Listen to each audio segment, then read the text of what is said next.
He used to be very, very dedicated towards his work always. And I still remember he had called me for his son's wedding reception. We were always in touch with each other, and our kids also had studied in the same school, Manikji Cooper in Shubhu. So I used to meet him when he used to come to receive his kids from the school. So we were always in touch with each other, and we did two shows together. One was at in Dubai, and another was in Muscat, Oman. And as I told you earlier, that he was born for the music. His entire life was, around music only. Mr. Murad, right now you were telling us a little bit about working with him on two shows. What was it like to work with him? He was a very simple person, very simple, and always involved in his work. Always, he was up to something, up to creating something new. And that was his way. Because he has never looked back. He was never out of job. So many other new music directors came on the horizon, but Bappi had remained at his own position. And it's such a pity that one of his song, Chalte Chalte Mere Ye Geet Yaad Rakhna Kabhi Alvida Na Kehna. गीत तो उनके हमेशा हमें याद रहेंगे बप्पी दा, लेकिन आप तो अलविदा कह के खुद ही चले गए.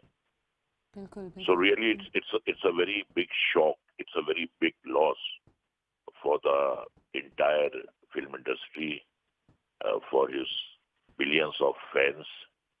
And I think he came with a mission to regale the audience with his magical music.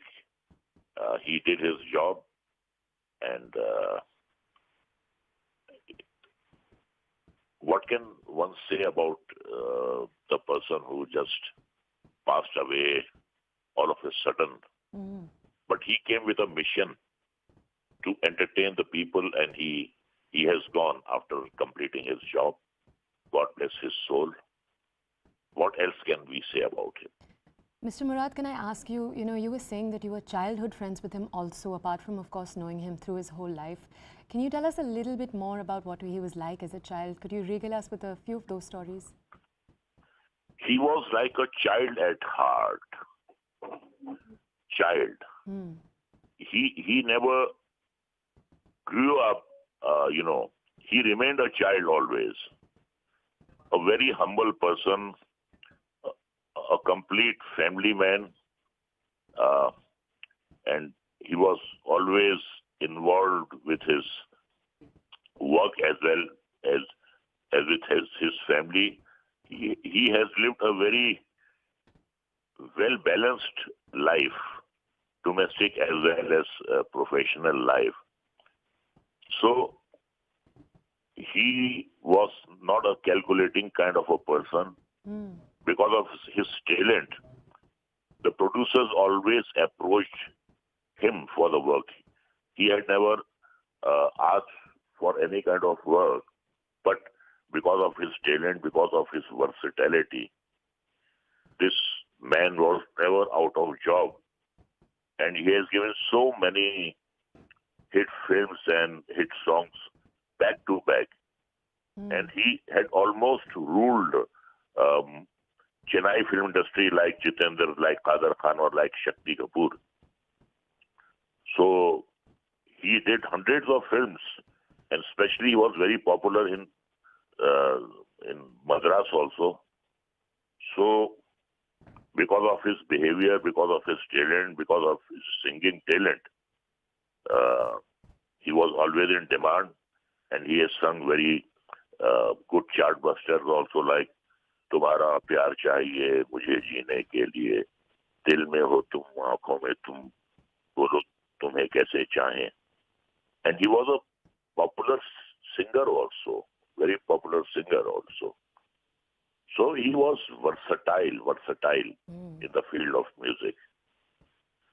And of course, you know, his dressing sense, his, love for gold had made him absolutely, Iconic. iconic, and he was cut above the rest. So he was a different kind of a person, but at the same time, being so successful, he was an innocent person at heart, without any malice, without any calculation. He was an innocent person, absolutely.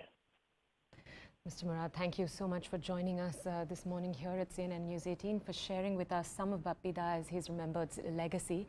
I'm now going to take our audiences back. You'll remember, talking to Shilpa Ratnam with us. She's here. She was giving us more of an understanding of his legacy. Shilpa, some of the things that Mr. Murad were talking about that I think really rung true for audiences. We don't often hear of someone who's so prolific, but of someone who also had such a balanced home life. That was something Mr. Murad was talking about the fact that he was successful in both spheres. Tell us a little bit more about his family and about who he leaves behind. Yes, Bappi Lahiri had a very open house where, especially on festivals, there would be a constant stream of people coming in and out. And he had a son, Bappa Lahiri.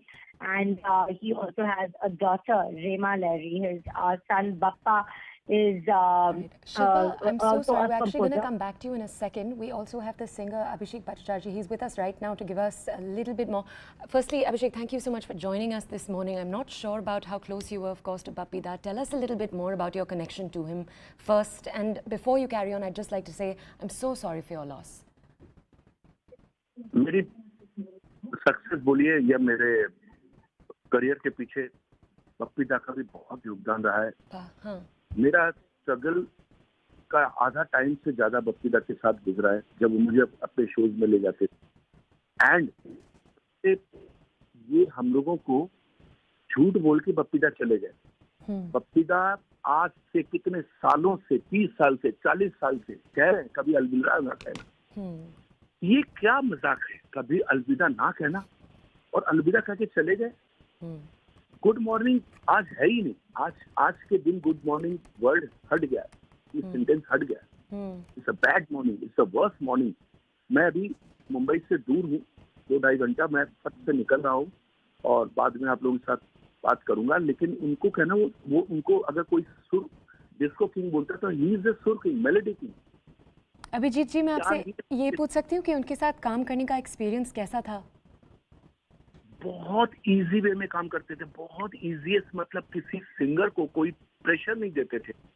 हर चीज में वाह, हर चीज में वो motivate करते थे, हर चीजों में वो इनकरेज करते थे. कुछ इनोवेशन लाओ, कुछ अपने से कुछ करो.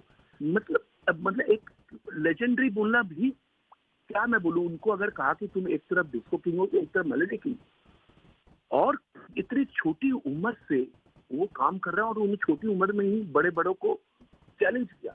इतना बड़ा फाइट. अभी थोड़े दिन पहले, कुछ महीने पहले कोविड से निकल के आए, फिर हम लोग ने सेलिब्रेशन किया उनके घर पे.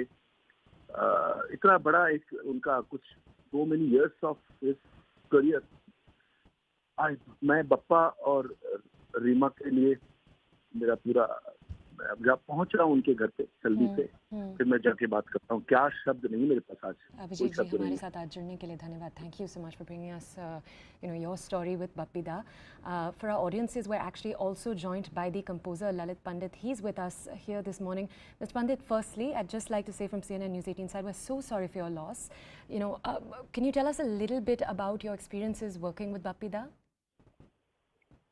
Well, Bappi Da actually was like an elder brother to us, because Bappi Da had made my sister Sulakshna Pandit sing many songs. She sang songs with him, she sang his song with Kishore Da, and he was a melodious king. He was just not a disco king, but if you hear some of the songs that he made with Kishore Da especially, and some of the songs he sang himself, they're so melodious and they're very iconic songs, like some of the songs that we think of Adi Burman. He was a very high caliber composer and a very nice human being, very easy to work, and he was a very appreciative person. He was a genius and a great man. I mean, a great composer, and it's very sad that he's gone. And this is another blow from COVID, because Bappi had COVID some months ago, and he was suffering, and then he came home, and recently there was a celebration at his house, and we all met him at his house, and he was not well, but he was still enjoying with everybody, and it's a very devastating blow to the industry. Bappi Lahiri का जाना बहुत ही दुख की बात है और बहुत ही shocking है, क्योंकि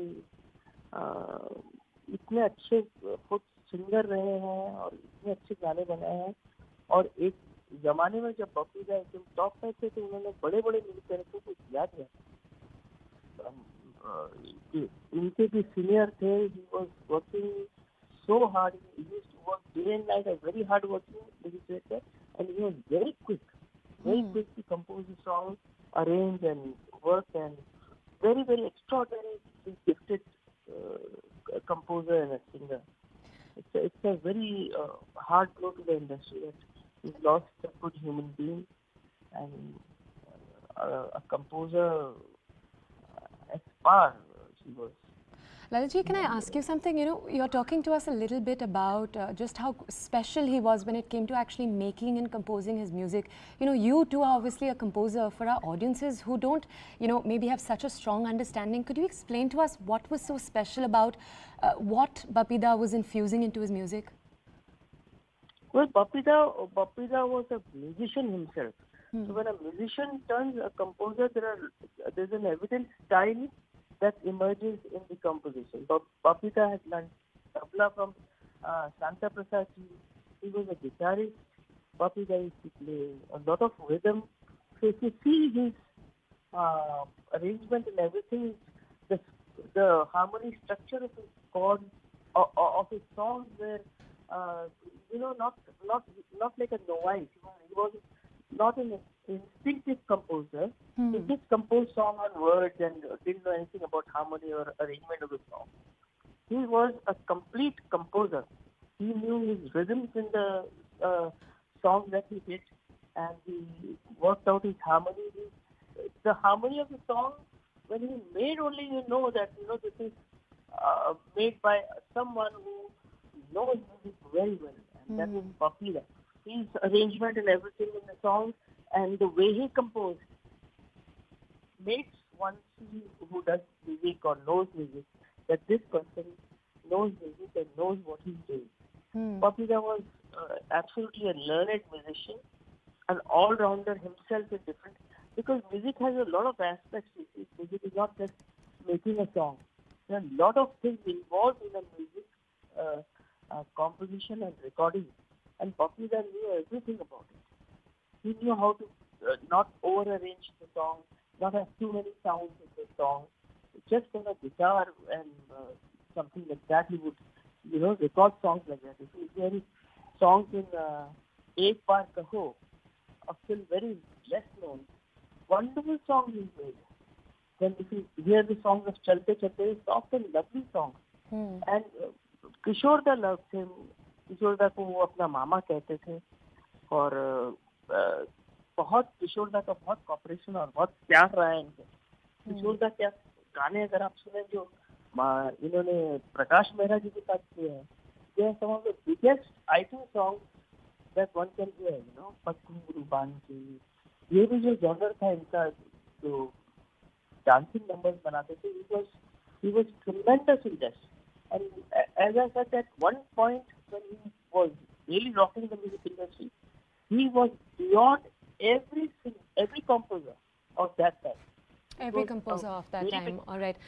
Lalit ji, हमारे साथ आज जुड़ने के लिए धन्यवाद. Thank you so much for coming with us here today, this morning. Now, I'm also joined by Ila Arun. Our audiences will, of course, know her as not just the popular TV actress, but also a highly acclaimed pop and folk singer. Miss Arun, thank you so much for joining us this morning. First, from CNN News 18 side, I'm so sorry for your loss. Could you tell us a little bit more about how you're remembering Bappi Da today? We are all feeling very sad because it's a very, very sad morning for all of us because we were very closely connected to him, and I really owe him my career because there was a time, when for almost 10 years I kept on singing all the hits for Dada. Dada used to say, मजाक में ईला कुछ भी गाएगा मेरा गाना बजा hit कर देगा, but दादा खुद हिट थे. दादा गोल्डन मिडास की तरह थे. वो सिर्फ खुद ही गहना नहीं देते थे, वो जिस भी फिल्म का गाना थे वो गोल्डन हिट हो जाती थी. And he brought a change on a silver screen because that was the time when they were in 1975. I'm talking where Kalalji Bhai, Anandji Bhai, Lakshmikant, Pyarelal, all these big musicians were there, and Shankar Jaikishan, suddenly Bappi Da comes and brings a change, and he connects with the younger generation. And it's not, his songs were popular not only in India, all over the world. Like I remember when I went to Armenia, the embassy asked me, "Aapko Jimmy Jimmy Jimmy गाना पड़ेगा." Mithun Chakravarti's disco dancer, he made me Mithun Chakravarti, and Bappi Da's music was loved all over the world. So दादा के लिए जितना भी बोला जाएगा वो कम है. All musicians are, because he was actually only 69. तो अभी तो आराम से 10 साल और म्यूजिक दे सकते थे. It's sad that he was also suffering. There were certain, कुछ एलिमेंट्स ऐसे थे वो शायद केयर ना ले पा रहे हों. और but इंडस्ट्री में सिल्वर स्क्रीन में गोल्डन चैप्टर जब देखा जाएगा तो there will be hundreds of chapters because he has given so many hits with Mr. Bachchan, शराबी, प्रकाश मेहरा की सारी फिल्मों में दादा होती थी. Then you mention a film, so I can only say, to sum up, that there are a lot of people to give tribute to him. I can say that he personally doted on me और बड़े with full of हक से बुलाती थी. एला कल आना है, ऐसे like that. So I will just say कि याद आ रहा है तेरा प्यार. And he just did not do only, he was a rock star. So not only that he got a rock into Indian music, he also made some meritorious compositions like Kabhi Alvida Na Kehna and many more. Many more. अभी एकदम से बोलते तो याद नहीं आता. But my tribute to you, Dada, I'll always miss you, and I'll go and connect with the family because he used to call every singer to his place on Saraswati Puja, and this time I did not get a call, and I was desperate कि I was going to Calcutta कि call क्यों नहीं आया. At least I realized that they were all struggling with his, illness, which he was not well. So I will remember, and my tribute to you. Okay. Ms. Arun, thank you so much for joining us this morning. All right, we'll continue to bring you more information. Of course, India has just lost its disco king just a few hours ago from now. We'll try to hear more from relatives, from close collaborators, just about Bappi Da's incredible legacy. Right now, it's time for a short break. More news, more updates about him on the other side. Do stay with us.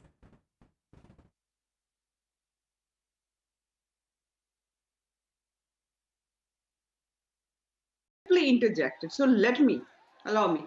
This is what I am saying. It is not the matter of the government. Government tried to control it. Government simply said that whatever the rules and norms are of the school or the educational institute, whether it is a college or a school or any other technical institute or medical institute, the students have to follow that. Simple thing. But we know it very well that where the whole matter goes, where the roots are, everybody knows in today's date. So this is not a political centric matter now. It is a legislative issue which should be discussed. What is happening in this country? when Like you we have say seen that the love we jihad all starting know from, where... allow me, please, allow me. I'm saying, look, we saw love jihad starting from south of India. And believe me, very soon, this will be hijab jihad. Hindu girls will be asked that you should also wear hijab. And this is what I am saying. I'll come to Now, that later, ma'am. I'll come to Hindu that women are being later. told you cannot put bindi, you cannot wear Mangalsutra. Ma'am, So, the these larger things have questions you're started. asking, I'll come to that. Do not worry. We will talk about those things, where this protest or this insistence on wearing the hijab is taking us. We are not shy of that. But I want to first ask you, as the BJP representative, have you all handled this well enough to the extent that Section 144 has to be imposed in various districts? That doesn't say that the law and order situation is fine. This is what I am saying. It is a conspiracy. And By these whom? people, they were ready with the toolkit. And we saw that how the things emerged. It started from what would be a small place in Karnataka. Then, just like a wildfire, it went to whole of the country, then internationally. So now this issue has become international. International newspapers are writing on it. And international channels are talking about it. So in today's date, hijab has become victim and Bhagwa has become villain. वो खुश हैं, बहुत खुश हैं. उनको जो जिस चीज के लिए कहा गया है, वो चीज उन्होंने पूरी करके दिखा दी कि hijab is a victim and Bhagwa is a villain. This is what we are observing in today's date. Okay. Now Hindus are being told that you are a victim. You are not allowing girls to wear hijab. Who is stopping them to wear hijab? आप हिजाब में रहिए, Burke में बिल्कुल बंद होकर रहिए. कोई नहीं मना कर रहा है. पर जहां आप जा रही हैं, उसके नॉर्म्स को आपको फॉलो करना पड़ेगा. This country is not going to run according to Sharia law. This country is going to run according to the constitution of our country. Well, that matter is in court, and of course the court will decide. But Swati, Anilaji does make a very important point, which is about the hardening of positions, and that is not one-sided. You know, the girls till now, the schools that had started were refusing, several parents are refusing to send their girls to schools now. Even as the court is hearing the matter, they're insisting that without hijab we will not do it. Will classes trump over hijab or not?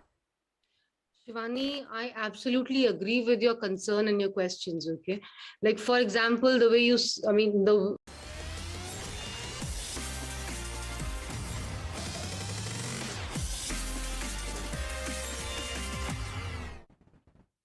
Welcome back. Today is, of course, the birth anniversary of Sant Ravidas, and very much related to that, the Prime Minister, Narendra Modi, had, of course, promised to revamp the Sant Ravidas temple in Varanasi. Now, we're showing you how that promise is being kept up to.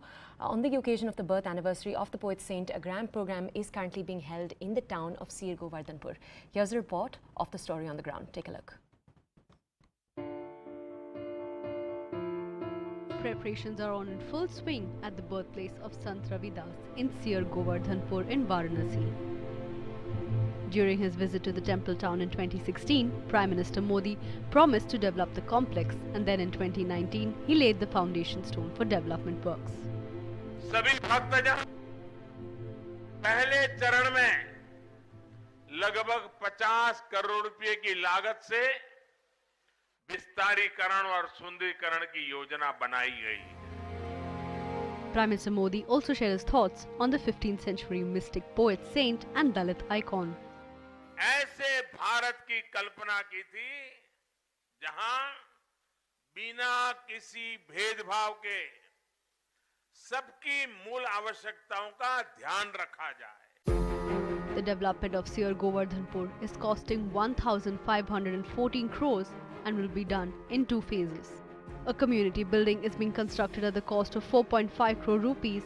A toilet block is being constructed at the cost of 25.27 lakh rupees. The Uttar Pradesh Rajya Nirman Nigam has been given the responsibility of completing the development work. A road from the trauma center to the temple is being constructed at a cost of 3.69 crores. 1.53 crores is spent on constructing the road from the temple to the national highway. Road repair work between the BHU and the Ravidas temple will cost 1.31 crores. 1 crore is being spent building a park near the temple. 30 lakh rupees are being spent on an idol of Sant Ravidas, and 20 lakh rupees are being spent on a bronze statue of the Sant. Prime Minister Modi also mentioned the words of Sant Ravidas during his radio address Man Ki Baat and urged others to take inspiration. संत रविदास जी कुछ ही पंक्तियों के माध्यम से बड़ा संदेश देते थे। उन्होंने कहा था, जाति जाति में जाति है, जो केतन के पात रविदास मनुष्य ना जुड़ सके, जब तक जाति न जात। The Punjab Assembly elections, which were to be held on February 14th, were postponed to February 20th after appeals from political parties to the Election Commission, saying the poll date clashes with Ravidas Jayanti.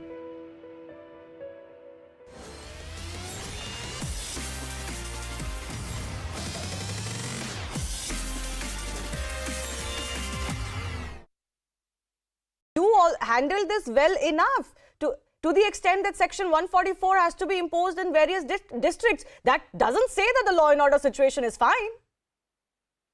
This is what I am saying. It is a conspiracy. And By these whom? people, they were ready with the toolkit. And we saw that how the things emerged. It started from what would be a small place in Karnataka. Then, just like a wildfire, it went to whole of the country, then internationally. So now this issue has become international. International newspapers are writing on it. And international channels are talking about it. So in today's date, Hijab has become victim and Bhagwa has become villain. वो खुश हैं, बहुत खुश हैं.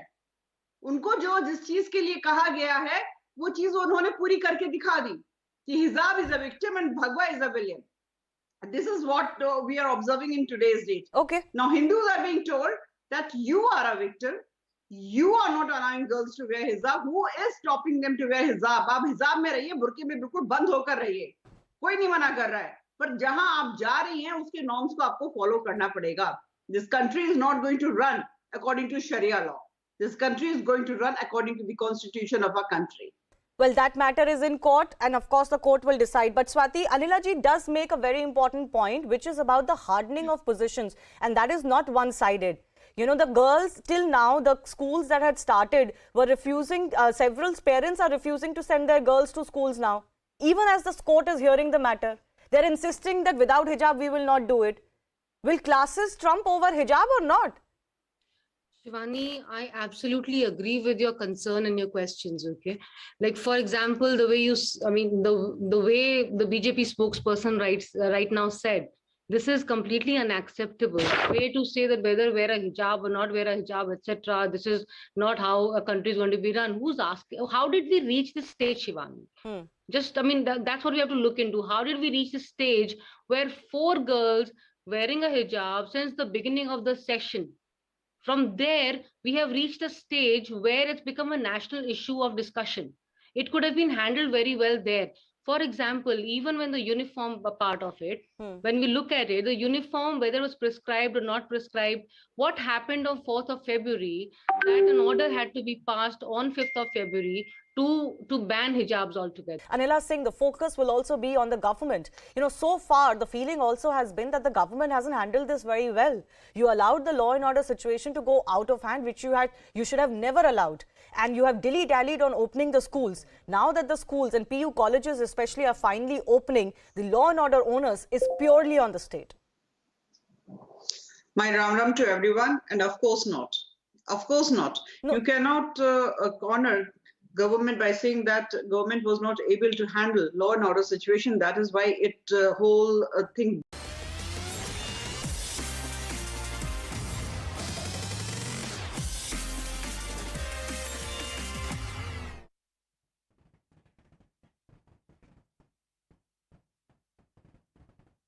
Welcome back. You're watching the news here at CNN News 18. Bappi, India's disco king, passed away a few hours ago today. We'll be bringing you more news and updates about him, his life, his legacy with you through the day. All right, my colleague Shilpa Ratnam is with us this morning to bring us more details. Shilpa, if our audiences have been watching over the last few hours, we have been talking to some of the people he worked with, to some of the people he collaborated with. And the one thing we're hearing across the board is about just what a joy Bappi was to work with. But first, we do have some breaking news that is coming in right now. This is, of course, the Prime Minister Narendra Modi has tweeted out in Bappida's honor. He said, Shri Bappi Lahiri ji's music was all-encompassing, beautifully expressing diverse emotions. People across generations could relate to his works. His lively nature will be missed by everyone. Saddened by his demise, condolences to his family and his admirers. Om Shanti. So let's go back to my colleague Shilpa. Shilpa, you know, we were just talking about how jovial he was and how kind he was to work with, and that's something all his collaborators have told us about also. Tell us a little bit more about what you're hearing from the industry in the hours since his passing. Well, yes, indeed, a great loss for the industry, and coming so close on the heels of Lata Mangeshkar's sad demise. So definitely two cultural icons have been lost in this span of a very short time. And Bappi Lahiri, somebody who was not just very kind but very generous as well, be it with his association or be it with his songs and collaborations, was somebody very large-hearted, also very encouraging to newcomers, was always available for people to seek him out, and was always somebody with a smile to offer, and was very willing to share the kind of knowledge that he had, willing to share his myriad experiences in the industry. And you're definitely somebody who's going to be greatly missed, but it won't be long to say at all that not only will his legacy live on, but will be reinvented in a form that he would have liked, because he is somebody who made sure that the songs that he made were always current, were always up to date. He also liked the Western influence a lot, and he brought it in a big way with Jimmy, somebody who later on was also aped by the West. And, and as you spoke earlier, he had a very successful lawsuit against musical giant Dr. Dre in 2003.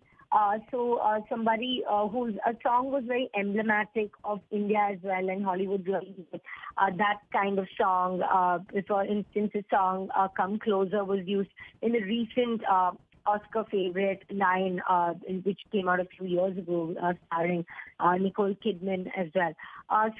Someone whose songs are very distinctive. He had a status of his own for not just the kind of music that he made, but also for the kind of outfits that he wore. Despite coming from Bengal, he made his own mark in the Hindi film industry. He was also related, interestingly, to Kishore Kumar on his mother's side, who also helped him in a great way, and was also a big influence on Bappi Lahiri. He was a great musician as well, Bappi Lahiri. He learned the skills. Shilpa, stay with us. We're actually joined by pop singer and legend Usha Uthup. She's with us here this morning. Mr. Uthup, firstly, thank you so much for joining us here at CNN News 18. I'm so sorry for your loss. Could you tell us a little bit more about your working relationship with Bappi Da? It's just been such a day of such devastating news, really. I just can't even believe that, what are the memories? I mean, is that all that's left behind? I don't know. It's just so sad, because as far as I'm concerned, he truly, and I said it all the time, and not many people would really accept that he was really, truly the disco king, really. A trendsetter, a complete trailblazer for the kind of music that he did. And some of the sadness in my heart is that, people didn't really give him his due. They didn't take him so seriously, even though he made some of the most melodic tunes like Chirodini Tumi Jayamar. Then there was Mana Ho Tum by Dr. K.J. Yesudas, and there was this amazing song Chalte Chalte. Kitne sare gaane, you name it and he's done it. I mean, such fantastic songs. And it's impossible to believe that this man who spread happiness everywhere with music is no more. I don't know. I haven't cried like this. It's been really sad, really devastating, because I just feel that, his whole persona was such a simple man. As far as I'm concerned, he comes across as a really simple person.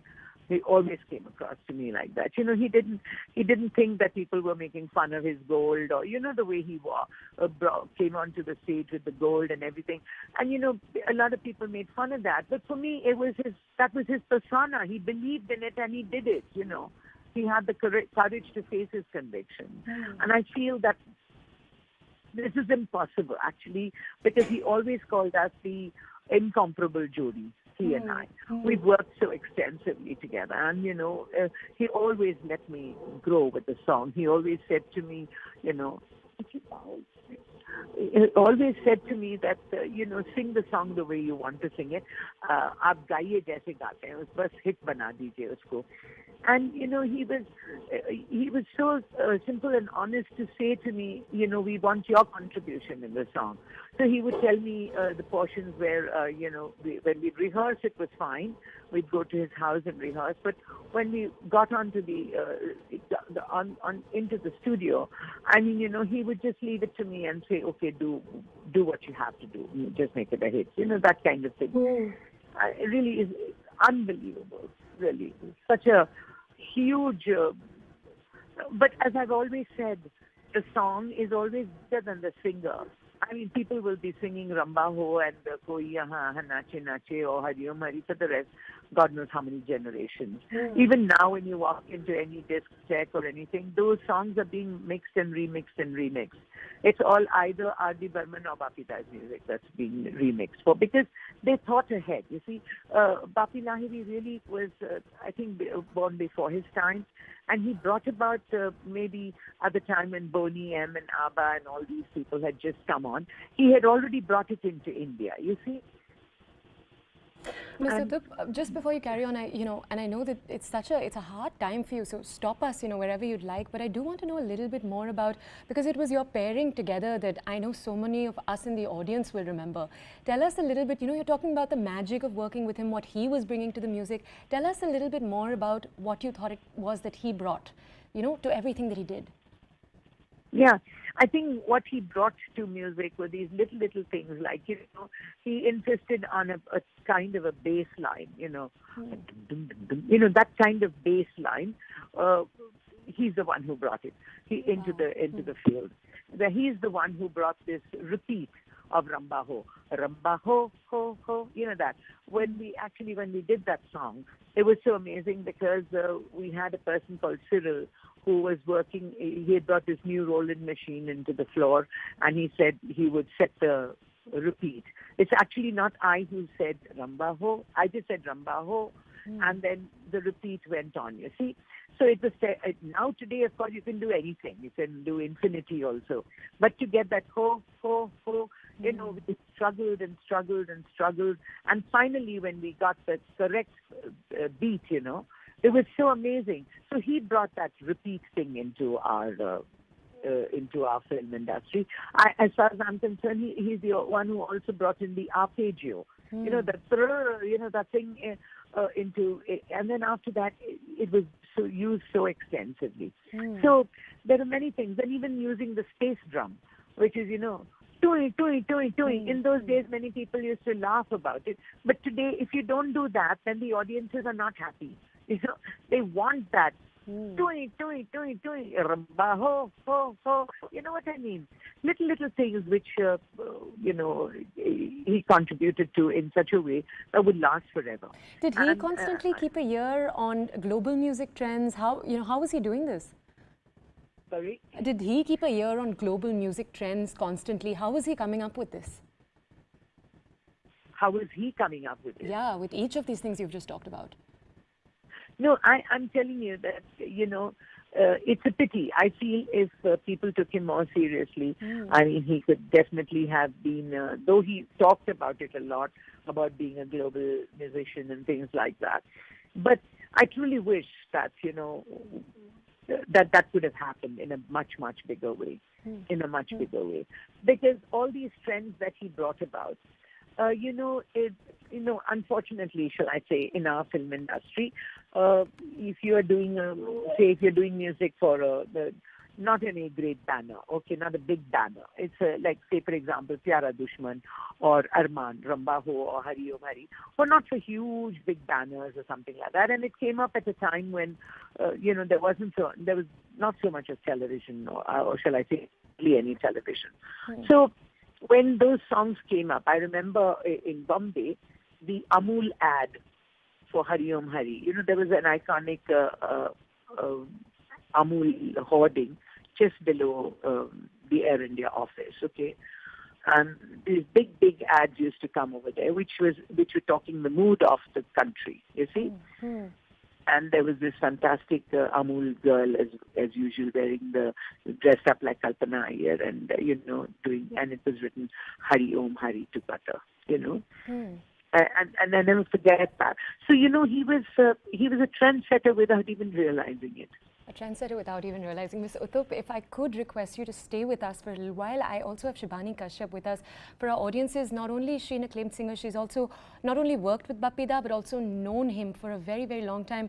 Shibani, thank you so much for joining us. Again, right from CNN News 18 side, we're so sorry for your loss. Could you tell us a little bit more about Bappi Da in his last few years? You were fortunate enough to work and to know him. Tell us a little bit more, please. Yes. Firstly, terrible morning, terrible, news, and really, really sad and really shocked. And here, one was really connected with him in a very sort of family sort of a way, and such a jovial, such a cheerful, such a lively, loving person, so wonderful at heart and very helpful. I really have to say that, when I just first stepped into Mumbai, the city of dreams, from my hometown Delhi, I remember I was lucky enough to have met him and worked with him and got amazing guidance.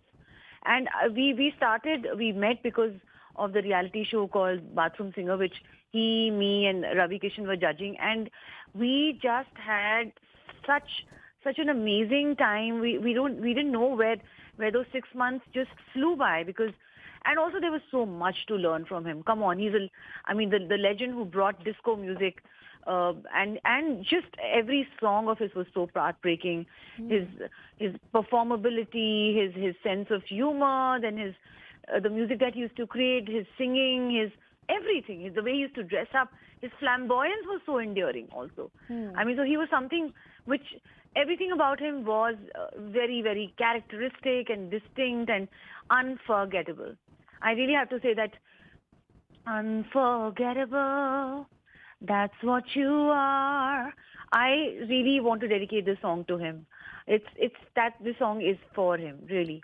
And all the songs that he's sung, truly thank you for the music, Bappi Da, that you've given us to the industry. No concert of mine is complete without singing Raat Baki, Baat Baki, and of course all the lovely songs that which Usha Uthup ji has sung of his. So we as fans of Usha ji and Bappi Da sing all those lovely songs like Ramba Ho, and of course there's songs which just get the crowd swaying, whether it is India or any country abroad. So I don't know, such was his power, his magic. And in 2019, I was lucky enough to have really met up with him a lot that time, because we were doing a show in Muscat. And then we used to rehearse, we used to catch up, we used to jam. And the whole trip to Muscat was amazing. And, so I was lucky enough to have spent some good time with him 2 years ago. Of course, I have not met him during the pandemic at all because of the lockdown and all of those things. But I was in touch regularly and got to speak with him off and on.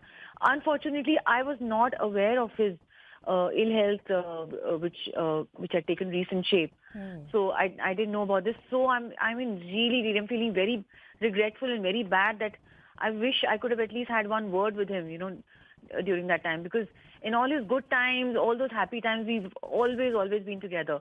I wish I could have been there for him, at that point in time when he was ailing.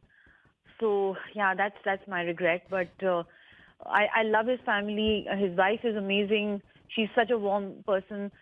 My huge condolences go out to Bappa, Rema. They're lovely people.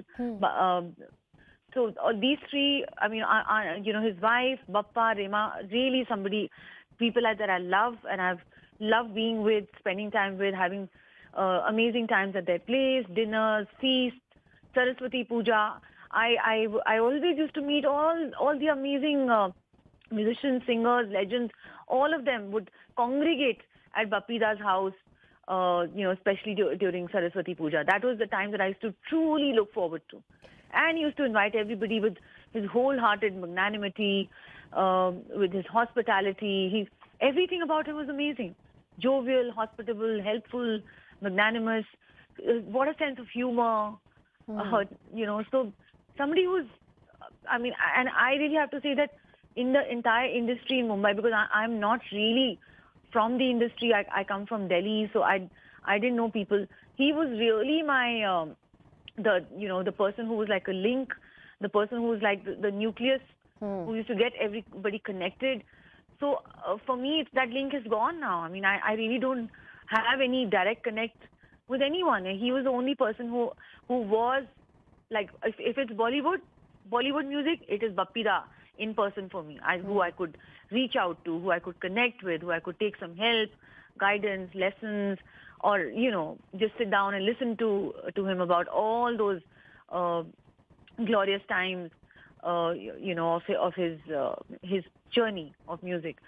So yeah, that's gone for me now. I really don't. I mean, it's a huge lacuna, not just for me, I think the whole industry, for the country, and big thank you to him for bring that joyful music, bringing such amazing music to the industry, such lovely songs, and putting smiles on everyone's faces. Shivani, can I ask you, right in the beginning, you were talking a little bit about advice that he gave you, and you were saying some of the advice he gave you is stuff that, till now stays with you because it was so special. Can you tell us a little bit more about what some of those guiding words were? So I think there was a lot of learning that I got during the time that we were judging this reality show called Bathroom Singer. It was a very interesting reality show that we were doing. So obviously, since he, the legend that he is, all the contestants used to seek him for mentoring and asking him. So I too would, jump in and say, "Nee, mujhe bhi seekhna, even I want to learn, these tips, these techniques." So something that, which I learned from him was about singing wholeheartedly on stage.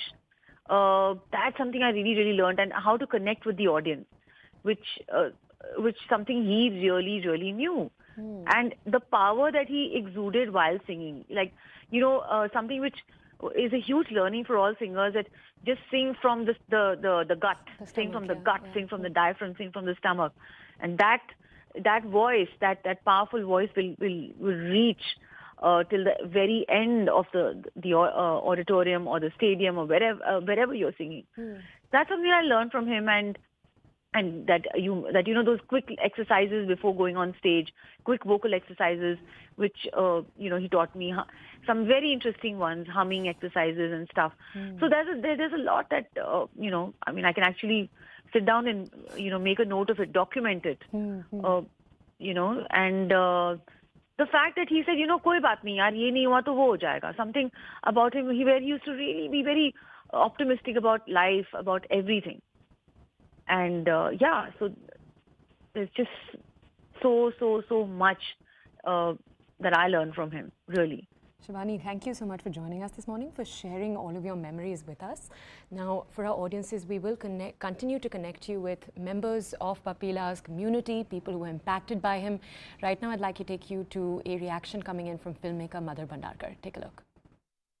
आज बड़ा दुख हुआ जब ये खबर मिली कि बप्पी दा हमारे बीच में नहीं रहे. We grown listening to his songs. Disco dancer, कसम पैदा करने वाले की, हिम्मत वाला, शराबी, सत्य में जयते, जितनी भी उन्होंने फिल्में की है, बहुत ही अच्छा वो गाते भी थे, उनका कंपोजिशन भी बहुत अच्छा होता था, और उनका योगदान हिंदी फिल्म्स में बहुत रहेगा. उनको डिस्को किंग भी कहा जाता था, और मेरे ख्याल से जो उनके चाहने वाले हैं, जितने लोग भी हैं जो उनके गाने हमेशा सुनते हैं, चाहे शादी हो, कोई भी फंक्शन हो, पार्टी हो, डिस्को हो, वो सब हम बप्पी दा को मिस करेंगे. And it will be a big loss to the film industry and all the music lovers.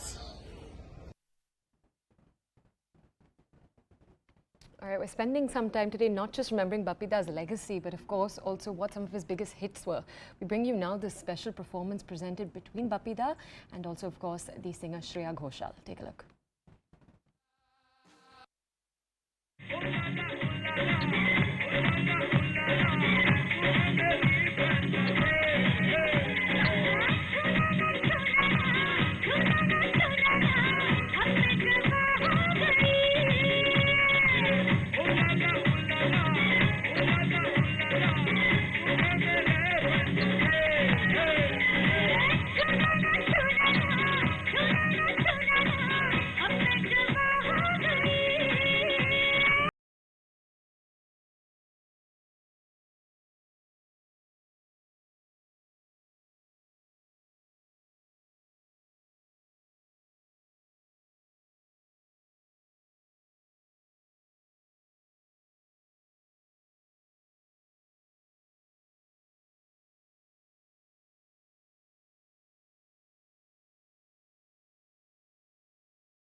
Ma'am, So, the these larger things have questions you're started. asking, I'll come to that. Do not worry.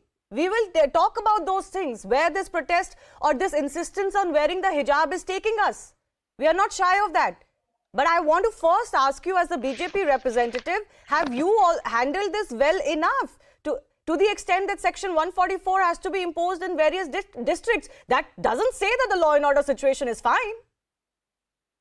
This is what I am saying. It is a conspiracy. And By these whom? people, they were ready with the toolkit. And we saw that how the things emerged. It started from, would it be a small place in Karnataka. Then, just like a wildfire, it went to whole of the country, then internationally. So now this issue has become international. International newspapers are writing on it. And international channels are talking about it. So in today's date, Hijab has become victim and Bhagwa has become villain. वो खुश हैं, बहुत खुश हैं. उनको जो जिस चीज के लिए कहा गया है, वो चीज उन्होंने पूरी करके दिखा दी कि Hijab is a victim and Bhagwa is a villain. This is what we are observing in today's date. Okay. Now Hindus are being told that you are a victim. You are not allowing girls to wear hijab. Who is stopping them to wear hijab? आप हिजाब में रहिए, Burke में बिल्कुल बंद होकर रहिए. कोई नहीं मना कर रहा है. पर जहां आप जा रही हैं, उसके नॉर्म्स को आपको फॉलो करना पड़ेगा. This country is not going to run according to Sharia law. This country is going to run according to the constitution of our country. Well, that matter is in court and of course the court will decide. But Swati, Anila ji does make a very important point, which is about the hardening of positions, and that is not one-sided. You know, the girls till now, the schools that had started were refusing, several parents are refusing to send their girls to schools now. Even as the court is hearing the matter, they're insisting that without hijab we will not do it.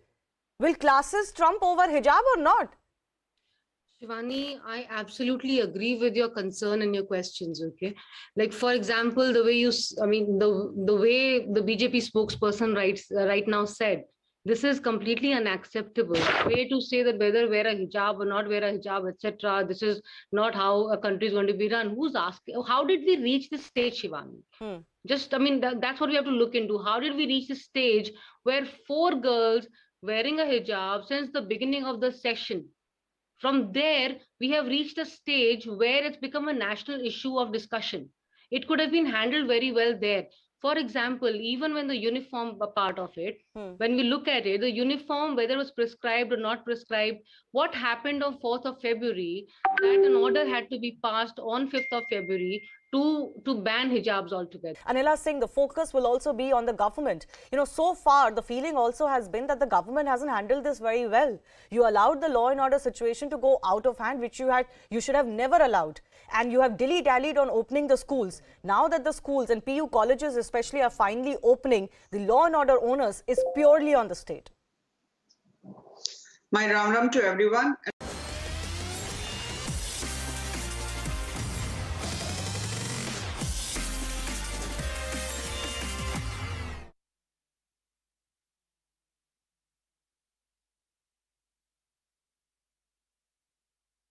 I mean, I'll allow you. I'll allow you. Don't worry. We have a lot of time. We have a lot of time. Don't worry. I'm just elaborating why I asked you this question. In the case of a protest being mounted by 6 school students, look at what the situation eventually became. All right. Can I now? Yeah. All right. You asked me one thing that, Radha, I'll say you accuse the government and I was answering it. You simply interjected. So allow me. This is what I am saying. It is not the matter of the government. Government tried to control it. Government simply said that whatever the rules and norms are of the school or the educational institute, whether it is a college or a school or any other technical institute or medical institute, the students have to follow that. Simple thing. But we know it very well that where the whole matter goes, where the roots are, everybody knows in today's date. So this is not a political centric matter now. It is a legislative issue which should be discussed. What is happening in this country? When you say that we all know where... Allow me, please, allow me. I'm saying, look, we saw love jihad starting from south of India. And believe me, very soon, this will be hijab jihad. Hindu girls will be asked that you should also wear hijab. And this is what I am saying. I'll come to that later, ma'am. I'll come to that later. Told, you cannot put bindi. You cannot wear Mangalsutra. Ma'am, so, the larger questions you're asking, I'll come to that. Do not worry. We will talk about those things, where this protest or this insistence on wearing the hijab is taking us. We are not shy of that. But I want to first ask you as the BJP representative, have you all handled this well enough to the extent that Section 144 has to be imposed in various districts? That doesn't say that the law and order situation is fine. This is what I am saying. It is a conspiracy. And these people, they were ready with the toolkit. And we saw that how the things emerged. It started from Udupi, a small place in Karnataka.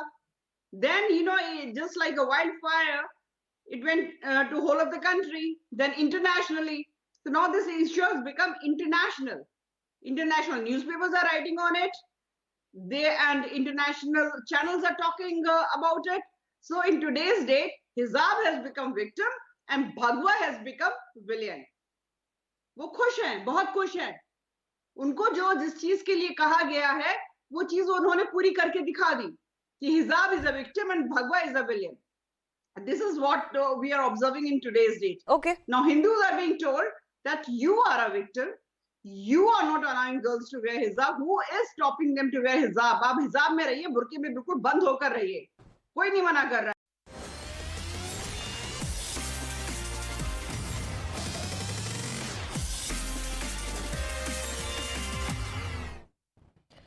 Welcome back. You're watching the morning news here at CNN News 18. We have, over the last few minutes, been discussing the legacy of Bappi Da. India's disco king passed away just a few hours ago.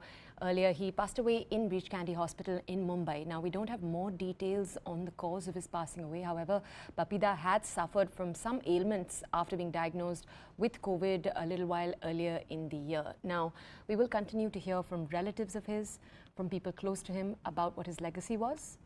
Right now, my colleague Shilpa Ratnam is with us. She'll be bringing us more details on Bappi Da's legacy. But first, I am actually joined by Anuradha Podwal. She is with us this morning to bring us more. Anuradha, firstly, I'd like to say I'm so sorry for your loss. Could you tell us a little bit more about your experiences with Bappi Da? Yes, he was like an extended family. And since my husband Arunji was his assistant for so many years, all along. You know, so there are so many music sittings that I attended with him for his recordings, and I have seen so many of his recordings, having sung in them myself. I've sung so many duets with Bappi Da also. Right. And a very, very lovely person, very humble person. And I never recollect, I can't recollect him scolding somebody or being harsh with someone. Very down to earth, very loving, and अगर कुछ गलती हो भी जाती थी तो बहुत प्यार से समझाते थे. So he was, for a person who had captured the entire South,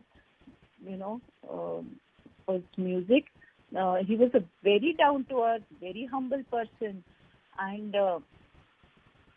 his songs are immortal, like Chalte Chalte Kabhi Alvida Na Kehna, and of course the famous Tamma Tamma Yoge, and even like Tamma Tamma, like 35 years also, it was as new as it is today. You know, so that is one of the things, and basically he loved people. He loved people, and he showered love on everybody, whoever it was. You know, he was always welcome. Like, it was never like, you know, somebody's not welcome, he doesn't like somebody. It was never like that. So, music director, undoubtedly, he was a great music director, but he was one of the finest persons that I've ever come across. Ms. Purvalji, you know, a little earlier we'd had Usha Uthup also with us, and she was talking a little bit, not just about, as you were saying, you know, the experience of working with him, but also about his musical talent in particular, what it was that he brought. Could you also, you know, because you are also a playback singer, you have that incredible experience in the recording booth also with him, could you tell us a little bit more about what he was bringing in that musical sense? In music, you know, all his numbers were tutta-ting. That there was never, even if it was a sad song, it was never a drab song. You get the point what I'm saying? Like, even if it is a sad song, it still had that beat to it, edge. Yes, it had an edge to it. So even that was also, you know, it was, it never, there are, like, how do I put it in words? But each song of his made a mark. Whether sad or whether it was peppy, most of his numbers were peppy. But then, even if it was a sad number, even then it was, you know, very hummable. And what can you tell us a little bit about what your maybe favorite experience might have been working with him? Do you have any memories that come to the top of your mind? All right, ma'am, we're going to join with you a little later. It's actually time for a short break, but Anuradha, thank you so much for joining us, Ms. Podwal. Again, we're sorry for your loss. It's time for a break.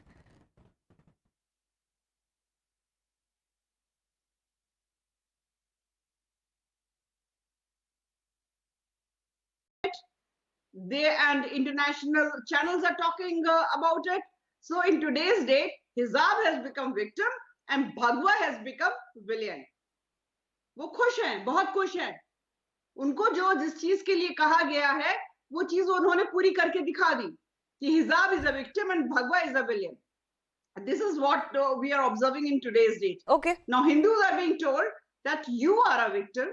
You are not allowing girls to wear hijab. Who is stopping them to wear hijab? आप हिजाब में रहिए, Burke में बिल्कुल बंद होकर रहिए. कोई नहीं मना कर रहा है. पर जहां आप जा रही हैं, उसके नॉर्म्स को आपको फॉलो करना पड़ेगा. This country is not going to run according to Sharia law. This country is going to run according to the constitution of our country. Well, that matter is in court, and of course the court will decide. But Swati, Anila ji does make a very important point, which is about the hardening of positions, and that is not one-sided. You know, the girls, till now, the schools that had started were refusing, several parents are refusing to send their girls to schools now. Even as the court is hearing the matter, they're insisting that without hijab, we will not do it. Will classes trump over hijab or not? Shivani, I absolutely agree with your concern and your questions, okay? Like, for example, the way you, I mean, the way the BJP spokesperson right now said, this is completely unacceptable. Way to say that whether wear a hijab or not wear a hijab, etc. This is not how a country is going to be run. Who's asking? How did we reach this stage, Shivani? Just, I mean, that's what we have to look into. How did we reach this stage where 4 girls wearing a hijab since the beginning of the session? From there, we have reached a stage where it's become a national issue of discussion. It could have been handled very well there.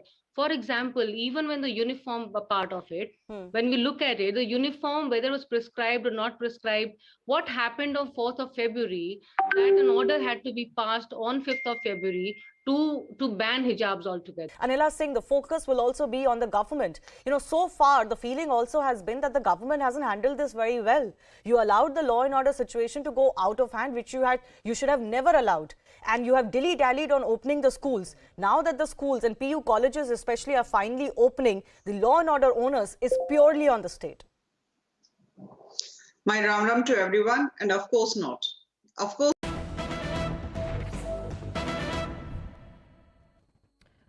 right, welcome back. The footage that you can see right now on your screens is of Prime Minister Narendra Modi. He is visiting, as you can see, the Guru Ravidas Vishram Dham temple. This is in Delhi's Karol Bagh. Now, for our audiences, you will remember that today is, of course, Ravidas Jayanti. Guru Ravidas Jayanti is a festival that is popular among Dalits in Punjab, but also across the entire world. They, of course, constitute about 30% of the state's population. Now, my colleague Akash is with us right now. Akash, good morning. Thank you so much for joining us. We're playing live visuals for our audience right now. Tell us a little bit more, please. So yeah, good morning, and I'm standing here at in Karol Bagh at Sant Ravidas Dham, and I can show you the visuals. If I can ask my camera person to show you the convoy, let me tell you that Prime Minister Modi has just reached this place, and this is Sant Ravidas Vishram Dham in Karol Bagh area of Delhi, and the occasion is very important because today is Ravidas Jayanti, and PM Modi has just visited the place. This is important because in the mid of this election season, particularly for Punjab, because you must be remembering the time when political parties insisted Election Commission to postpone the election and how it was deferred to a later date just because of this particular occasion.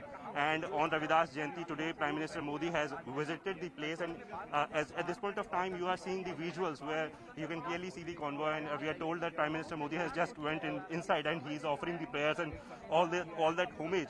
And let me tell you that in mid of this election season, this particular visit is important in many aspects because, you know, last time even when we had a word with different leaders in Punjab, they were also insisting that if election will be on 14th of February, then, you know, all those who follow Sant Ravidas will not be able to vote. And this was the reason why election was deferred to a later date. And at this point of time, we are seeing that Prime Minister Modi has visited the place. And while we talk about this temple, this is a historic temple, and you know, whosoever is living in this part know that this has its own importance. And when Prime Minister Modi has visited the place, this has its own importance in terms of election season as well, and in the political landscape. When Prime Minister Modi has visited the place on the occasion of Guru Ravidas Jayanti, also let me tell you that Delhi government has yesterday announced that this will be a public holiday in Delhi. So this particular day is important, and when Prime Minister Modi has visited the place, this has become more important. So yeah. Akash, stay with us. I want to take our audiences now for more perspective to our senior political editor, Amaya Shakil. She's with us this morning.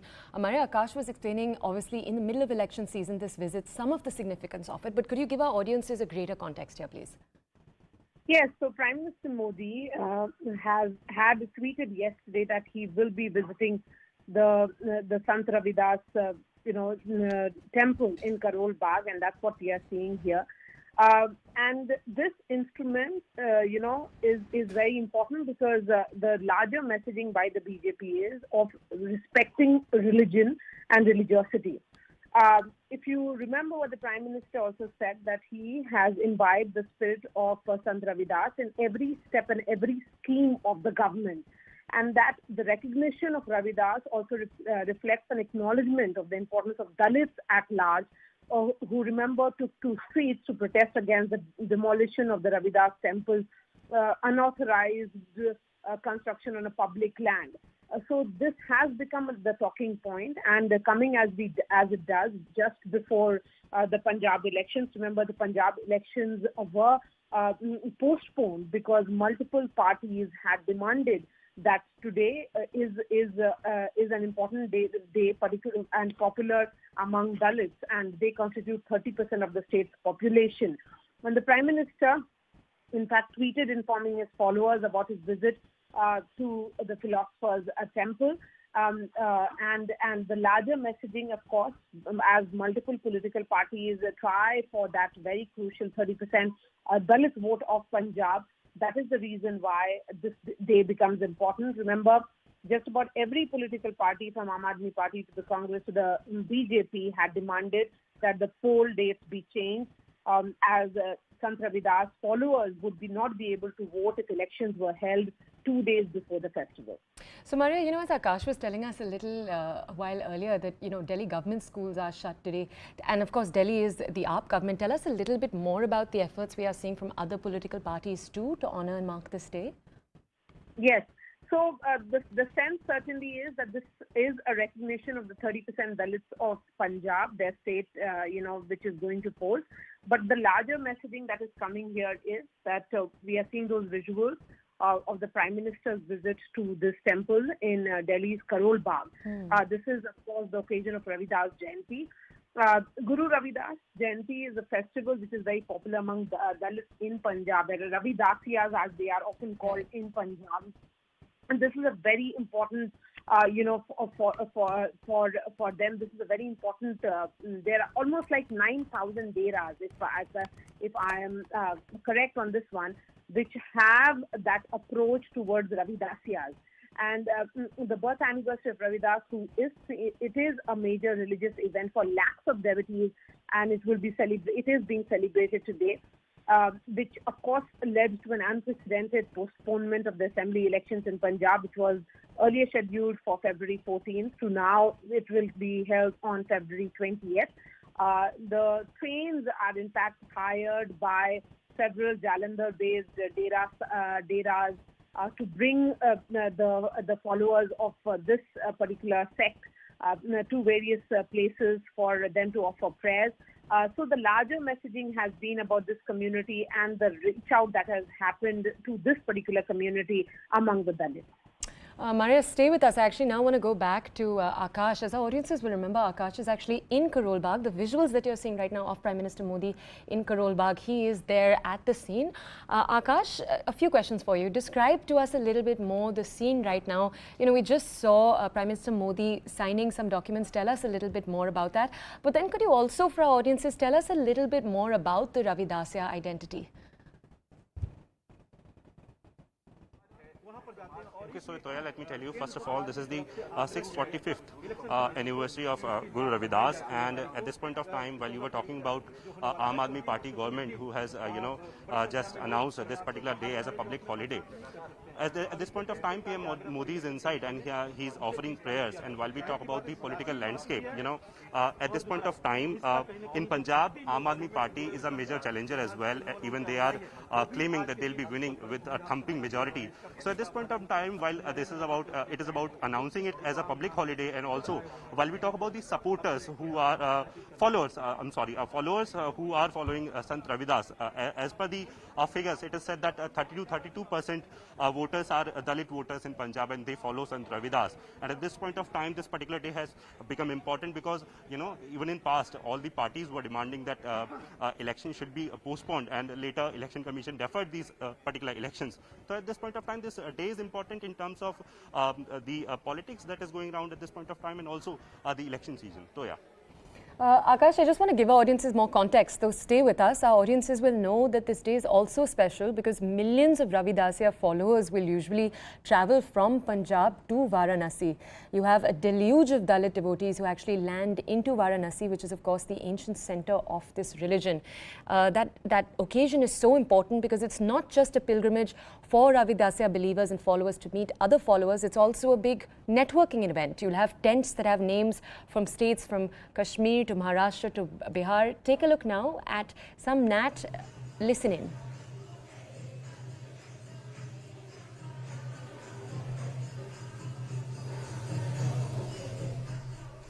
आप देख रहे हैं आह्लादित कर देने वाली, मंत्रमुग्ध कर देने वाली प्रधानमंत्री नरेंद्र मोदी की ये तस्वीर।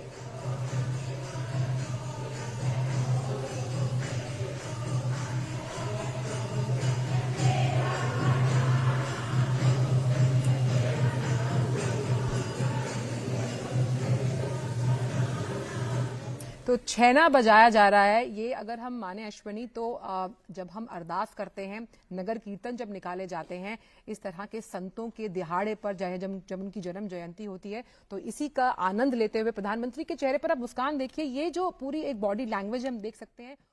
All right, my colleague Akash is still with us. Akash, you were explaining to us a little while earlier about the moves that we've also seen from the AAP government when it comes to what they've done in Delhi. For our audiences, explain to us some of the incredible political significance of what we're seeing on our screens, both from Prime Minister Modi, but also, of course, in the larger sense for the BJP in Punjab.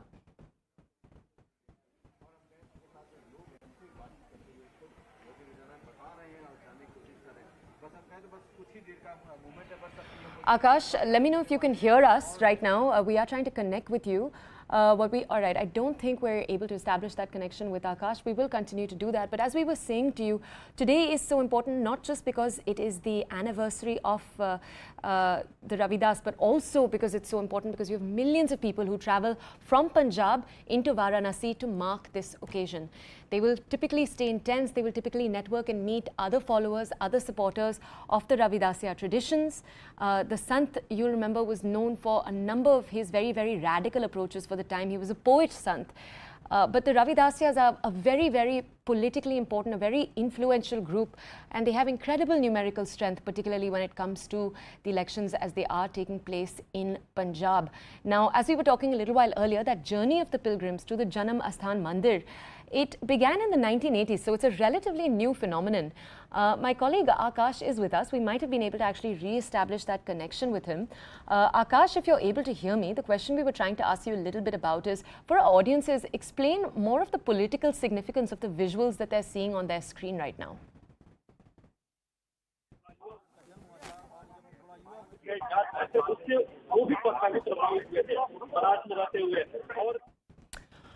All right, we will try to re-establish that connection, but I do want to, in that time, tell you a little bit more about this occasion. And let's talk a little bit about the celebrations when they take place in Varanasi. So Varanasi is actually the epicenter of a lot of the celebrations, though what you're seeing right now is Karol Bagh, because that is where the Prime Minister is. He is visiting a Ravidasya temple in Karol Bagh as we speak. But in Varanasi, which is typically where millions of followers will travel, you'll have folk singers that will come down, huge crowds gather, all of them celebrating poetry that is dedicated to Ambedkar, Phule, Ravidas. You'll have youths from Gaya that will come in, and geographic boundaries totally tend to disappear in that time. They travel on the Begumpura Express, and you'll remember, what's critical to remember here is the Begumpura Express and that movement of people from Punjab into Uttar Pradesh is why elections right now from Punjab were postponed this year. As you remember, elections are going to be taking place on Feb 20th. They were earlier going to take place on Feb 14th. And the crucial reason given, and that call was a call that came in from a number of leaders, including, of course, the Chief Minister of Punjab. Charanjit Singh Channi is, of course, a Dalit leader. He's an incredibly prominent Dalit leader of the region. And we've seen how over the last few weeks, the Congress did have that back and forth over who they should choose. They went with Charanjit Singh Channi, perhaps also to solidify that very same Dalit vote that we are talking about that is in focus today. Now, my colleague Akash is with us. I think we have been able to re-establish that connection. Akash is with us live from Karol Bagh, where the Prime Minister is right now. Akash, describe to us what's happening around you right now, please. Okay, so Toya, PM is just leaving the place, and if I can ask my camera person to show you the visuals. PM is just leaving the place. He was offering the prayers inside just a few minutes back, and he's leaving. And let me tell you that, as I mentioned earlier, this is an important place. First, let me show you some visuals. You can see that PM is leaving the place. He's leaving the place. He has just offered the prayers, and this visit, as I talked earlier, that this visit is important in many aspects. And in the mid of this election season, when Prime Minister Modi is visiting the place and on the occasion of Guru Ravidas Jayanti, so it has become more important. And also, let me tell you that, as you mentioned earlier, that millions of followers will travel from Punjab to Uttar Pradesh, and we saw how CM Channi paid the homage in UP as well. And now we are also listening that UP's Chief Minister Yogi Adityanath will have some scheduled visits as well. At this point of time, you are seeing the visuals where PM is leaving the place, and Sant Ravidas Vishram Dham Temple. This is what the place is, and let me tell you that this is important because this is the historic place at this point of time, and this is the oldest told by the locals and all the political leaders. And also, let me tell you that all the state leadership is inside. When we talk about BJP's leaders, Adesh Gupta is there, Sirsa is there, and all the state leadership from BJP is there. And further, PM has just left the place. And also, while we talk about the political landscape, specifically in Punjab, while we talk about the elections that were previously scheduled for 14th of February, now, elections are on 20th of February. And at this point of time, while we talk about Sant Ravidas, because, as I mentioned, 30 to 32% voters are Dalit voters who follow Sant Ravidas, and you mentioned earlier that millions of people will travel at this point of time for today. Millions of people will travel from Punjab to Varanasi. So Election Commission, keeping this in mind, Election Commission deferred this particular election to 20th, and at what we are seeing is that PM has just left the place, and all the security arrangements. You are seeing the all the security arrangements, and we saw how he signed those documents and offered prayers as well. And at this point of time, all state leadership is inside, and this day has become important in this particular time, because elections are scheduled for 20th, and for Punjab, the Sant Ravidas Jayanti is very important day. So yeah. All right, Akash, thank you so much for bringing us those details and thank you so much for giving us more information on that. Now, for our audiences, as we were just describing, we are seeing actions come forward from all parties. As we just said a little while earlier, Aam Aadmi Party has decided, of course, to suspend schools today in the capital. We'll be seeing moves like that from a number of parties today. But let's bring you a little bit more information from the ground, from the epicenter, Varanasi. Now, Guru Ravidas Jayanti is, as we've just said, celebrated across the nation.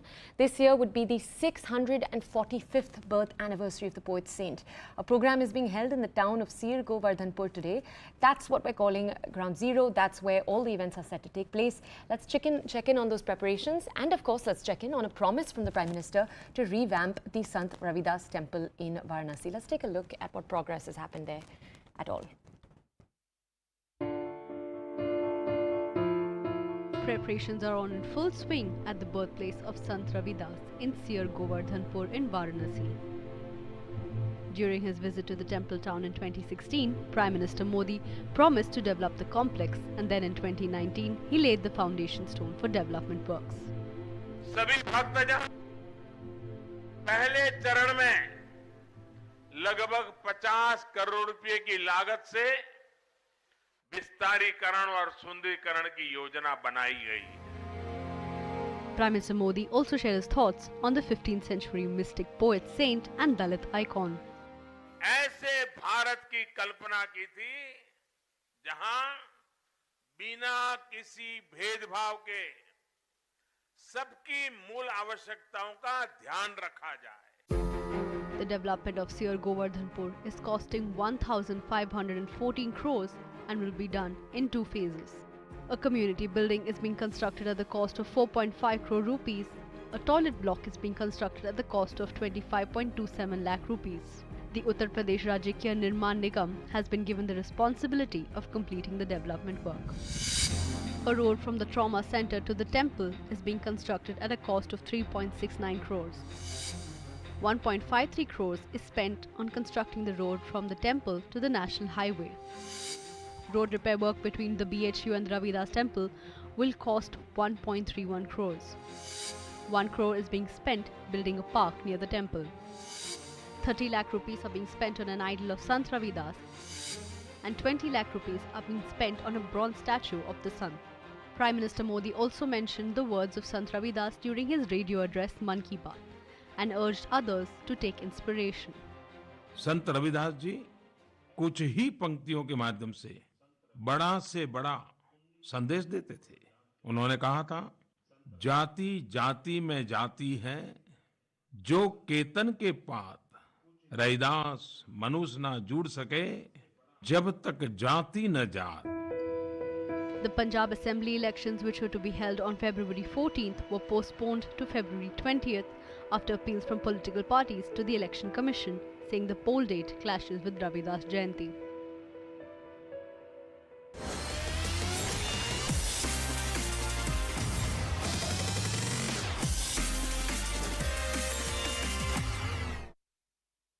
जहां आप जा रही हैं उसके norms को आपको follow करना पड़ेगा. This country is not going to run according to Sharia law. This country is going to run according to the constitution of our country. Well, that matter is in court, and of course the court will decide. But Swati, Anilaji does make a very important point, which is about the hardening of positions, and that is not one-sided. You know, the girls till now, the schools that had started were refusing, several parents are refusing to send their girls to schools now, even as the court is hearing the matter. They're insisting that without hijab, we will not do it. Will classes trump over hijab or not? Shivani, I absolutely agree with your concern and your questions, okay?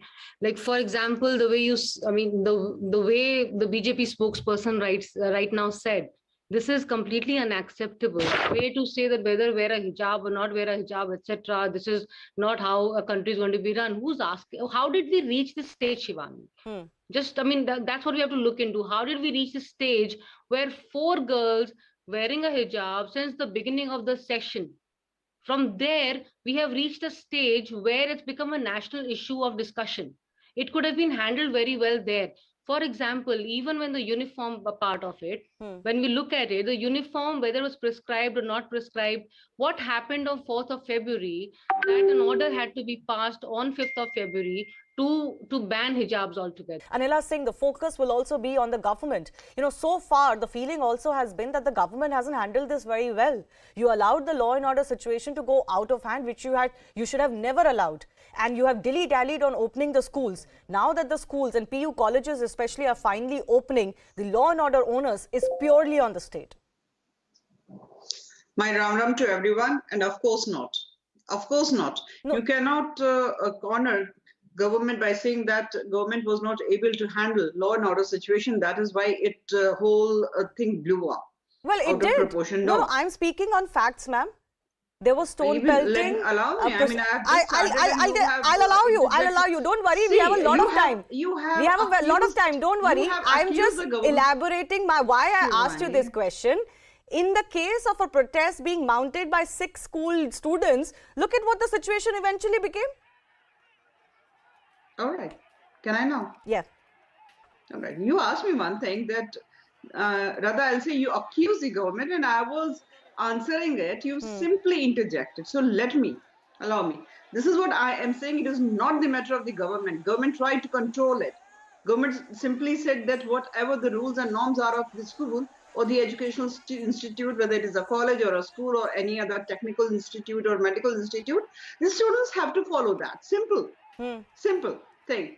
But we know it very well that where the whole matter goes, where the roots are, everybody knows in today's date. So this is not a political centric matter now. It is a legislative issue which should be discussed. What is happening in this country? When you say that we all know where... Allow me, please, allow me. I'm saying, look, we saw love jihad starting. Welcome back. You're watching the morning news here at CNN News 18. A slight reprieve from all of the day's top stories with something slightly different for you. Hard work and determination can make almost anything possible. In News 18's initiative with Baiju's Young Genius Season 2, we came across many kids who, with their determination, have done what seems to be almost impossible, especially at their young age. That's what we saw in this week's episode of Season 2. Let's take a look. That's all that we have for you here on the show. And next with us, we're going to be having Ridhima Bhatnagar. Thank you so much for watching. Lockdown के दौरान जब हर कोई घर पर बैठे बैठे bore हो रहा था या बोर्ड गेम खेल रहा था, इन्होंने एक नए बोर्ड गेम का आविष्कार ही कर डाला। मिलते हैं कोच्चि से 11 साल के वीर Kashyap.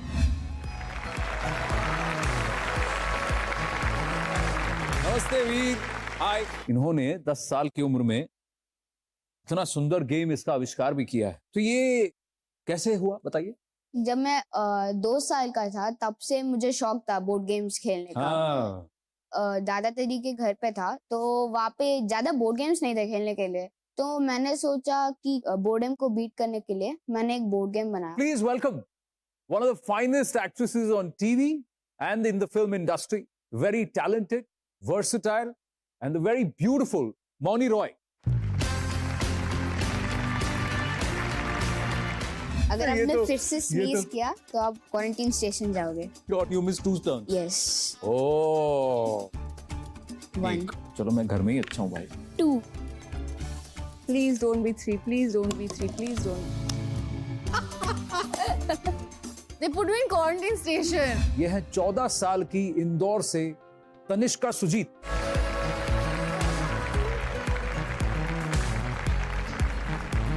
Oh, I'm good. Hi Tanishka. Hello. How are you? I'm good. आइए विराजिए। मुझे बचपन से ही पढ़ाई को लेकर बहुत लगाव है। जब मैं छोटी थी तब पापा 10th और 12th की ट्यूशन लेते थे, तो मैं मेरी क्लास को छोड़ के मैं उनके ही स्टडीज करती थी। ऐसा लगता था कि मैं भी उन्हीं की क्लास में चली जाऊं। Which land animal can open its mouth the widest? Option भी नहीं देखा हिप्पोपोटामस में चली गई। Well played, well played. Genius, young genius. Good morning. It's 10 o'clock. You're with CNN News 18. I'm Ridhima Bhatnagar. Getting you all the top stories over the next 60 minutes. Let's begin this broadcast with some breaking developments coming in. Some news coming in as far as the Congress's strategy in Punjab looks like. Congress is getting into a damage control mode as internal assessment is now projecting that the Aam Aadmi Party is the main threat as far as Punjab is concerned. Youth leaders like Srinivas have now been roped in to counter the work that have been done by the Delhi government during the COVID-19 pandemic. Sandeep Dixit, the son of Sheila Dixit, will also counter the Aam Aadmi Party. Alka Lamba, remember, who left Aam Aadmi Party to join the Congress, will also be used more in the campaign. Remember, it's just the last few days that have been left before we see Punjab going for polls. The Congress will now only concentrate on AAP stronghold areas and rural Punjab. That's the update that we're picking up. As we said, barely days to go before Punjab sees the polling. And as per an internal assessment that has been done, the Congress now feels that it's the Aam Aadmi Party that is their main threat. So some change of strategy is coming in. Some more faces have been roped in to counter the Aam Aadmi Party, which seems to be getting more aggressive. Remember, for the Congress, it is Chief Minister Charanjit Singh Channi as their chief ministerial face. For the Aam Aadmi Party, it is Bhagwat Mann. Our senior editor and my colleague Pallavi is now joining us with more details. Pallavi, good morning. Last few days to go, there have been some setbacks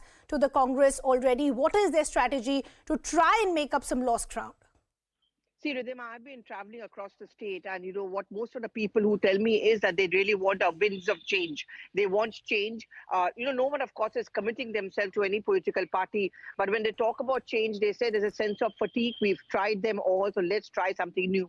That's the only indication I get, is that is there going to be a kind of a movement towards AAP? But what the Congress party is also trying to do is to try to project a Congress under Channi as that change, that we are different Congress. We are going to make all those promises. And how can you trust a Delhi-based party? But the fear factor of AAP is something which is very palpable within the Congress camp. And a couple of things, as we put out, indicates a change in their strategy. From, now focusing, if you notice, the Rahul Gandhi used to attack the BJP and the Prime Minister. Now, in the last 2-3 meetings that he's held, including Priyanka Gandhi Vadra, they have been training their guns on Kejriwal. They've been attacking the Aam Aadmi Party. Using the Youth Congress, Srinivas, who played an important role as far as COVID was concerned in the Delta phase, he's been roped in to make the point that the Delhi government failed, and that's where the Youth Congress worked. Getting in people like a Sandeep Dixit, Sheila Dixit's son, also a member of parliament from Delhi at one point of time. He's been roped in to kind of expose the AAP. Alka Lamba, who left AAP to join the Congress party, also being roped in to talk about how AAP is just not the right party for you. So the fear factor is very much there. And the last 2 to 3 days, we are going to be watching more and more Congress leaders flying down, and the Gandhis extensively, really, Ridhima, to make the point that Congress is the best change that the people of Punjab can look for. Pallavi, we'll continue this conversation in just a bit. I'll request you to stay on with us. We want to play out some reactions as well. The Congress's strategy to go after the Aam Aadmi Party comes on the heels of the scathing attack against Arvind Kejriwal. Let's listen in. Punjab में 3 मोनोपोलियां हैं. इन 3 मोनोपोलियों को हम तोड़ देंगे. पहली monopoly बस की monopoly. उसमें हम युवाओं को परमिट देंगे और मोनोपोली को तोड़ देंगे. दूसरी मोनोपोली केबल की मोनोपोली. 400 रुपए से हम 200 रुपए करके दिखा देंगे. चन्नी जी करके दिखाएंगे. और रेत की मोनोपोली 1200 रुपए पर ट्रेलर चन्नी जी करके दिखा देंगे. हमारे जो नेता हैं वो आतंकवादी के घर में आपको कभी नहीं मिलेंगे. हो ही नहीं सकता. झाड़ू के नेता जरूर आपको आतंकवादी के घर में मिल सकते हैं, मगर कांग्रेस का नेता आपको कभी नहीं मिल सकता. और याद रखिए कि ये चेहरे नहीं हैं. चेहरे के पीछे शक्तियां होती हैं. शक्तियां छुपी रहती हैं, अपना असली रूप नहीं दिखाती हैं. अगर आप शक्ति को पहचानना चाहते हो तो नेता के कर्मों को देखो. शब्दों को नहीं देखो, कर्मों को देखो. Pallavi continues to be with us. Pallavi, you've been, reporting from various areas of Punjab over the last few weeks. Has the Congress identified certain areas which they want to target in the last few days? Malwa is one area where the AAP certainly seems to be having quite a grip on. And Malwa matters because 69 seats really come in from here. And they say that whoever wins the Malwa belt, and Malwa essentially includes, places like Ludhiana, Jalandhar, not Ludhiana, Jalandhar, but, places like Patiala, Ropar. These are the important belts which actually do matter. Sangrur, which is again the stronghold of AAP. All of that falls in the Malwa area. A lot of focus on that. Channi was actually made to contest from a second seat. Dhuri was essentially to provide a counter to the AAP CM Faiz Bhagwat Mann, who comes in from that area, from the Sangrur belt. Priyanka Gandhi Vadra, for example, goes to Dhuri. So Malwa is going to be one big focus. Majha is the other area, which is like Amritsar, Taran, Pathankot, and that's also where Sidhu comes in from. We also saw a lot of focus yesterday, for example, when Priyanka Gandhi Vadra visited those areas. So I think the focus now is to go all out. A lot of stress on Malwa. Lots of Congress leaders have flown down, many of them who actually are from Punjab, like an Ajay Makhan and so on and so forth. They are now going to be campaigning. Ajay Makhan, for example, is going to be campaigning in Amritsar because there's a worry line as far as Navjot Singh Sidhu is concerned. It's important that the key players like Sidhu, Channi, and the big faces, Rana Gurjeet Singh, Pargat Singh, all of them really win these elections. Pallavi, thanks for getting us those details. We'll leave that conversation there.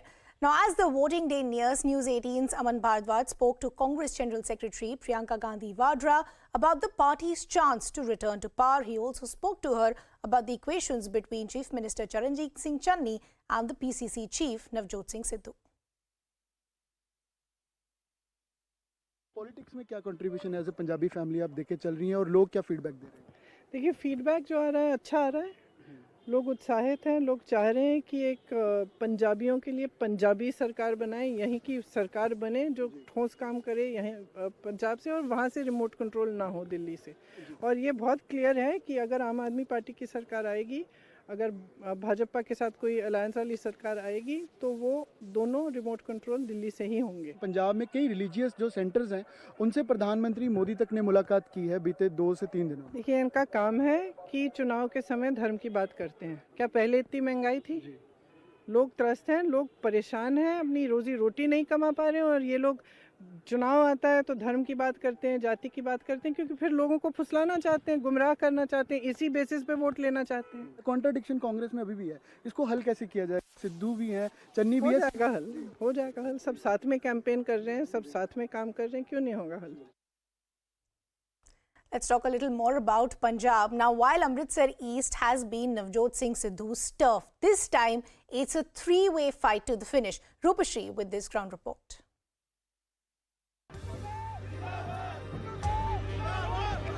Navjot Singh Sidhu, the man at the centre of the Punjab political potboiler that has been unfolding for months now.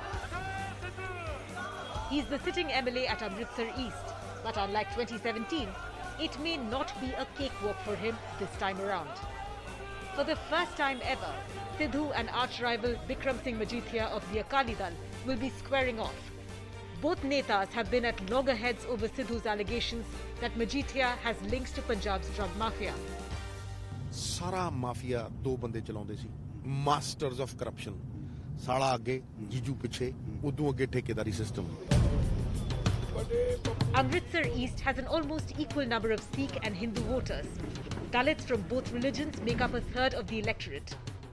So will Akali's alliance with the BSP benefit Majithia in this seat? So ਸੁਭਾਵਿਕ ਹੈ ਏਡੇ ਇਕੱਠ ਹੋਣ, ਲੋਕ party ਪੱਧਰ ਤੋਂ ਉੱਤੇ ਉੱਠ ਕੇ ਇਕੱਠ ਕਰਨ। ਗੱਲ ਹੁਣ ਕਾਂਗਰਸ, ਅਕਾਲੀ, ਭਾਜਪਾ, ਬਸਪਾ, ਕਾਮਰੇਡਾਂ ਦੀ ਨਹੀਂ, ਗੱਲ ਇਸ ਹਲਕੇ ਨੂੰ ਆਜ਼ਾਦੀ ਦਿਵਾਉਣ ਦੀ ਹੈ। And as if the Amritsar East contest wasn't interesting enough, there is a third player in the mix. This is the first election for 50-year-old social activist Jeevan Jyot Kaur, who is fighting on an Aam Aadmi Party ticket. Indeed, it's a bold step, but let me also tell you that I've been very actively working, with ladies here. I've been into drug de-addiction also. So I have seen women, I have seen mothers, I have seen sisters, who have lost all their men, I mean brothers, husbands to drugs. And there's one particular area here in East which is Makbulpura. Believe me, if you have time, let us visit that area once and you will see there are families who have lost all their male members to drugs there. So that was one aspect where I thought that yes, if I get a chance to change their lives, I must avail that. Jeevanjot Kaur is known as Pad Woman in Punjab. She has been at the forefront of making healthcare and education accessible to children and women for the last 25 years. She is one of just 12 women candidates fielded by AAP. Amritsar East falls under the Majha region of Punjab. Traditionally, the contest here has been between the Congress and the Akalis. But can AAP make an impact this time around? With Rupashi Nanda in Amritsar, Anisya Kumar for CNN News 18. Shifting focus to some developments coming in from Uttar Pradesh, a big controversy in Uttar Pradesh amid elections. The BJP's Karhal candidate SP Singh Baghel, who's contesting against SP chief Akhilesh Yadav, was attacked in Mainpuri yesterday. The BJP neta, we're understanding, had a narrow escape while his car glass got broken. The BJP has condemned the attack and they're blaming the Samajwadi Party. Bharatiya Janata party Mainpuri जनपद में 2022 के विधानसभा चुनाव में करहल विधानसभा सहित सभी चारों सीटों पर ऐतिहासिक विजय की ओर बढ़ रही है। इससे बौखला करके समाजवादी पार्टी के राष्ट्रीय अध्यक्ष ने अपने पालतू गुंडों और अपराधियों और दंगाइयों के द्वारा कि प्रोफेसर SP सिंह बघेल जी के, जो भारत सरकार के मंत्री भी हैं, प्रत्याशी के साथ साथ उनके ऊपर सपा के सैकड़ों गुंडों ने हमला कर दिया, उनकी हत्या करने का प्रयास किया। श्री अखिलेश यादव जी बताइए, क्या यही नई सपा है? मैं चुनाव आयोग से ऐसे अपराधियों के खिलाफ अविलंब सख्त से सख्त, कठोर से कठोर कार्रवाई किए जाने की मांग करता हूं। Bureau Chief Pranshu is now joining us on the broadcast. Pranshu, good morning. Talk to us about what took place in Mainpuri and what is the allegation now coming in as far as the BJP is concerned. Yes, good morning, Ridhima. In fact, this is the new controversy which has broken out ahead of phase 3. And the allegation is that yesterday evening when Mr. Baghel was, returning after campaigning, there was a group of unidentified people, around 20 to 25 odd people, who attacked his cavalcade. His car was attacked. Mr. Baghel somehow, according to his own statement, was able to escape from that spot. Now an FIR has been filed in this incident, which blames an unidentified group of people associated to Samajwadi Party attacking Mr. Baghel, a charge that has been, denied by the Samajwadi Party. But, this holds a lot of importance out there. Mr. Baghel comes in from the Dalit community. He is contesting against Akhilesh Yadav, and in this entire phase 3, in which a large areas of Bundelkhand, strong pockets of Aligarh, Eta and Kasganj area, and also this so-called Yadav heartland, that is Mainpuri, Netawa, they go to polls. And here it is purely the caste politics that is at play. You don't see that sort of minority politics playing out. And therefore, this allegation holds a lot of political significance as well, that if this attack has taken place and actually by the Samajwadi Party leaders or the workers, it can clearly also boil down to that Dalit versus the OBC controversy. So clearly, BJP is demanding a stringent action and is accusing Samajwadi Party of trying a murderous attack against a union minister. Okay, Pranshu. We'll leave the conversation there. Thanks for getting us those details. Let's play out some other reports coming in from Uttar Pradesh. Now, ahead of Uttar Pradesh's third phase of voting, CNN News 18 goes to Firozabad, a constituency that the BJP had won during the last elections. Known for its bangle industry, workers and locals talk about how unemployment still remains a key issue. Mare Shakil with this report.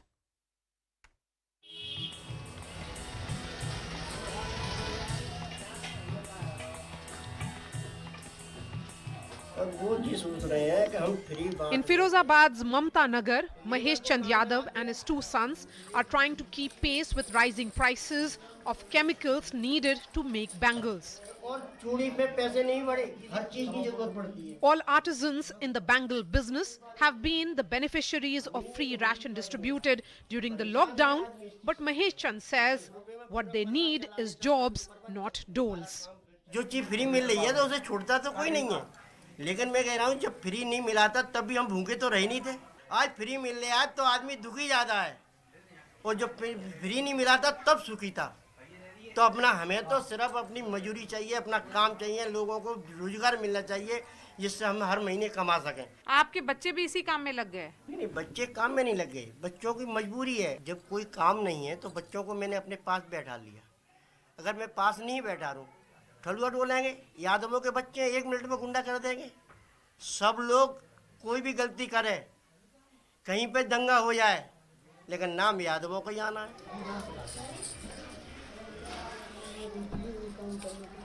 22-year-old Puneet is a BSc graduate.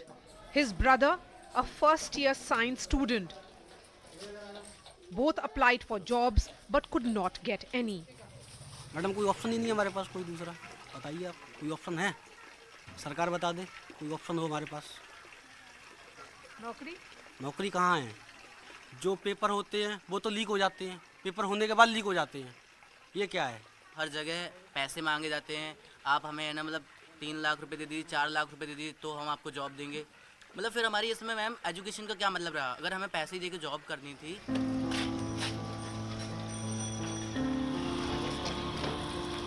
The narrow bylanes of Firozabad are home to bangle makers who come from various castes. Bablu Kumar and his mother Sonkali Devi are Shankhwar Kori, a scheduled caste. Their vote is for the party that will speak for concerns of labourers. इस बार चुनाव में क्या मुद्दा है? इस बार चुनाव में क्या मुद्दा है ये तो अब पता चलेगा जब वोट पड़ेंगे। जब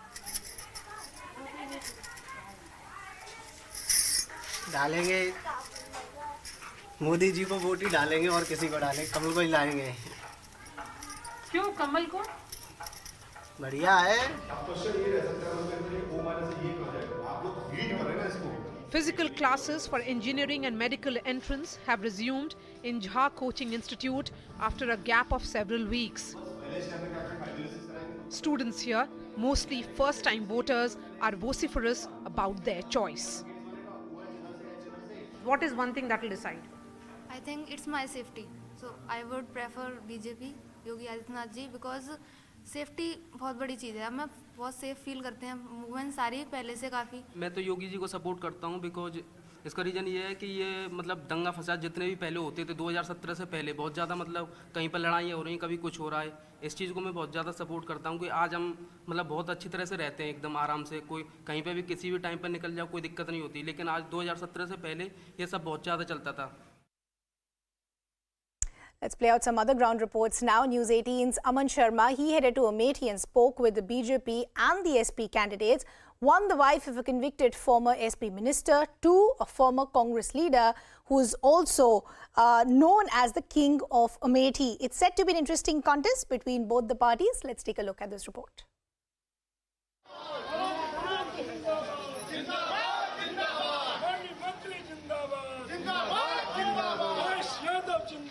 In Amethi here, covering the campaign of Maharaji Prajapati, who is the wife of Gayatri Prajapati, campaigning on the SP ticket from here in Amethi, asking people for justice for a husband who was convicted last year in a rape case for the life imprisonment. Was it a fake case? Was it a genuine case? The court convicted him. They say they will go to the higher court and appeal.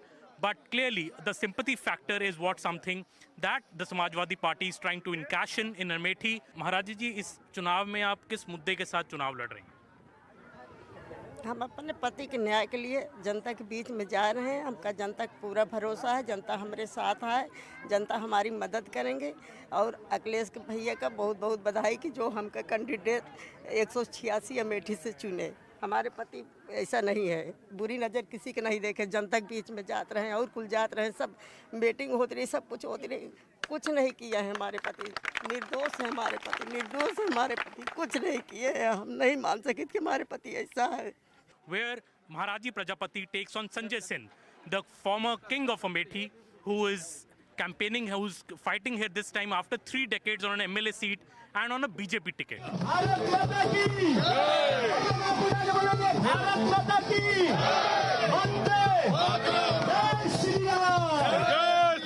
What is different? Because you were seen as one of the closest Congress leaders, and now in Amethi, we hardly see any Congress.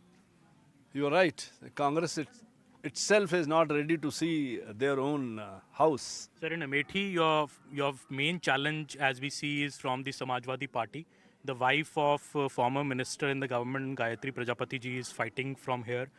Our society is always sympathetic for this kind of situation. But at the same time, whole Amethi people know that what justice has come from the courts. And this sympathy is actually for that girl who was raped.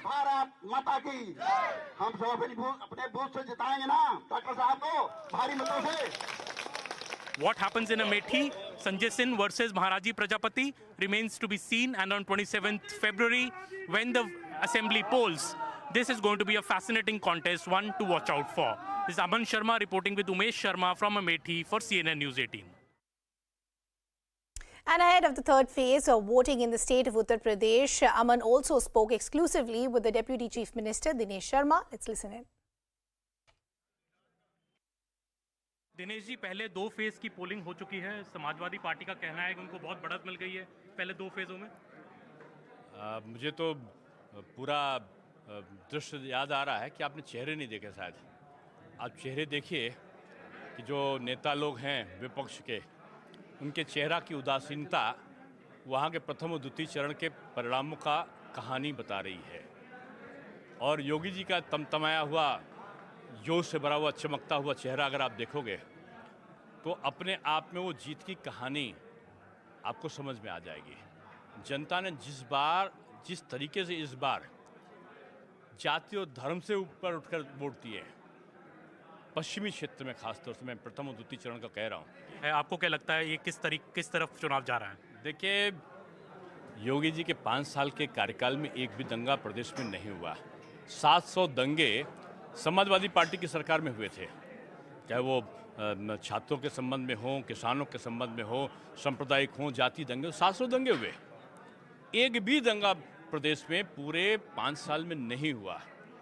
और ये अपराधी जो दंगा कराने वाले लोग थे, जो अपहरण, डकैती, लूट और महिलाओं के साथ अशिष्ट व्यवहारों के लिए दोषी लोग थे, ये बिलों में चले गए थे या जेलों में चले गए थे। आज वो अगर बेल पे आए हैं तो अलादीन के चिराग की तरह, जिन्न की तरह निकलकर ये विपक्षियों की सूची से बाहर निकल कर आए हैं। ये गलत एक परंपरा को फिर से डालने की कोशिश है। Well, we'll keep tracking all these political developments and much more. For now, we're slipping into a very short break.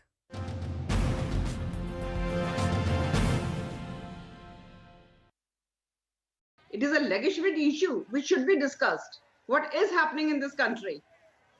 When you say that we all know where... Allow me, please, allow me.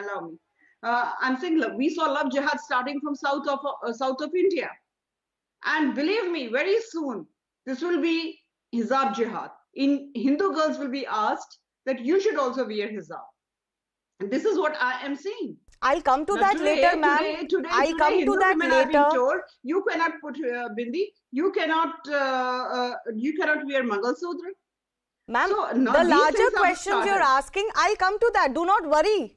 We will talk about those things, where this protest or this insistence on wearing the hijab is taking us. We are not shy of that. But I want to first ask you, as the BJP representative, have you all handled this well enough to the extent that Section 144 has to be imposed in various districts? That doesn't say that the law and order situation is fine. This is what I am saying. It is a conspiracy. And By these whom? people, they were ready with the toolkit. And we saw that how the things emerged. It started from what would be a small place in Karnataka. Then, just like a wildfire, it went to whole of the country, then internationally. So now this issue has become international. International newspapers are writing on it. And international channels are talking about it. So in today's date, Hijab has become victim and Bhagwa has become villain. वो खुश हैं, बहुत खुश हैं। उनको जिस चीज के लिए कहा गया है, वो चीज उन्होंने पूरी करके दिखा दी कि Hijab is a victim and Bhagwa is a villain. This is what we are observing in today's date. Okay. Now Hindus are being told that you are a victim. You are not allowing girls to wear hijab. Who is stopping them to wear hijab? आप हिजाब में रहिए, Burke में बिल्कुल बंद होकर रहिए. कोई नहीं मना कर रहा है. पर जहां आप जा रही हैं उसके नॉर्म्स को आपको फॉलो करना पड़ेगा. This country is not going to run according to Sharia law.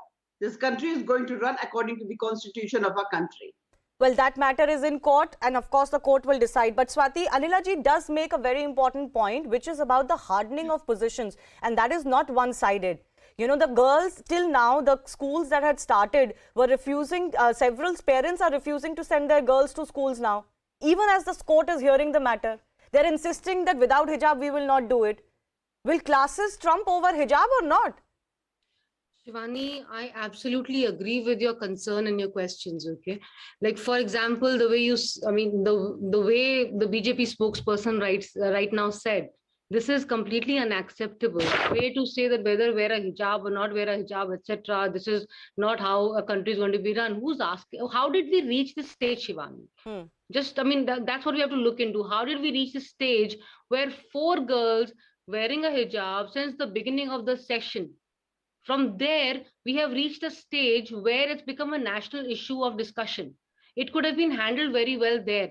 For example, even when the uniform part of it, when we look at it, the uniform, whether it was prescribed or not prescribed, what happened on 4th of February, that an order had to be passed on 5th of February to ban hijabs altogether. Anila Singh, the focus will also be on the government. You know, so far, the feeling also has been that the government hasn't handled this very well. You allowed the law and order situation to go out of hand, which you should have never allowed. And you have dilly-dallied on opening the schools. Now that the schools and PU colleges especially are finally opening, the law and order onus is purely on the state. My round to everyone, and of course not. Of course not. No. You cannot corner government by saying that government was not able to handle law and order situation. That is why it whole thing blew up. Well, it did. Proportion. No, I'm speaking on facts, ma'am. There was stone pelting. Allow me. I'll allow you. I'll allow you. Don't worry. We have a lot of time. We have a lot of time. Don't worry. I'm just elaborating my why.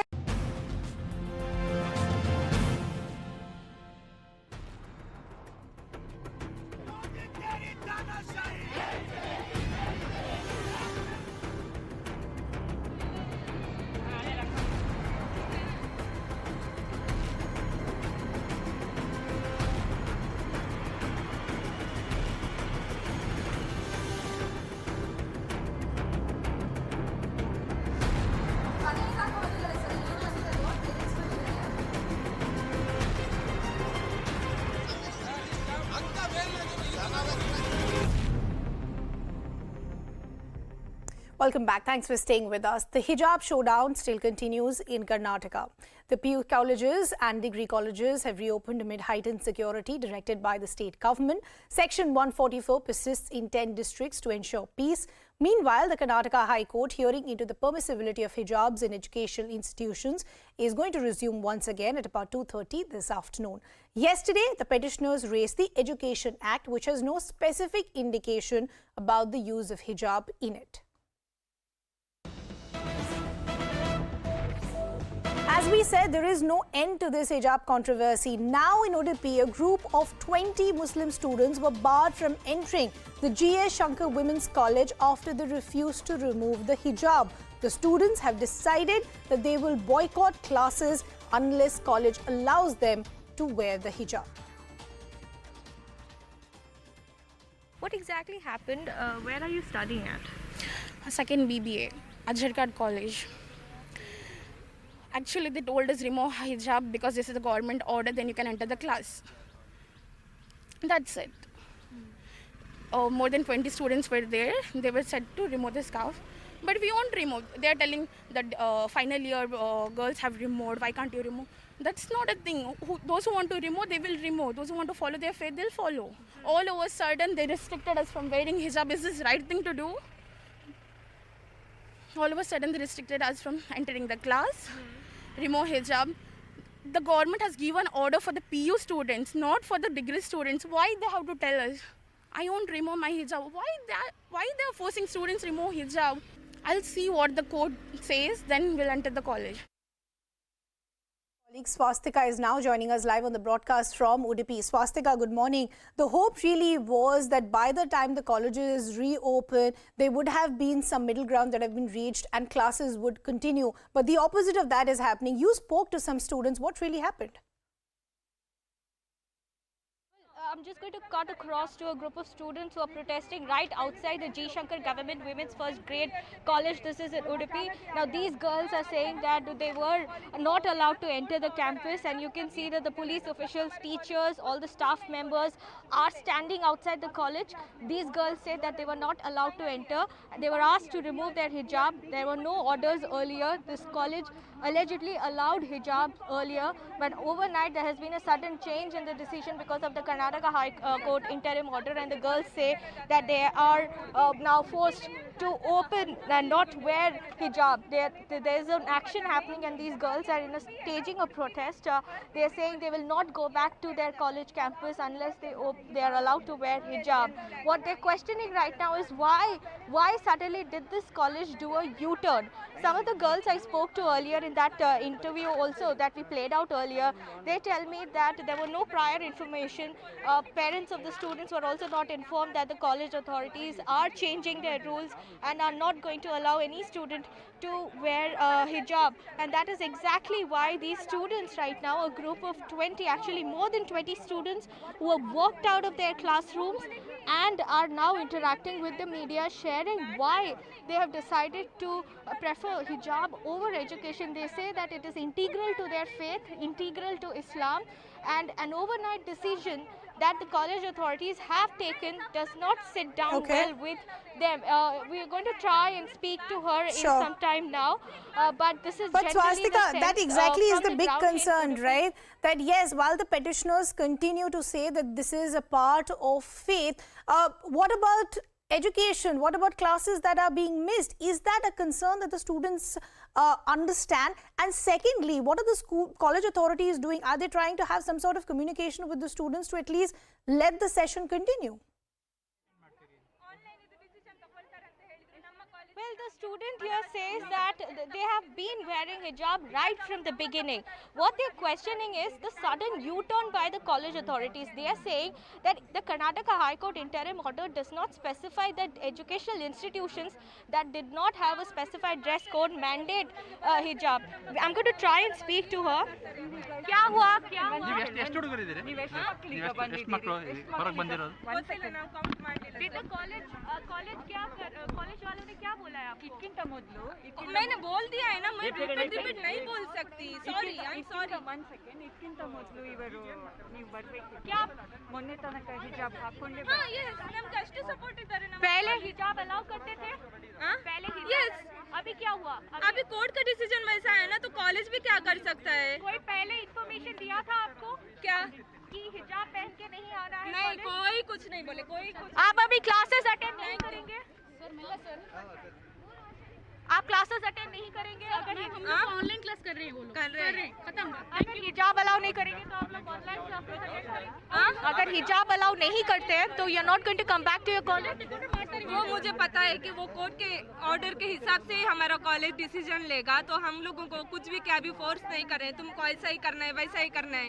वो हमारे side में, हम लोग court के side में नहीं है, वो हम लोगों के साइड में. तो आप अभी क्या करने वाले हो? You going back home? Yes, we are online class कर रहे हैं. All right. So the students here really are distressed at the moment, and they are going back to their homes. Actually, they're saying that they'll come back to college only when there is a final decision given by the Karnataka High Court, and they will certainly come back wearing hijab. They will not enter the premise if hijab is not allowed. So that is exactly the visuals we're getting you live from Udupi city, where a skirmish has broken out here outside the G. Shankar Government Degree College here. A group of 20 Muslim students, actually more than 20 Muslim students, have just walked out, and they said, rather they took a vow that they're not going to come back to the college unless hijab is allowed. And I'm going to ask Venkatesh, my VJ, to show you the visuals there. You can see the girls still standing there inside the college compound, and they are soon going to leave the college campus. You can see the police deployment as well. The principal here, we managed to have a word with him earlier. He said that the rules have been in place. It's only that They are following the Karnataka High Court interim order, and going forward, they're not going to allow hijab unless there's a final decision from the court. Ridhima. Okay, Swastika, I'll request you to stay on with us. We're getting some other breaking developments now coming in as well.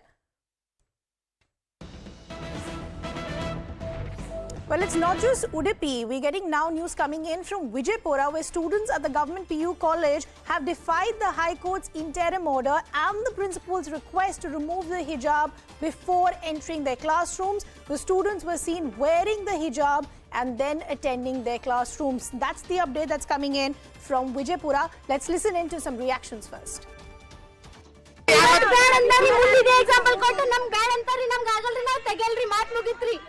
ಅಲ್ಲ ಈಗ ನಾಳೆ exam ಅದ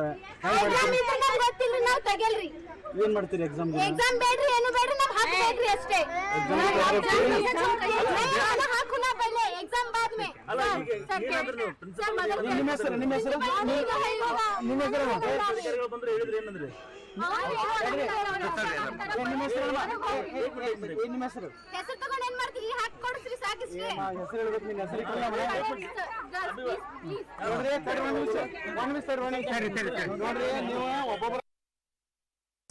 My colleague Harish Upadhyay also now joining us on the broadcast. Harish, good morning. So from Udupi, where we're seeing students refuse to attend classrooms, they're saying we'll go back home if hijab is not allowed.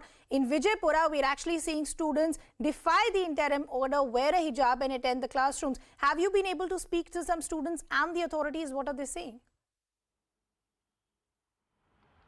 Well, it's a really challenging situation for especially PU colleges, principals and teachers. We are seeing students at various places insisting that they be allowed to wear hijab inside the classroom. We are seeing similar scenes in Vijaypura. We are hearing of similar stories in Yadgir, Shimoga, other places, at least 5-6 places where students are insisting that they be allowed to wear hijab. In Kodagu, the students have once again skipped class for day 3 despite over the last 2 days them missing the preparatory exam of class 10.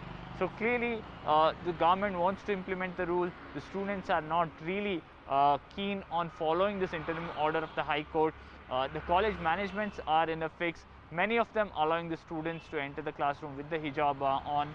They believe that the career and the education of these students is much more important. In fact, in certain districts, the media has been barred from entering college campuses and shooting to ensure that even if there is an ad hoc arrangement that happens within the campus, it doesn't get out and spread the word. So somewhere it's uneasy calm that's prevailing in most of the districts in Karnataka. Okay, Harish and Swastika, thanks for getting us those updates. We'll keep tracking all these developments. For now, we're slipping into a very short break.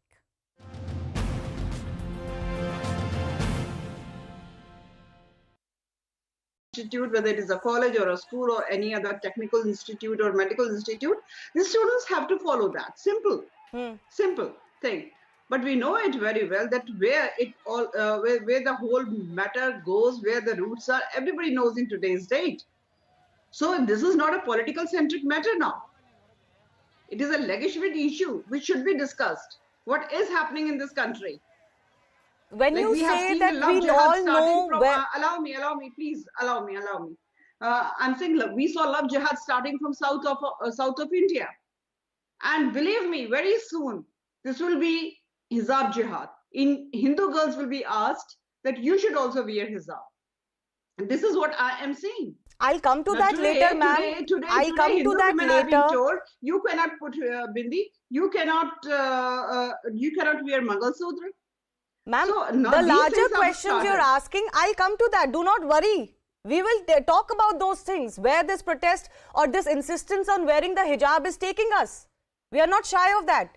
But I want to first ask you as the BJP representative, have you all handled this well enough to the extent that section 144 has to be imposed in various districts? That doesn't say that the law and order situation is fine. This is what I am saying. It is a conspiracy. And these people, they were ready with the toolkit. And we saw that how the things emerged. It started from Udupi, a small place in Karnataka.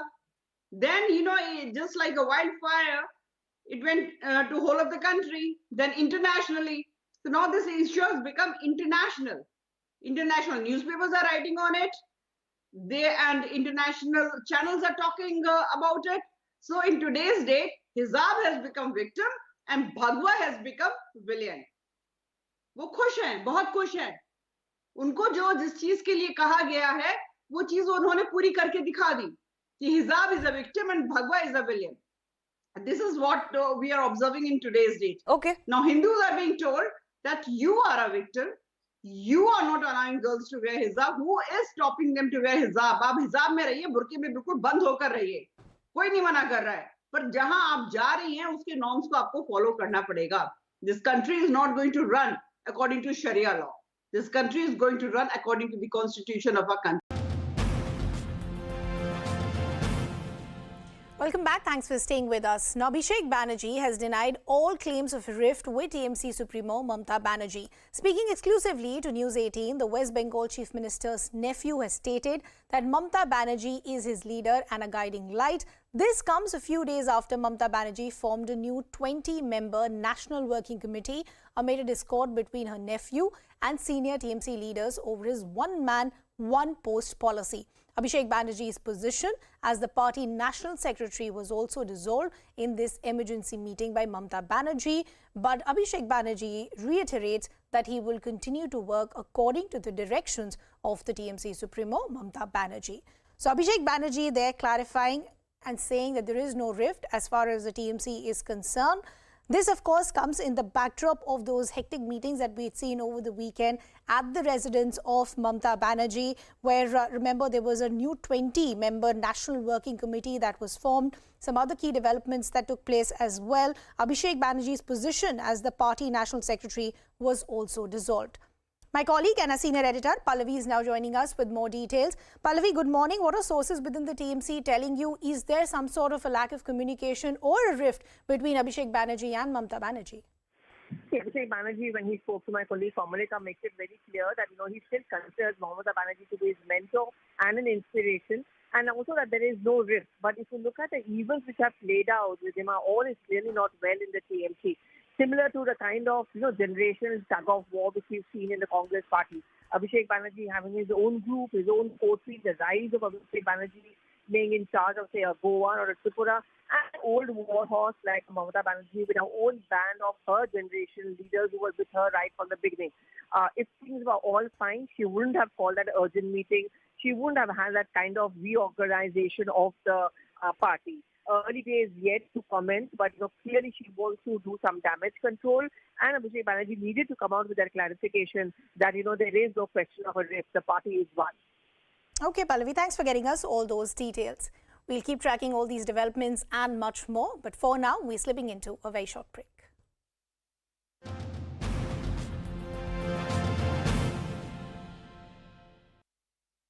Try to control it.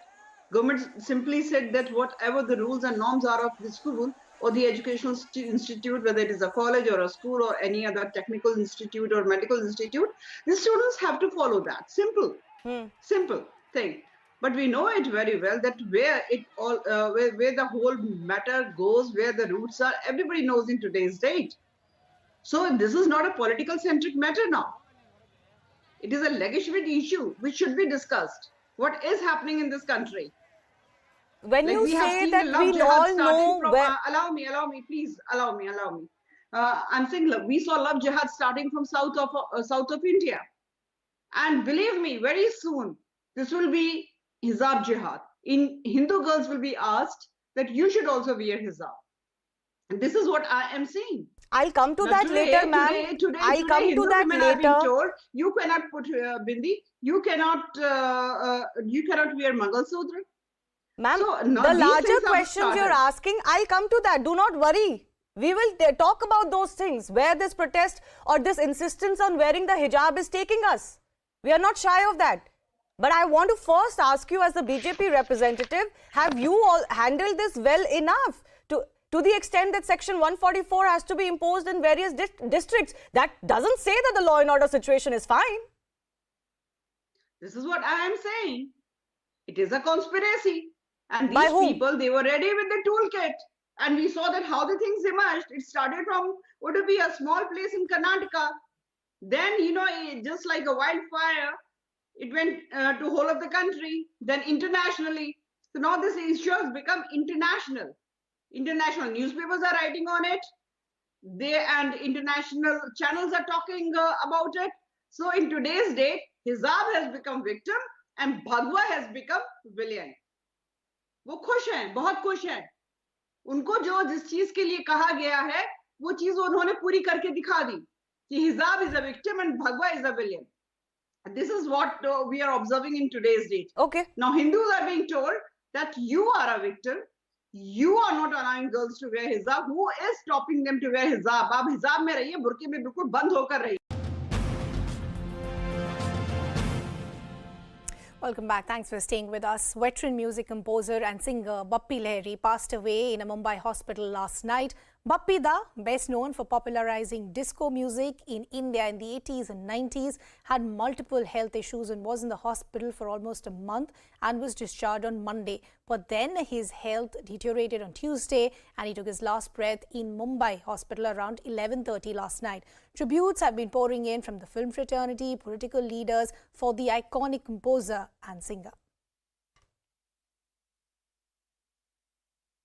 We are all feeling very sad because it's a very, very sad morning for all of us because we were very closely connected to him and I really owe him my career because there was a time, when for almost 10 years I kept on singing all the hits for Dada. Dada used to say, मजाक में हीला कुछ भी गाएगा मेरा गाना बजा मतलब hit कर देगा. But दादा खुद हिट थे. दादा गोल्डन मिडास की तरह थे. वो सिर्फ खुद ही गहना नहीं देते थे. वो जिस भी फिल्म का गाना थे वो गोल्डन हिट हो जाती थी. And he brought a change on a silver screen. मेरी सक्सेस बोलिए या मेरे करियर के पीछे बप्पी दा का भी बहुत योगदान रहा है. मेरा स्ट्रगल का आधा टाइम से ज्यादा बप्पी दा के साथ गुजरा है जब वो मुझे अपने शोज में ले जाते थे. एंड ये हम लोगों को झूठ बोल के बप्पी दा चले गए. बप्पी दा आज से कितने सालों से 30 साल से 40 साल से कह रहे हैं कभी अलविदा ना कहना. ये क्या मजाक है. कभी अलविदा ना कहना और अलविदा कह के चले गए. बहुत इजी वे में काम करते थे. बहुत इजीएस्ट मतलब किसी सिंगर को कोई प्रेशर नहीं देते थे. हर चीज में वाह, हर चीज में वो मोटिवेट करते थे. हर चीजों में वो इनकरेज करते थे. कुछ इनोवेशन लाओ, कुछ अपने से कुछ करो. It's just been such a day of such devastating news, really. I just can't even believe that, what are the memories? I mean, is that all that's left behind? I don't know. It's just so sad because as far as I'm concerned, he truly, and I said it all the time, and not many people would really accept that he was really, truly the disco king, really. A trendsetter, a complete trailblazer for the kind of music that he did. It's impossible to believe that this man who spread happiness everywhere with music is no more. I don't know. I haven't cried like this, It's been really sad, really devastating because, I just feel that, his whole persona was such a simple man. Udit Narayan is also now joining us on the broadcast. Udit जी, बहुत बड़ा setback है सबके लिए. आप बताइए आपकी memories Bappi दा से, कब से आप उनको जानते थे? बहुत ही दुखद समाचार है. मतलब सुबह से जब से सुना हो तब से बिलीव नहीं हो रहा है कि लास्ट 10 दिन पहले लता जी चली गई. अभी बप्पी दा का न्यूज सुन के एकदम हिल गए हैं. तब पूरे फिल्म इंडस्ट्री, म्यूजिक इंडस्ट्री का कितना बड़ा लॉस हुआ कि जिसका बयान नहीं कर सकते हैं. बप्पी दा का संबंध मेरे संघर्ष के दिनों से ही था और जुहू में उस वक्त रहते थे बप्पी दा फ्लैट में, तो वहां मैं जाया करता था जी. और उनकी रिकॉर्डिंग्स हुआ करती थी. मतलब नेचुरली अब इतने टॉप के म्यूजिक डायरेक्टर हैं तो रिकॉर्डिंग तो होगा ही, लेकिन एट ए टाइम मैंने उनको देखा है 5-6 स्टूडियो में एट ए टाइम उनका रिकॉर्डिंग होता था. तो मैं सोचता था कि क्या जुनून होगा इनके अंदर कि मतलब आदमी एक स्टूडियो में गाना कर ले तो बहुत बड़ी बात होती है। इनका एट ए टाइम 6 स्टूडियो में रिकॉर्डिंग चल रहा है और हर स्टूडियो में उनके हर कलर के गाने रिकॉर्ड हो रहे थे उस वक्त। तो मैं सोच में पड़ जाता था कि क्या इनके अंदर क्या ऊपर वाले ने शक्ति दिया होगा और क्या काम करने की जुनून क्या दिया होगा इनके अंदर, और वो कंटिन्यू मैंने उनको देखा। तो ऐसा फनकार जिनको डिस्को किंग का भी टाइटल उनको मिला है, एक टाइम में एक से एक डिस्को गाने भी उन्होंने दिए हैं और पूरे हमारे फिल्म इंडस्ट्री, म्यूजिक इंडस्ट्री को उन्होंने बहुत ऊंचा उठाया अपने कामों से। और आज मुझे लगता है कि 50 सालों से वो रूल्ड कर रहे थे as a music director, as a composer और एज ए सिंगर ऑल्सो। जी उदित जी, 80s और 90s में जैसे आपने सही बोला, उनको डिस्को किंग का टाइटल मिला था। हर टॉप गाना के पीछे बप्पी दा होते थे। आपने कितने फिल्म या म्यूजिक एल्बम्स में बप्पी दा के साथ काम करा और क्या सीखने को मिला? देखिए, उनसे घर का संबंध हो गया था मुझे। उनके मदर फादर भी जब थे तो उस वक्त भी हम जाया करते, तो उनकी मदर जो है वो बहुत आशीर्वाद देते थे मुझे, बोले कि तुम स्ट्रगल कर रहे हो, अच्छा है, बप्पी दा भी काफी स्ट्रगल करके आए हैं, तो तुमको जिस रास्ते से हो बहुत अच्छा है, ऐसे ही आगे बढ़ोगे। और हमेशा उनके साथ बैठना उठना, रिकॉर्डिंग में मुझे बुलाते थे, कभी साथ में हम खाना भी खाते थे और चाय तो हमेशा उनके यहाँ हम जब भी संघर्ष के दौरान जाते तो बोलते चाय पिए हो कि नहीं, चाय पी लो। तो मतलब बहुत अच्छा घरेलू संबंध हो गया था। और काम में बहुत ज्यादा नहीं कर पाया उनके साथ, लेकिन 10-15 फिल्मों में मैंने गाए हैं। एक तो किशोर दास सुरेश वाडकर जी के साथ हमें भी गवाया उन्होंने, कह दो प्यार है, जो फिल्म बन के रिलीज नहीं हुई। एक आशा जी के साथ गवाया था उन्होंने, अफसाना प्यार का। और एक पहला निहलानी जी की फिल्म थी जिसमें मुमताज जी कमबैक हुए थे।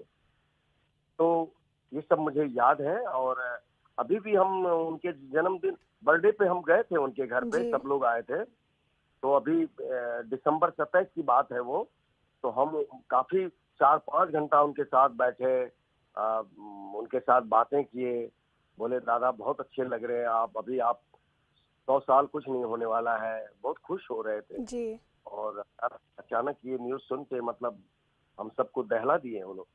उदय जी, जैसे आपने कहा उनके बर्थडे पे आप आखिरी मिले थे, जब 1 महीने से उनकी तबीयत खराब थी, क्या आपकी उनकी कोई बातचीत हो पाई थी? नहीं, बातचीत तो हम तो अब देखिए 27 दिसंबर को तो ज्यादा दिन हुए भी नहीं, 1.5 महीने ही हुए हैं।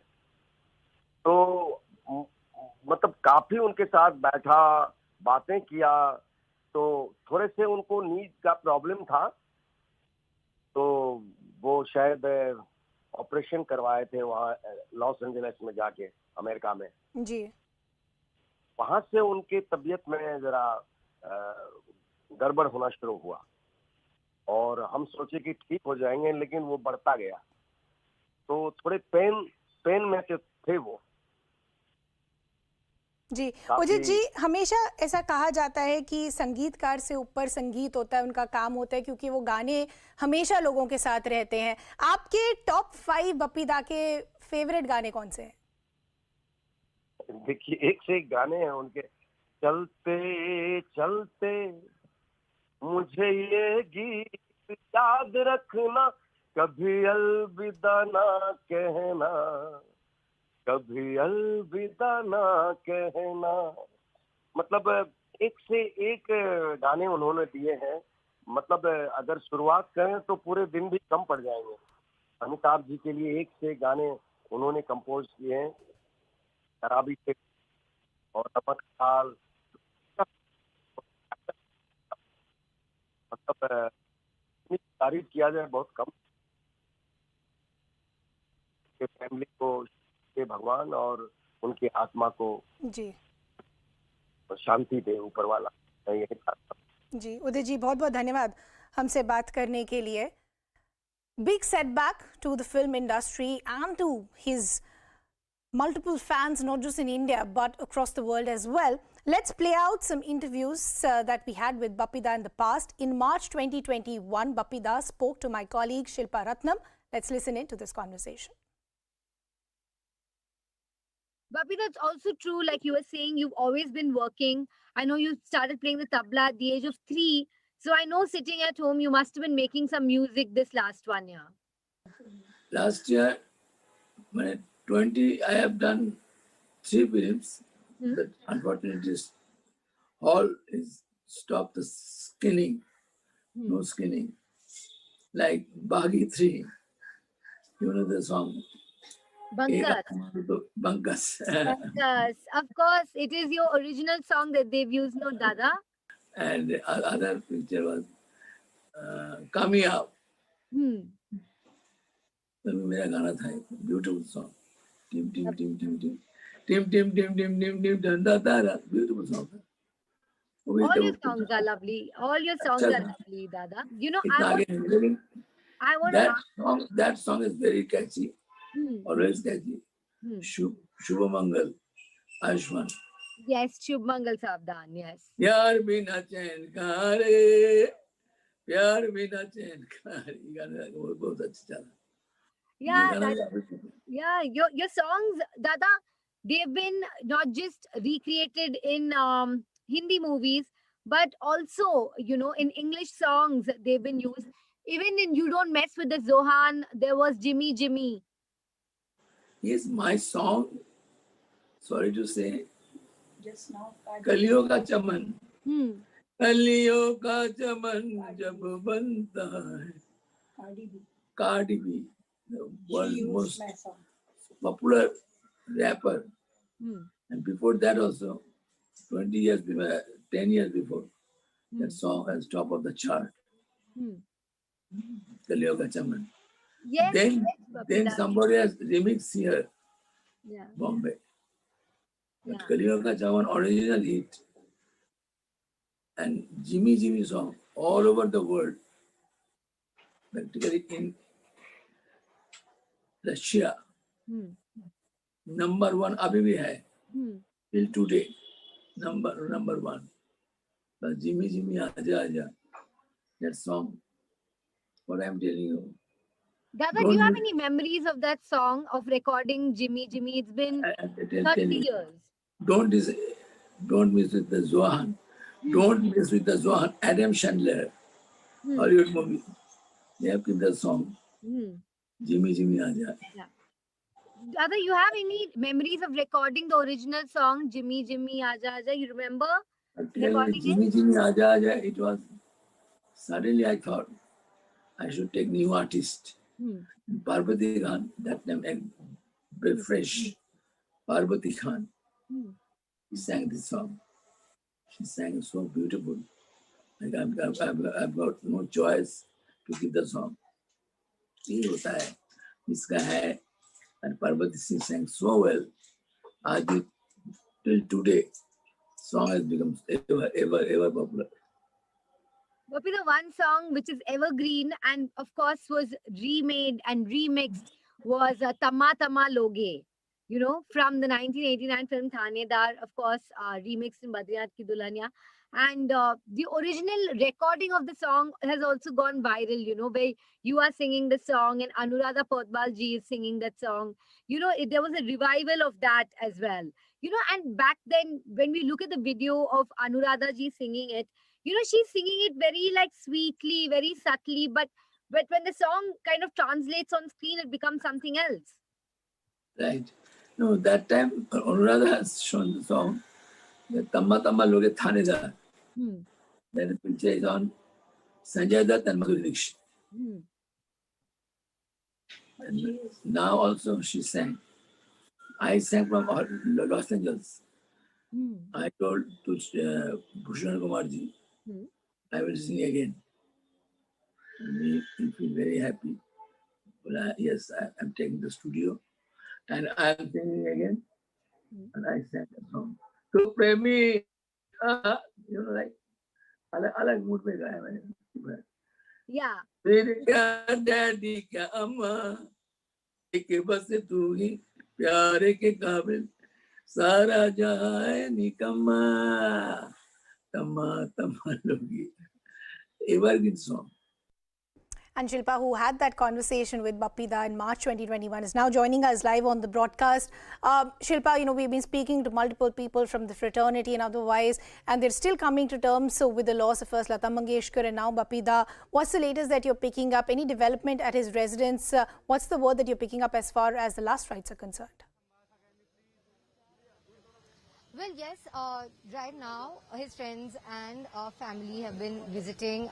The remains were brought in here early this morning. There's a lot of police personnel here. There's a lot of security here because this is, you know, a house that is a landmark in Juhu and also a landmark of the music fraternity in Mumbai, and definitely there have been a lot of well-wishers pouring in, including some from the film industry, from Tanuja, who just went in, to Alka Yagnik, a singer that Bappi Lahiri has collaborated with many times, to Biswadeep Chatterjee, and we're also expecting more names to come here because Bappi Da is somebody who enjoyed immense goodwill in the film industry. Everybody has always spoken so fondly of him, and someone who is a very social person as well, and definitely a very dark day for the neighborhood and for the industry, because he was somebody who really redefined the music of an entire generation, and is an absolute cult icon. And the funeral is expected to take place tomorrow because his son Bappi Lahiri is currently in LA and is expected to reach India tomorrow. Bappi Da was very close to his son Bappa, who is a composer. He also has a daughter, Rema, and his grandson also composed a tribute to Lata Mangeshkar. And Bappi Da comes from a musical family in Bengal, so it's a family which has been carrying on the tradition of music and also been trying to offer something new every time. Okay, Shilpa, we leave the conversation there. Condolences continue to pour in. Well, good morning. On top of 11, welcome to CNN News 18. I'm Ridhima Bhatnagar. Let's begin with our top focus. A legacy war is erupting amidst the 645th birth anniversary of poet Saint Guru Sant Ravidas. Now, with Punjab elections just round the corner, top brass of all parties, the BJP, the Aam Aadmi Party and the Congress, have made a beeline to pay their tributes to the Dalit icon.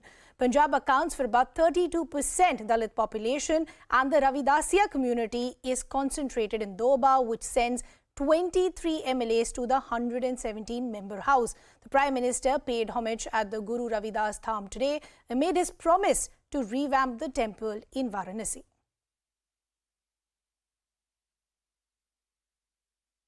सदगुरु संत शिरोमणि रविदास जी महाराज का पावन जन्मदिन भी है और आज यहाँ पर लाखों की संख्या में श्रद्धालु जन उपस्थित होकर के सदगुरु के प्रति अपनी विनम्र श्रद्धा को व्यक्त कर रहा है। और इस महान संत ने उस कालखंड में काशी की धरती से भक्ति का जो संदेश दिया, वह आज भी हमें एक नई प्रेरणा और नया प्रकाश प्रदान करता है। Sirsa ji, PM Modi has just visited the place. Can you explain the scenario, how it was? गुरु साहब के जहां उन्होंने आके दर्शन किए, अपनी भावना अर्पित की फूलों से सिर झुकाकर, उसके बाद उन्होंने कीर्तन मंडली के साथ बैठकर गुरु रविदास जी की उपमा की, उनकी आराधना की। ये भावना देश के सम्राट के अपने गुरु के प्रति ये बिल्कुल स्पष्ट दर्शाते हैं कि सम्राट कितना भी बड़ा क्यों ना हो, देश के प्रधानमंत्री कितना भी बड़ा क्यों ना हो, लेकिन जब गुरु चरणों की बात आती है तो उसकी मिट्टी मस्तक पे जब लगती है तो उसके भाग बदल जाते हैं। ये भावना लेकर वो यहाँ पर आए हैं। आज लोग इस पर राजनीति भी कर रहे हैं। कुछ लोग, आज गांधी परिवार वहाँ पहुंचा हुआ है बनारस में, वो लोग किस मुंह से वहाँ पे जा रहे हैं? जिन लोगों ने इतनी गुरु साहिबानों की बेअदबी की हो, वो किस मुंह से जा रहे हैं? संत रविदास जयंती है, कितना महत्वपूर्ण ये दिन है, साथ ही क्या कुछ बताना चाहेंगे इस विजिट के बारे में? देखिए, आज देश के लिए बहुत ही ऐतिहासिक पल है, गर्व का पल है की 645वीं जयंती हम गुरु रविदास जी की मना रहे हैं, संत रविदास जी की। प्रधानमंत्री जी ने उनकी जयंती के अवसर पर आकर यहाँ पूजा अर्चना की और कीर्तन मंडली के साथ झाल मंजीरा बजाकर उसमें मग्न हो गए। प्रधानमंत्री जी जब से प्रधानमंत्री बने हैं 7 वर्षों में, उन्होंने देश की धर्म और संस्कृति और गुरु और संत परंपरा का सम्मान के लिए हर वो कदम उठाए। मुझे लगता है कि दूसरे लोग जो राजनीतिक दल हैं उनके चश्मे में सिर्फ राजनीति है, और जबकि हमारे देश के प्रधानमंत्री श्री नरेंद्र मोदी जी हमेशा हर बात को भारत के गौरव और संस्कृति को बढ़ाने से उसको देखते हैं। Let me bring in my colleague Akash, who is joining us live from Karolbagh in the national capital where the Ravidas temple is. Akash, good morning. You were there when the Prime Minister visited the Ravidas temple. First, talk to us about his visit. Who all did he interact with? Well, Ridhima, let me tell you that around 9:30 a.m. Prime Minister Narendra Modi visited here, and around 15 minutes he was inside the temple. He left at 9:45, and during these 15 minutes he offered the prayers and had a word with the main priest. As per the information that we have got, he had a word with main priest as to since how long he is in the temple, and since what are details about this particular temple. Also, he marked his presence in the temple book, where he has written that he has taken an oath that he'll be working on the teachings and preachings, and he'll be working on those teachings and preachings of Guru Ravidas. As of now, while we talk about this particular visit, this visit is important because we know that on 20th of February we have elections in Punjab, and also while we talk about Punjab, around 30 to 32% Dalit voters are there in Punjab, and also while we talk about Dalit voters, they are the main devotees of Guru Ravidas. Also, while we talk about the political landscape, you must be remembering the time when different political parties insisted the election commission that the election in Punjab, which was initially scheduled for 14th of February, should be postponed, and later election commission deferred it to 20th of February. And at this point of time, while we talk about this visit, 15 minutes was the time period when Prime Minister Modi was here, and this is the historic temple. And as far as the information that we have got, it is the 645th anniversary. And while we talk about Punjab, politics in Punjab, Aam Aadmi Party is the main contender as well, and a main challenger as well. Even the leaders of Aam Aadmi Party are saying that they'll be claiming that they'll be winning with a thumping majority. And at this point of time, Delhi government has even yesterday announced that it will be a public holiday in the national capital. After that, this particular visit in the national capital is important. The visit has a lot of political significance because, as you were rightly pointing out, a legacy war also now seems to have erupted. But Akash, I'll request you to stay on with us. Our colleague Pranshu is also now joining us. Pranshu, good morning. As I was discussing with Akash, a legacy war seems to have erupted. I'll get to that in just a bit, but I want to first talk about the importance and the significance of this community at large. As we were pointing out earlier, that about 32% constitution of Dalit that's come from Punjab. What is the significance of this community at large? Why are we seeing such a beeline for this community by various political parties? Yes, it's a very significant, the community base. And in fact, when we talk about Sant Ravidas, we automatically draw in about start talking about the Dalit factor. And, this time around, not only in Uttar Pradesh, but also in Punjab, as a colleague was pointing out, it constitutes a big chunk of voters. And that's the reason why the Punjab Chief Minister, actually rushed to Varanasi this morning, where is located the birthplace of Sant Ravidas. And in fact, from 5 a.m. to 7 a.m. morning, it was Punjab Chief Minister in Varanasi. Again, we had just a few minutes back, we heard Yogi Adityanath spending significant time there at the temple and also giving a soundbite. And then at around 11:30 a.m., we'll be having the Congress leaders Priyanka Gandhi and Rahul Gandhi there. So the reason is clear, it is clearly politics, and the fact that politicians at this point in time are making a rush to the Ravidas temple, that clearly is because they are focusing on the strong Dalit vote bank. So Punjab dynamics in its place. About Uttar Pradesh, I can clearly tell you that, here also the Dalits, the Jatavs and the other Dalit communities constitute a significant portion of the population. Traditionally, they have been looking forward towards the BSP, but over the past few years, the sort of efforts and the outreach that was specifically made by Prime Minister Narendra Modi, the sort of, the new look which he has given to that entire corridor belonging to Sant Ravidas' birthplace in Varanasi, that has been a big reason why Dalits in a large numbers have actually shifted towards the Bharatiya Janata Party right since 2014 and then 2017 assembly elections. This is the election season going on, and all this belt from phase 3 to phase 7, where Dalits constitute a strong section of population, I think that is also a reason why politicians want to be seen on the correct side by paying homage to Guru Ravidas on his birth anniversary, and that's the reason why every politician from every political party is ensuring to be present at either of the temples, either in Varanasi or else in Delhi. Okay, Pranjal, I'll request you to stay on with us. Our political editor, Maria Shakil, also now joining us. Maria, good morning. As I was discussing with Pranjal a little earlier, the minute you talk about Ravidasis, you talk about the Dalit community and how much they contribute as far as the politics of Punjab are concerned. If you talk specifically about Doaba, there are about 23 MLAs that it sends as far as 117 are concerned. What I want to understand from you, what has been the traditional voting pattern as far as this community is concerned? So traditionally, Dalits have never been en bloc in the sense that they are a strong 35% in the state of Punjab, Ridhima, but they have never been seen as an en bloc constituency. There has been no Dalit party per se in the state of Punjab, although this has been the birthplace of Kashi Ram, and that clearly is ironical that the birthplace of Kashi Ram hasn't seen major Dalit movement. It has moved to the state of Uttar Pradesh, and the BSP emerged, and Mayawati is the party chief right now. The BSP and Akalis have aligned in these elections for the state of Punjab. But I think what Prime Minister Modi has done today will be significant, keeping in mind the overall messaging that has gone. Remember what he has also said, that in every step and every scheme of the government, the principles or the spirit of Sant Ravidas has been imbibed. I think that particularly will become important. While we do discuss that what is the significance of the Dalit vote bank at large, but keeping in mind their overall the impact in the state of UP and also in the state of Punjab cannot be discounted.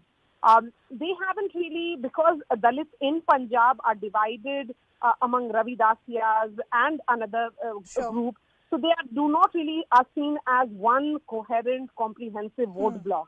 As far as UP is concerned, also there has been a massive churning among the Dalit voters. They moved towards the BJP in 2017, again voted for the BJP in 2019, and that was done purely on the basis of the schemes of the central government, the welfareism of Prime Minister Narendra Modi, the Labhartis, as they are often called. The emergence of Labhartis meant that they emerged as more of a class constituency rather than a caste constituency. Okay. Maria, thanks for getting us those details. Pranshu and Akash also, thanks for getting us all those details. Now, today marks the celebration of the Guru Ravidas Jayanti across the country.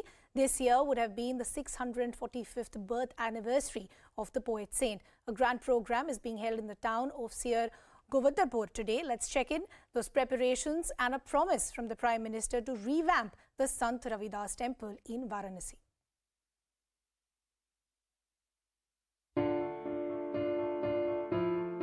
Preparations are on in full swing at the birthplace of Sant Ravidas in Sir Govardhanpur in Varanasi. During his visit to the temple town in 2016, Prime Minister Modi promised to develop the complex, and then in 2019 he laid the foundation stone for development works. सभी भक्तजन पहले चरण में लगभग 50 करोड़ रुपए की लागत से विस्तारीकरण और सुंदरीकरण की योजना बनाई गई। Prime Minister Modi also shared his thoughts on the 15th century mystic poet saint and Dalit icon. ऐसे भारत की कल्पना की थी जहां बिना किसी भेदभाव के सबकी मूल आवश्यकताओं का ध्यान रखा जाए। The development of Sir Govardhanpur is costing 1,514 crores and will be done in 2 phases. A community building is being constructed at the cost of 4.5 crore rupees. A toilet block is being constructed at the cost of 25.27 lakh rupees. The Uttar Pradesh Rajya Nirman Nigam has been given the responsibility of completing the development work. A road from the trauma center to the temple is being constructed at a cost of 3.69 crores. 1.53 crores is spent on constructing the road from the temple to the national highway. Road repair work between the BHU and Ravidas temple will cost 1.31 crores. 1 crore is being spent building a park near the temple. 30 lakh rupees are being spent on an idol of Sant Ravidas, and 20 lakh rupees are being spent on a bronze statue of the Sant. Prime Minister Modi also mentioned the words of Sant Ravidas during his radio address Mann Ki Baat and urged others to take inspiration. संत रविदास जी कुछ ही पंक्तियों के माध्यम से बड़ा संदेश देते थे। उन्होंने कहा था, जाति जाति में जाति है, जो केतन के पात रविदास मनुष्य ना जुड़ सके, जब तक जाति न जात। The Punjab Assembly elections, which were to be held on February 14th, were postponed to February 20th after appeals from political parties to the Election Commission, saying the poll date clashes with Ravidas Jayanti. Let's talk about some other stories that we're tracking. The battle for Punjab has intensified as the poll date is nearing. After an internal assessment by the Congress, which projected that the Aam Aadmi Party is its main threat in Punjab, the Grand Old Party has intensified its campaign. Rahul Gandhi launched multiple attacks on AAP Supremo Arvind Kejriwal, referring to Arvind Kejriwal's stay at the residence of a former Khalistani terrorist in Moga in 2017.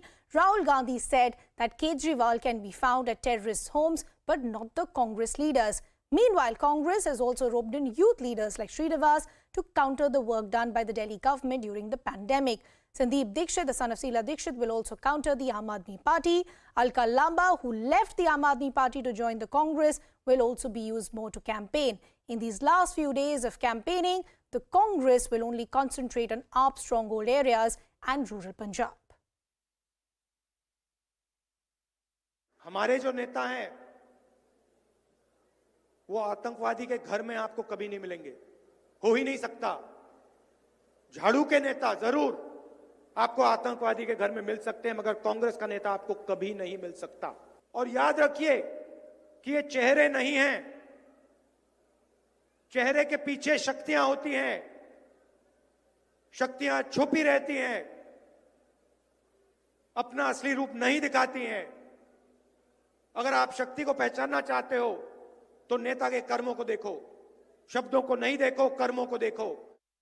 So in the last few days before we see the state of Punjab going for polls, the Congress is mounting up the offensive. They're going to focus on the strongholds of the Aam Aadmi Party, and this is after an internal assessment that has been done by the Congress, which now feels that the threat posed by the Aam Aadmi Party is extremely real. So we're going to see more of youth leaders. For example, Srinivas, who worked a lot during the pandemic, he's going to be used. The likes of Alka Lamba, who would actually jump ship from the Aam Aadmi Party to the Congress, will also be used. Sheila Dixit's son, Sandeep Dixit, will also be used more in the campaign. My colleague and our senior editor, Pallavi Ghosh, is joining us live on the broadcast from Chandigarh. Now, Pallavi, you've been touring the entire state for quite a few days now. Is the assessment of the Congress correct that a state which was their strong foothold has a real threat from the Aam Aadmi Party? You know, really much around 6 months back, the Congress was certainly more confident of win over here. And ironically, it was at a time when Captain Amrinder Singh was the chief minister. But much has changed. First of all, it's now become a multipolar fight. It's no longer just the Congress versus the Akalis. There's the Aam Aadmi Party. There is a resurgent fighting back Akalis. There's, of course, the Punjab Lok Congress, the BJP. And all of them start making a dent as far as the traditional Congress vote bank is concerned.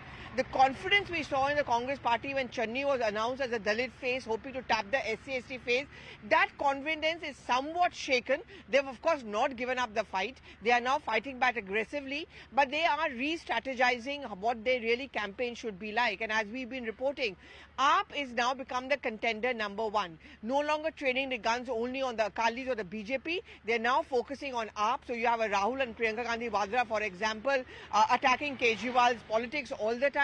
You have people like, say, Sandeep Dixit Dixit, Ajay Makhan, and even an Alka Lamba who joined the Congress from the AAP, also being roped to campaign. You have the Youth Congress, who Congress says has done a lot of work which the Delhi government failed to do during the COVID times, also now out on the streets. So clearly the Congress has now decided that AAP is going to be the enemy number one, and the next 2 to 3 days which are left of campaigning, that's going to be the focus area. Okay, Pallavi, thanks for getting us all those details. We'll keep tracking all these developments and much more, but for now, we're slipping into a very short break.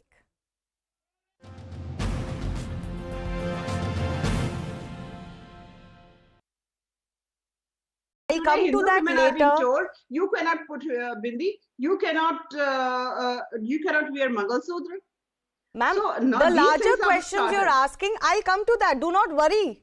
We will talk about those things, where this protest or this insistence on wearing the hijab is taking us. We are not shy of that. But I want to first ask you, as the BJP representative, have you all handled this well enough to the extent that Section 144 has to be imposed in various districts? That doesn't say that the law and order situation is fine. This is what I am saying. It is a conspiracy. And By these whom? people, they were ready with the toolkit. And we saw that how the things emerged. It started from what would be a small place in Karnataka. Then, just like a wildfire, it went to whole of the country, then internationally. So now this issue has become international. International newspapers are writing on it. And international channels are talking about it. So in today's date, Hijab has become victim and Bhagwa has become villain. वो खुश हैं, बहुत खुश हैं. उनको जो जिस चीज के लिए कहा गया है, वो चीज उन्होंने पूरी करके दिखा दी कि Hijab is a victim and Bhagwa is a villain. This is what we are observing in today's date. Okay. Now Hindus are being told that you are a victim. You are not allowing girls to wear hijab. Who is stopping them to wear hijab? आप हिजाब में रहिए, Burke में बिल्कुल बंद होकर रहिए. कोई नहीं मना कर रहा है. पर जहां आप जा रही हैं, उसके नॉर्म्स को आपको फॉलो करना पड़ेगा. This country is not going to run according to Sharia law. This country is going to run according to the constitution of our country. Well, that matter is in court, and of course the court will decide. But Swati, Anila ji does make a very important point, which is about the hardening of positions, and that is not one-sided. You know, the girls till now, the schools that had started were refusing, several parents are refusing to send their girls to schools now, even as the court is hearing the matter. They're insisting that without hijab we will not do it. Will classes trump over hijab or not? Shivani, I absolutely agree with your concern and your questions, okay? Like, for example, the way the way the BJP spokesperson right now said, this is completely unacceptable. Way to say that whether wear a hijab or not wear a hijab, etc., this is not how a country is going to be run. Who's asking? How did we reach this stage, Shivani? That's what we have to look into. How did we reach this stage where 4 girls wearing a hijab since the beginning of the session? From there, we have reached a stage where it's become a national issue of discussion. It could have been handled very well there. For example, even when the uniform part of it, when we look at it, the uniform, whether it was prescribed or not prescribed, what happened on 4th of February, that an order had to be passed on 5th of February to ban hijabs altogether. Anila Singh, the focus will also be on the government. You know, so far, the feeling also has been that the government hasn't handled this very well. You allowed the law and order situation to go out of hand, which you should have never allowed. And you have dilly-dallied on opening the schools. Now that the schools and PU colleges especially are finally opening, the law and order onus is purely on the state.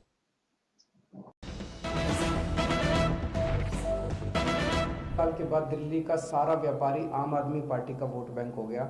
हमने उनका दिल जीता है. सारे व्यापारी दिल्ली के आज आम आदमी पार्टी को देते हैं, आम आदमी पार्टी के वोट बैंक है. पंजाब में कहा जाता है कि व्यापारी कांग्रेस का वोट बैंक है.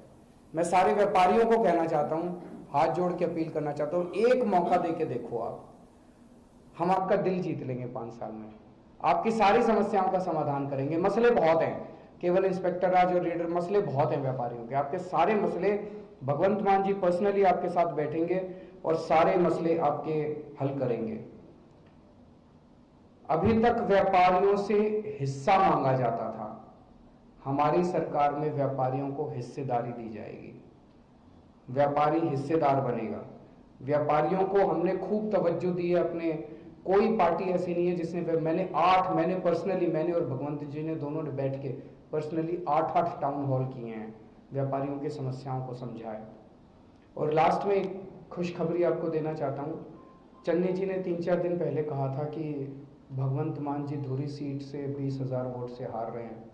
कल मैं धुरी होके आया, मैंने कहा मैं भी थोड़ा सा समझ के आता हूँ कि क्या माहौल है। तो धुरी के लोगों ने खुद मेरे को कहा, मैंने कभी तुमने 2014 में जब ये एमपी के लिए चुनाव लड़े थे तो 2014 में धुरी उन्हीं की एमपी सीट में आता है, तो एमपी उस सीट से इनको 36,000 की लीड मिली थी। 2019 में इनको 32,000 की लीड मिली थी। कल मैंने जनता से पूछा, भाई चन्नी साहब कह रहे हैं, बोले जी इस बार इनको 51,000 का शगुन देंगे, 51,000 वोटों से हम भगवंत मान को जिता के भेजेंगे। तो चन्नी साहब समझ लें कि वो अपनी दोनों सीट थोड़ा संभाल लें, दोनों सीटें हार रहे हैं। अभी भी सर्वे में डेली सर्वे एक और खुशखबरी मैं देना चाहता हूँ। कल मैं भदौड़ गया था, वहां से लोगों ने कहा कि हम 51,000 से चन्नी साहब को हराएंगे। तो 51 का शगन जो है दोनों तरफ है, वो दोनों तरफ जा रहा है। और एक बात व्यापारियों को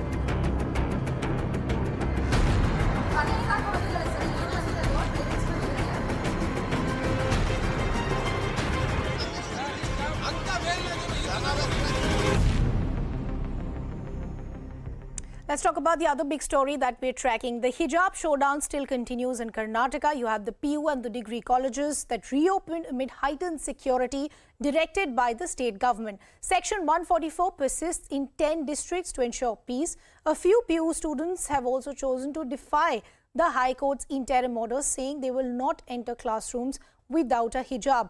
Meanwhile, the Karnataka High Court hearing into the permissibility of hijabs in educational institutions is slated to resume once again at 2:30 this afternoon. What exactly happened? Where are you studying at? Second BBA at Jharkhand College.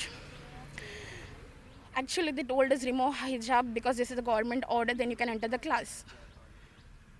That's it. More than 20 students were there. They were said to remove the scarf. But we won't remove. They are telling that final year girls have removed. Why can't you remove? That's not a thing. Those who want to remove, they will remove. Those who want to follow their faith, they'll follow. All of a sudden, they restricted us from wearing hijab. Is this the right thing to do? All of a sudden, they restricted us from entering the class. Remove hijab. The government has given order for the PU students, not for the degree students. Why they have to tell us? I won't remove my hijab. Why they are forcing students to remove hijab? I'll see what the court says, then we'll enter the college. Group of students who are protesting right outside the G. Shankar Government Women's First Grade College. This is in Udupi. Now these girls are saying that they were not allowed to enter the campus, and you can see that the police officials, teachers, all the staff members are standing outside the college. These girls say that they were not allowed to enter. They were asked to remove their hijab. There were no orders earlier. This college allegedly allowed hijab earlier, but overnight there has been a sudden change in the decision because of the Karnataka High Court interim order, and the girls say that they are now forced to open and not wear hijab. There is an action happening, and these girls are staging a protest. They are saying they will not go back to their college campus unless they are allowed to wear hijab. What they're questioning right now is why suddenly did this college do a U-turn? Some of the girls I spoke to earlier in that interview also that we played out earlier, they tell me that there were no prior information. Parents of the students were also not informed that the college authorities are changing their rules and are not going to allow any student to wear hijab. And that is exactly why these students right now, a group of 20, actually more than 20 students who have walked out of their classrooms. There is no end to the hijab controversy in Karnataka. Now in Vijaypura, girls wearing hijab refused to leave their classrooms. They argued with the school staff as well.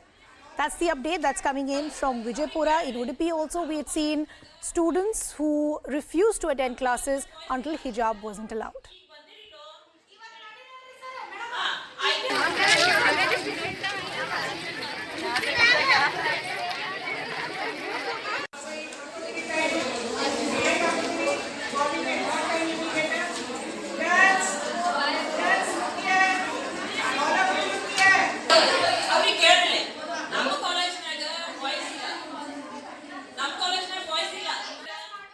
Let me bring in my colleague Harish Upadhyay, who is now joining us on the broadcast. Harish, the hope really was that by the time the colleges reopened, there would have been some sort of an agreement between the authorities as well as the students, because at the end of the day, education is what is getting suffered. But from Udupi to Vijaypura, we're seeing students being extremely defiant. First, talk to us about what happened in Vijaypura, and has there been a communication that took place between school authorities and the students?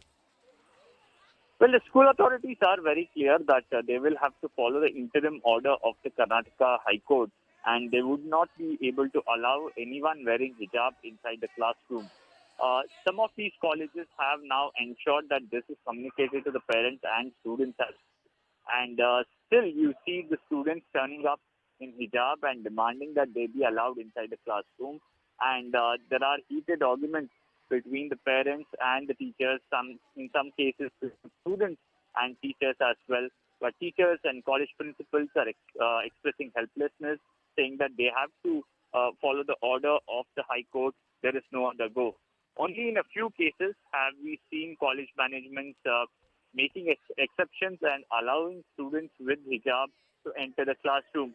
At the same time, the fact that the administration in several districts have now barred media from entering college campuses has helped some of these colleges, because some of them have made an ad hoc arrangement of allowing students with hijab to sit inside the classroom. Some of those visuals have come out as well. But college is hoping that in the coming days they can convince other students as well to give up on hijab. We've seen a few cases where after heated arguments between the students and the teachers finally managing to convince these students to get back to school, classroom in fact. But in several cases, we are seeing a bunch of students either protesting in campus or walking away from school. Okay, Harish, I'll request you to stay on with us. Let me take in a word from our colleague Swastika also, who's joining us from Udupi. Swastika, we saw the report that you got us a short while ago. You spoke to students who came to the campus, but they refused to attend classrooms because they wanted to do it with hijab. How many students and what are authorities now telling you? Well, more than 20 students, certainly, they walked out right in front of me. And what they are saying is whether hijab is regressive or not, that is for a larger debate. That is something that has been in the discussion since many times now. What they're really questioning is why did their college, and we're talking about the G. Shankar Government Women's College, suddenly take a U-turn. The college authorities have confirmed to us that there was no prior information that was given to the students, which is why when some of these students walked into the campus today, they were rather startled when the teaching staff stopped them, asked them to remove their hijab first. When most of the students refused to remove their hijab, citing why they should do that, the college authorities allegedly asked them to walk out of the campus, and that is why the students, more than 20 of them, left the campus, and that interaction was something that we played out a short while ago. Now, I also managed to have a word with the principal, who said that yes, there were no specified dress code earlier, but because of the Karnataka High Court's interim order, the college authorities here have decided that going forth until there is a final decision from the Karnataka High Court, they're not going to allow hijab in the interim period. Now, what happens to the students who left the campus? Well, they're going to continue with the online education, because the students I spoke to have clearly said that they're not going to return to the campus unless there is a final resolution to the matter. And to them, they say that wearing of hijab is integral to Islam. It is something that reflects their fundamental right. And what really did not go down well with them today is the fact that the college authorities suddenly have done a U-turn and have barred them from entering the compound. That is why we saw lots of students, more than 20 of them, walk out of the campus without having the chance to attend the classes as well. Okay, Swastika, I'll request you to stay on with us. I want to go back to Harish. Harish, the hearing in the High Court that still continues. It is going to resume at about 2:30 this afternoon. Talk to us about the arguments that were made by the petitioners yesterday.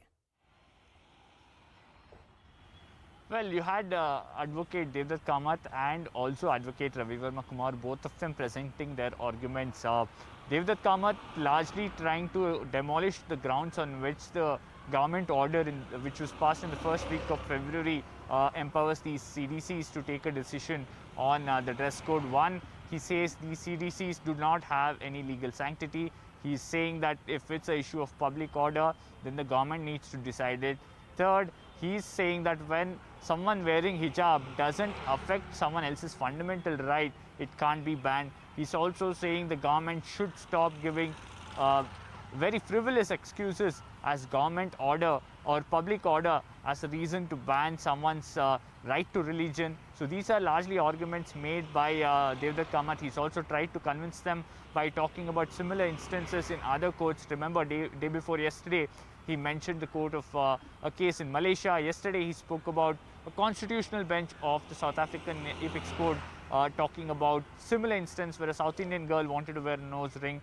So he is trying to convince that just wearing a hijab doesn't affect anyone else, and the government should not believe that there is a law and order problem and then ban hijab in colleges. We've had Ravi Verma Kumar questioning whether there is a legal backing for these college development committees to take a call on dress code. Okay, Harish and Swastika, thanks for getting us all those details. We'll keep tracking all these developments.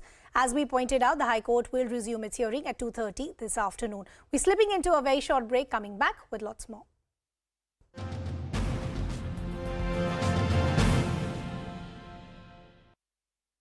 Fire, it went to whole of the country, then internationally. So now this issue has become international. International newspapers are writing on it. And international channels are talking about it. So in today's date, Hijab has become victim and Bhagwa has become villain. वो खुश हैं, बहुत खुश हैं. उनको जो जिस चीज के लिए कहा गया है, वो चीज उन्होंने पूरी करके दिखा दी. कि Hijab is a victim and Bhagwa is a villain. This is what we are observing in today's date. Okay. Now Hindus are being told that you are a victim. You are not allowing girls to wear hijab. Who is stopping them to wear hijab? आप हिजाब में रहिए, Burke में बिल्कुल बंद होकर रहिए. कोई नहीं मना कर रहा है. पर जहां आप जा रही हैं, उसके नॉर्म्स को आपको फॉलो करना पड़ेगा. This country is not going to run according to Sharia law. This country is going to run according to the constitution of our country. Well, that matter is in court, and of course the court will decide. But Swati, Anila ji does make a very important point, which is about the hardening of positions, and that is not one-sided. The girls, till now, the schools that had started were refusing, several parents are refusing to send their girls to schools now. Even as the court is hearing the matter, they're insisting that without hijab, we will not do it. Will classes trump over hijab or not? Shivani, I absolutely agree with your concern and your questions, okay? Like, for example, the way the way the BJP spokesperson right now said, this is completely unacceptable. Way to say that whether wear a hijab or not wear a hijab, etc. This is not how a country is going to be run. Who's asking? How did we reach this stage, Shivani? That's what we have to look into. How did we reach the stage where 4 girls wearing a hijab since the beginning of the session? From there, we have reached a stage where it's become a national issue of discussion. It could have been handled very well there. For example, even when the uniform part of it. Welcome back. Thanks for staying with us. Some breaking developments now coming in. The BJP has hit out at the Congress party, highlighting a video in which Chief Minister Charanjit Singh Channi could be heard insulting the people of Uttar Pradesh as well as Bihar. All this in the presence of Priyanka Gandhi. Okay, so we'll try and get better context of what exactly can be seen in this video and what was said by the Chief Minister. But already this is becoming a political controversy with the BJP hitting out at the Congress. My colleague Pallavi Ghosh now joining us with more details. Pallavi, give us a better context of what is this video that the BJP is referring to. See, this is when Priyanka Gandhi Vadra was campaigning along with CM face of the Congress, Charanjit Singh Channi, and he was in Dhuri, and they were of course campaigning in other areas. Over there, he makes the point that she's actually Punjab ki bahu. She is made that point herself, Defiance in the past, that she's a Punjab ki bahu, and how she stopped people from Bihar and UP and unko aas-paas phatakne mein nahi deti hai. That's the point he's made. What could be the problem is, one, of course, is that, you can see Priyanka Gandhi Vadra actually laughing and cheering while Channi is making this comment. Second, she's the Uttar Pradesh state in charge. And UP, of course, happens to be the big battleground state for the Congress party, where they want to make a... And she's very aggressive in a campaign over there. When we move towards the last few phases and the critical ones at that for Uttar Pradesh, this comment of hers is bound to bounce back and thrown back at her. That look how she humiliated the people of UP, looked at them in a deriding manner. Not only that, Ridhima, it's not just UP, it's Bihar, the entire Hindi belt, where the Congress party is extremely weak. Over there, this is something which may come back to haunt her repeatedly. We're already seeing, for example, the BJP beginning to attack her. There's a tweet which has come out by Amit Malviya as well. Pallavi, I'll request you to stay on with us. Let's just play out that soundbite and we'll come back to this conversation.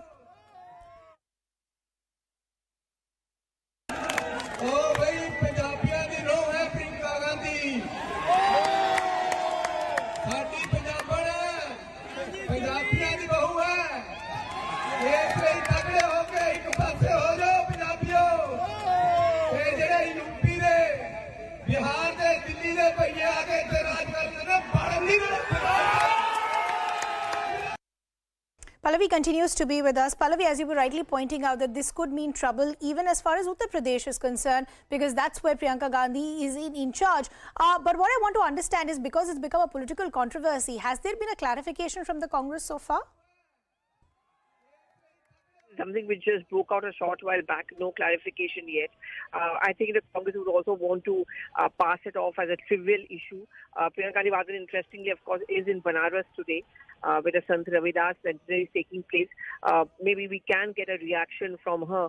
But, as I said, in politics, everything can become an issue, and this certainly will be used against her, to make the point that look at her, she's actually making fun of the people of Uttar Pradesh, and therefore when she talks about development for the state, is just talk.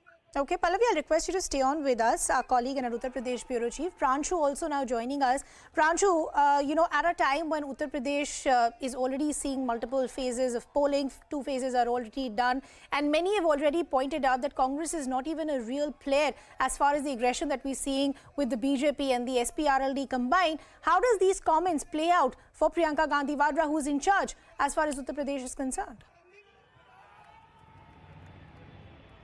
Well, what I can tell is that there is clearly an alarm within the Congress's leadership, and they clearly feel that Mr. Channi actually went a bit overboard. Now, off record, the clarification which is coming in is that before Channi spoke, what Priyanka Gandhi said was not about, basically focusing about Punjabiyat, about the issues of Punjab. But having said that, yes, this can create trouble for the Congress party in Uttar Pradesh. But a bigger question also is that if this particular comment, the particular video was, is of 15th of February, why the main opposition parties, for example, the BJP or the Aam Aadmi Party, are not still making it an issue in Uttar Pradesh? And I think there could be, the reasoning behind it could be that, making it an issue at this point in time could actually help Congress party in Punjab. And we all know that in Uttar Pradesh, Priyanka Gandhi might be trying hard to actually prepare the larger ground for 2024. Okay. She may be not, focusing on having a large number of seats this time around. But what she has said, if it gets a lot of traction from a party, say like BJP or Aam Aadmi Party, it can actually help Congress party in Punjab scenario. And I think before the Punjab goes to poll, that's the reason why opposition has still not, made up its mind of making this an issue in Uttar Pradesh. We might be seeing it being built up as an issue post Punjab polling, okay, but no, as of now it is not being made an issue. But there's clearly an alarm within the Congress party about what Mr. Channi has said. Okay, I'll request my colleagues to stay on with us. From the BJP, we have Shehzad Poonawalla now joining us on the broadcast. Shehzad, good to have you on the broadcast with us. What is the BJP's first reaction to this soundbite that we've heard of Charanjit Singh Channi and the reaction of Priyanka Gandhi as well? Look, this is the true mindset of the Congress of divide and rule. They divided us on communal lines, they divided us on caste lines, and now they divide us on regional lines. This term, Bhaiya, used for UP and Bihar, is a pejorative term. It's used to target them. I come from Maharashtra, and we've seen the kind of politics that has played around this term. and to use this term ironically being cheered on by the in charge of Uttar Pradesh, Priyanka Vadra, who claims that her family is from Uttar Pradesh. This is the most disgusting and insulting comment to be made against the people of Uttar Pradesh, Bihar. But this is nothing new. This is the DNA of Congress. You remember how Rahul Gandhi insulted entire North India after he lost his elections in Amethi? He said North Indian people don't understand issues or are not at the same Shahzad, plane. I apologize for interrupting and I'll request you to stay on with us. UP Minister Mohsin Raza also now joining us on the broadcast. Mr. Raza, your first reaction to the comments that have come in from Charanjit Singh Channi? देखिए, मुझे लगता है जिस तरह से चन्नी ने बयान दिया है और वहां पर प्रियंका वाड्रा मौजूद थी, ये उनकी विचारधारा है। वो इन्होंने देश को बांटा है, क्षेत्रों में बांटा है, जातिवाद, तुष्टीकरण, इसकी राजनीति का पर्याय है कांग्रेस। अभी जो हमारे मित्र बोल रहे थे बिल्कुल सही बात कह रहे थे कि इनके तो डीएनए में ही ये सारी चीजें हैं, तो इनको आप इससे दूर नहीं कर सकते, क्योंकि उत्तर प्रदेश के लोगों ने इन्हें आज इसीलिए हाशिए पर डाला है और आज दिल्ली से भी बाहर हो रही है। तो ये अब जहां जहां जाएंगे वहां क्षेत्रवाद, जातिवाद, इसकी बात करते घूमेंगे। ये देश हित की बात कभी नहीं करेंगे, देश के लोगों के हित की बात कभी नहीं करेंगे। ये अपने पर्सनल उसकी हित की बात करते हैं। इनका कोई भी एजेंडा होता है वो अपने परिवार के लिए होता है, अपने लिए होता है। राजा जी, मैं आपसे पूछना चाहती हूँ, आपको क्या लगता है कांग्रेस किस तरह का नैरेटिव सेट करना चाह रही है? क्योंकि पंजाब भी पोल्स के लिए जा रही है, उत्तर प्रदेश भी। चरणजीत सिंह चन्नी का ये कहना है कि प्रियंका गांधी पंजाब की बहू है और जो उत्तर प्रदेश, बिहार और दिल्ली के भाई लोग हैं वो उनको कभी यहाँ आने नहीं देंगे और रूल करने नहीं देंगे। बट उत्तर प्रदेश की इंचार्ज भी हैं प्रियंका गांधी, वहां पर उनके काफी एग्रेसिव कैंपेन्स भी हैं, जैसे लड़की हूँ, लड़ सकती हूँ। किस तरह का नैरेटिव आपको लगता है कांग्रेस सेट कर रही है?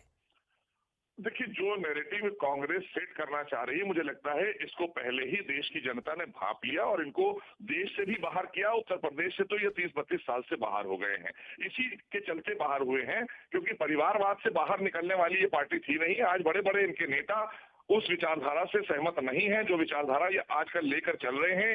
ये देश की विभाजन करी विचारधारा के लोग थे, आज अखंड भारत की विचारधारा में सब सहमत हैं। भारतीय जनता पार्टी की आप देखें बड़ी टीम के साथ में ज्यादातर लोग जो इनके यहाँ थे वो सब आ रहे हैं, क्योंकि जो देश हित में काम करना चाहता है, जनहित में काम। अब इस तरह की जिस तरह के बयान दिए जा रहे हैं, ये बयानों से आप क्या मतलब निकाल लेंगे? क्या देश को संदेश देना चाहते हैं? उत्तर प्रदेश में आप रहते हुए वायनाड गए, फिर आपने वायनाड में जाकर उत्तर प्रदेश के लोगों की बुराई की। तो ये सब इस तरह के लोग हैं, जहां अवसर मिलेगा, ये अवसरवादी लोग हैं। अवसर के चलते ये किसी को भी अच्छा और बुरा कह देते हैं, लेकिन ये देश हित में, जनहित में काम करने वाले लोग नहीं है। इसीलिए कांग्रेस आज हाशिए पर पड़ी है देश में। Okay, we leave the conversation there. Mohsin Raza, thanks for getting us your inputs. We're shifting our focus to some other breaking developments now coming in. Now, on expected lines, you've also got the Aam Aadmi Party jumping in. You've got the AAP convener Arvind Kejriwal, who's also slammed Chief Minister Charanjit Singh Channi over this bhaiya remark, saying it is extremely derogatory. ये बहुत शर्म की बात है कि किसी भी ये हमारा पूरा देश एक है। किसी भी व्यक्ति को, मेरे को भी वो काला काला काला कहते रहते हैं। किसी भी व्यक्ति के बारे में, किसी भी वर्ग विशेष के बारे में गलत टिप्पणी करना, हम इसकी कड़ी निंदा करते हैं। प्रियंका गांधी भी तो यूपी को बिलोंग करती है, तो वो भी तो भैया हो गई। So after the BJP, you've got the Aam Aadmi Party also stepping in, and Arvind Kejriwal saying that this is extremely derogatory. Pallavi is joining us with more details. Pallavi, at a time when the threat of Aam Aadmi Party is very real as far as Punjab is concerned against the Congress, how do these comments play out?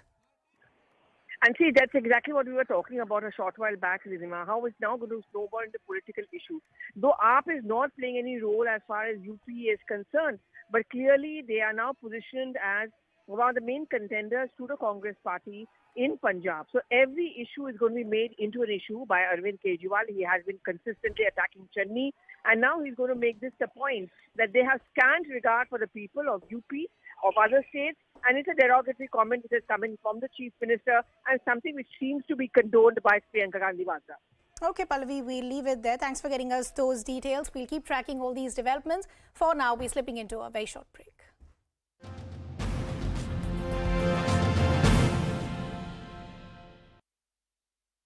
Also be on the government. You know, so far the feeling also has been that the government hasn't handled this very well.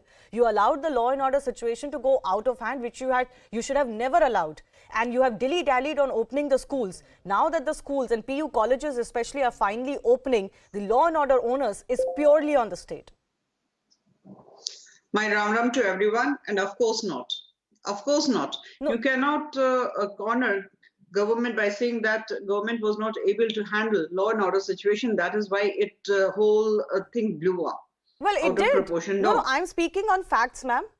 There was stone pelting. Allow me. I mean, I'll allow you. I'll allow you. Don't worry. See, we have a lot of time. We have a lot of time. Don't worry. I'm just elaborating why I asked you this question. In the case of a protest being mounted by 6 school students, look at what the situation eventually became. All right. Can I now? Yeah. All right. You asked me one thing that, Radha, I'll say you accuse the government and I was answering it. You simply interjected. So allow me. This is what I am saying. It is not the matter of the government. Government tried to control it. Government simply said that whatever the rules and norms are of the school, or the educational institute, whether it is a college or a school or any other technical institute or medical institute, the students have to follow that. Simple thing. But we know it very well that where the whole matter goes, where the roots are, everybody knows in today's date. So this is not a political centric matter now. It is a legislative issue which should be discussed. What is happening in this country? When you say that we all know where... Allow me, please, allow me. I'm saying, look, we saw love jihad starting from south of India. And believe me, very soon, this will be Hijab jihad. In Hindu girls will...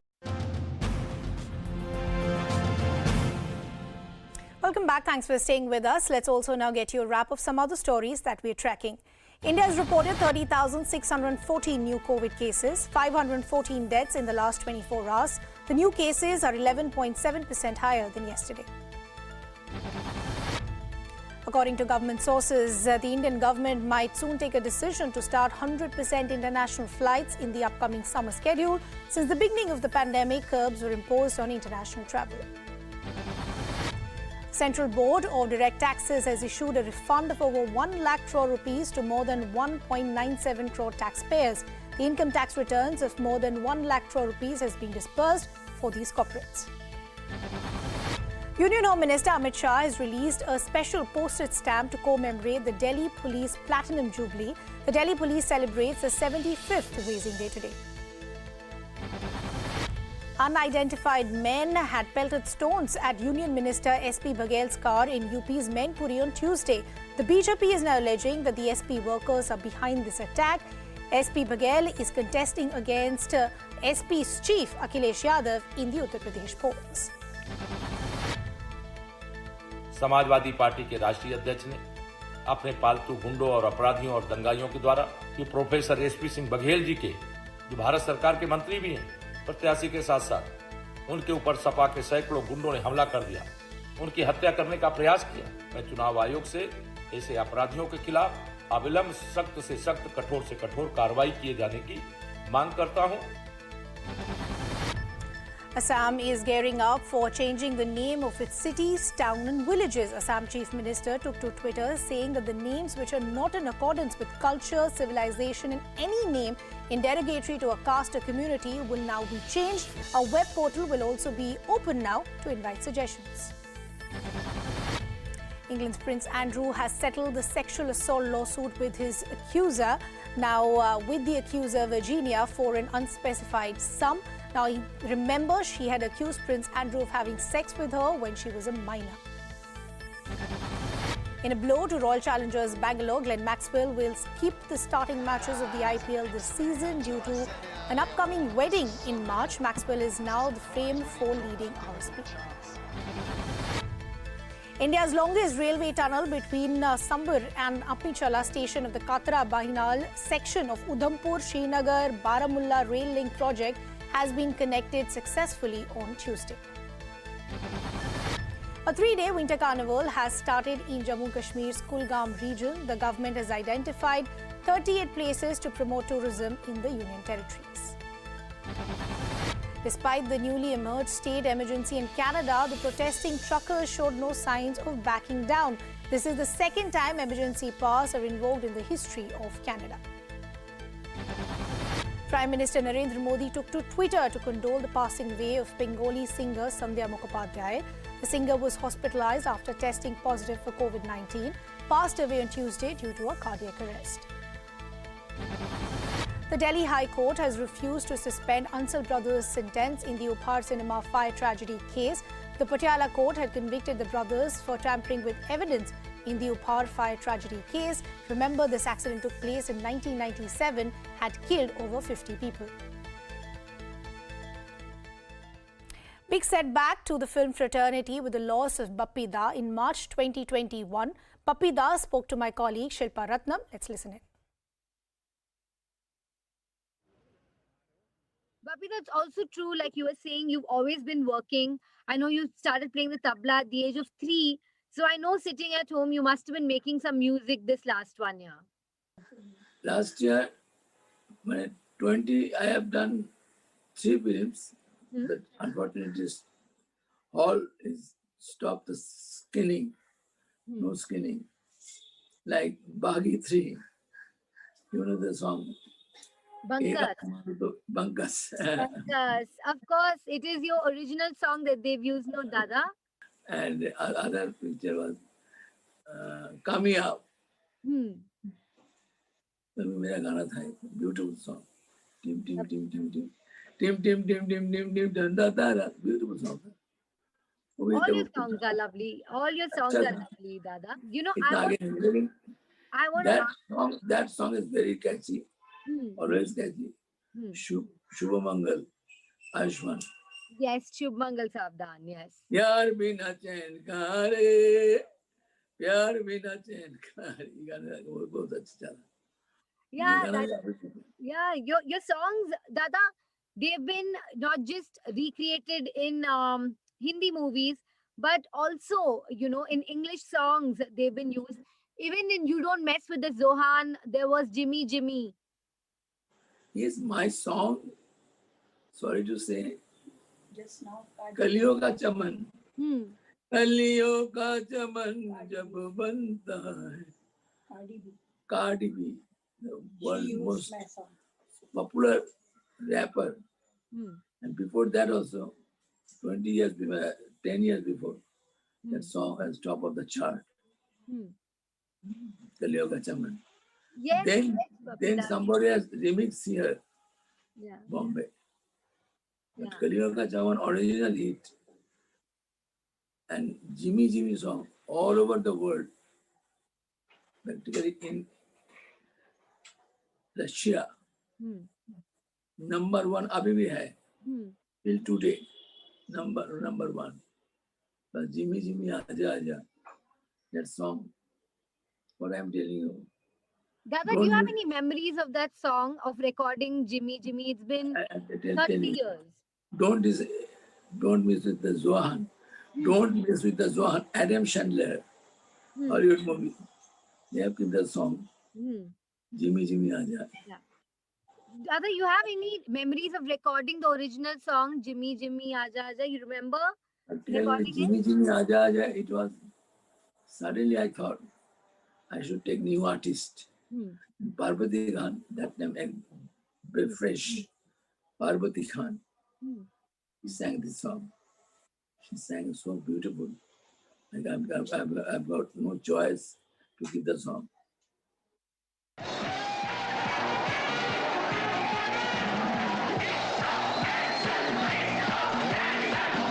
India, yeah, yeah, yeah. आँखों में गए, बस एक सपना. Don't say goodbye. Good afternoon. You're watching the news here at CNN News 18. My name is Toya Singh. We're going to bring you the day's top stories from across the country in a second.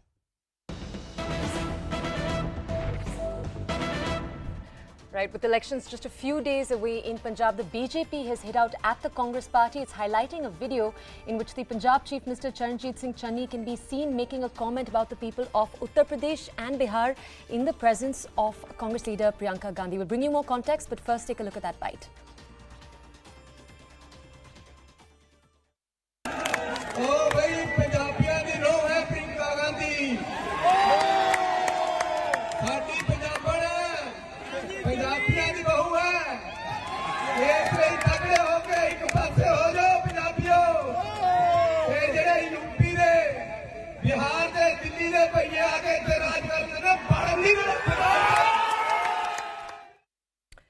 Right, so the visuals you're actually seeing over there right now on your screens are actually from campaigning. Priyanka Gandhi Vadra was actually present there in Punjab over the last few days. As you remember, elections are just a few days away in Punjab. Now, she's seen in that video, as you can see, clapping along as that comment is made.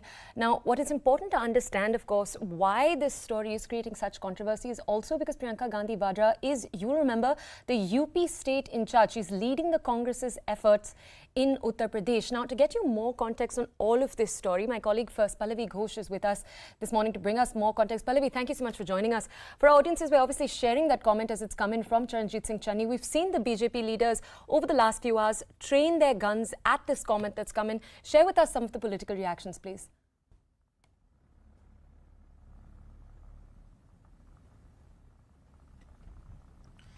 You know, when I traveled through Punjab this time around, we did notice a lot of people would talk about a need for change.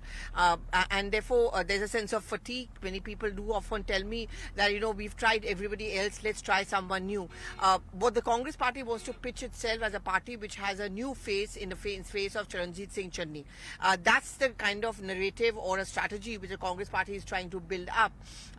If you look at the kind of comments which are coming in from both the sides, it's very clear the battle now is between, say, the Aam Aadmi Party and the Congress Party. Kejriwal in his press conference after press conference makes those attacks on Charanjit Singh Channi. Channi, of course, just made that comment against Kejriwal, saying your lies are going to be exposed. You'll have to apologize to me once again. The vote bank is almost similar.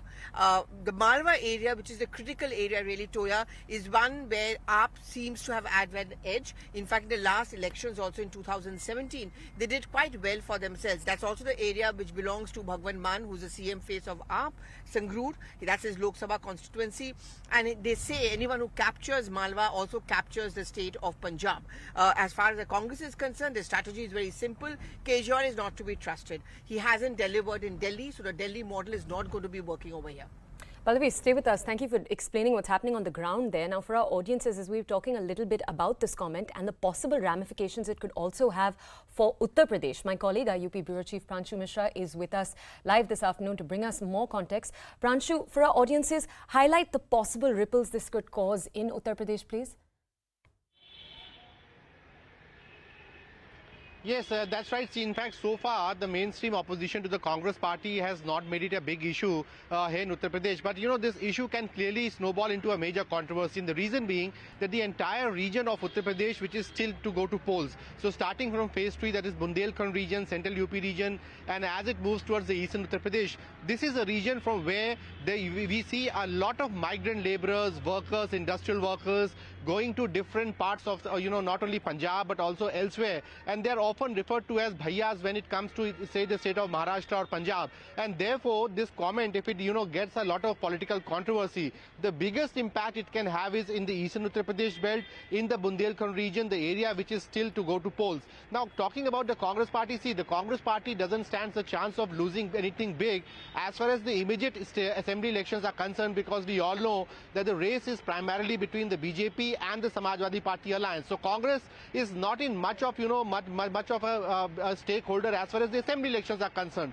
But if it goes against Priyanka Gandhi, then clearly, it will cause a lot of embarrassment for the Congress party as far as its, future ambitions in Uttar Pradesh are concerned, 2024 planning is concerned. Only thing which the Congress party off record as of now is saying that whatever controversy we are talking about is primarily said by Channi, and nothing has been said by Priyanka Gandhi. So they are trying to distance Priyanka from this entire controversy, but as of now, we haven't got any official reaction coming in from the Congress party. Pranshu, stay with us. I want to take our audiences through some of the other political responses that have come in. We've talked a little about how this story is centered in Punjab. That's where these comments were first made. Now, in AAP, the battle is shaping up to be one that is primarily two-sided. The keen contender there is, of course, the Aam Aadmi Party. Now, the AAP convener, Arvind Kejriwal, just a few minutes ago actually slammed the Chief Minister over this remark. He said it's derogatory. Take a look.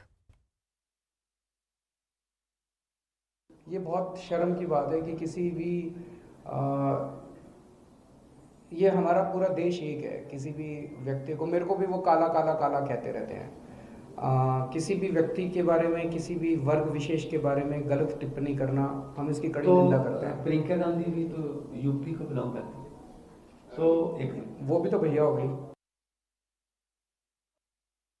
This is the true face of the Congress party, divide and rule. They divided us on caste lines, they divided us on regional lines, they divided us on communal lines. Today, in front of Priyanka Vadra, who's ironically the in charge of Uttar Pradesh, who says my family is from Uttar Pradesh, CM Channi of Punjab used the pejorative term, a term to insult people of UP Bihar, calling them bhaiya, and Priyanka Vadra was cheering on. This is the way they divide the people of India to get a few votes. They pit state against state, language against language, region against region, caste against caste, community against community. But the question is that why time and again the Gandhi Vadra family insults the people of Uttar Pradesh.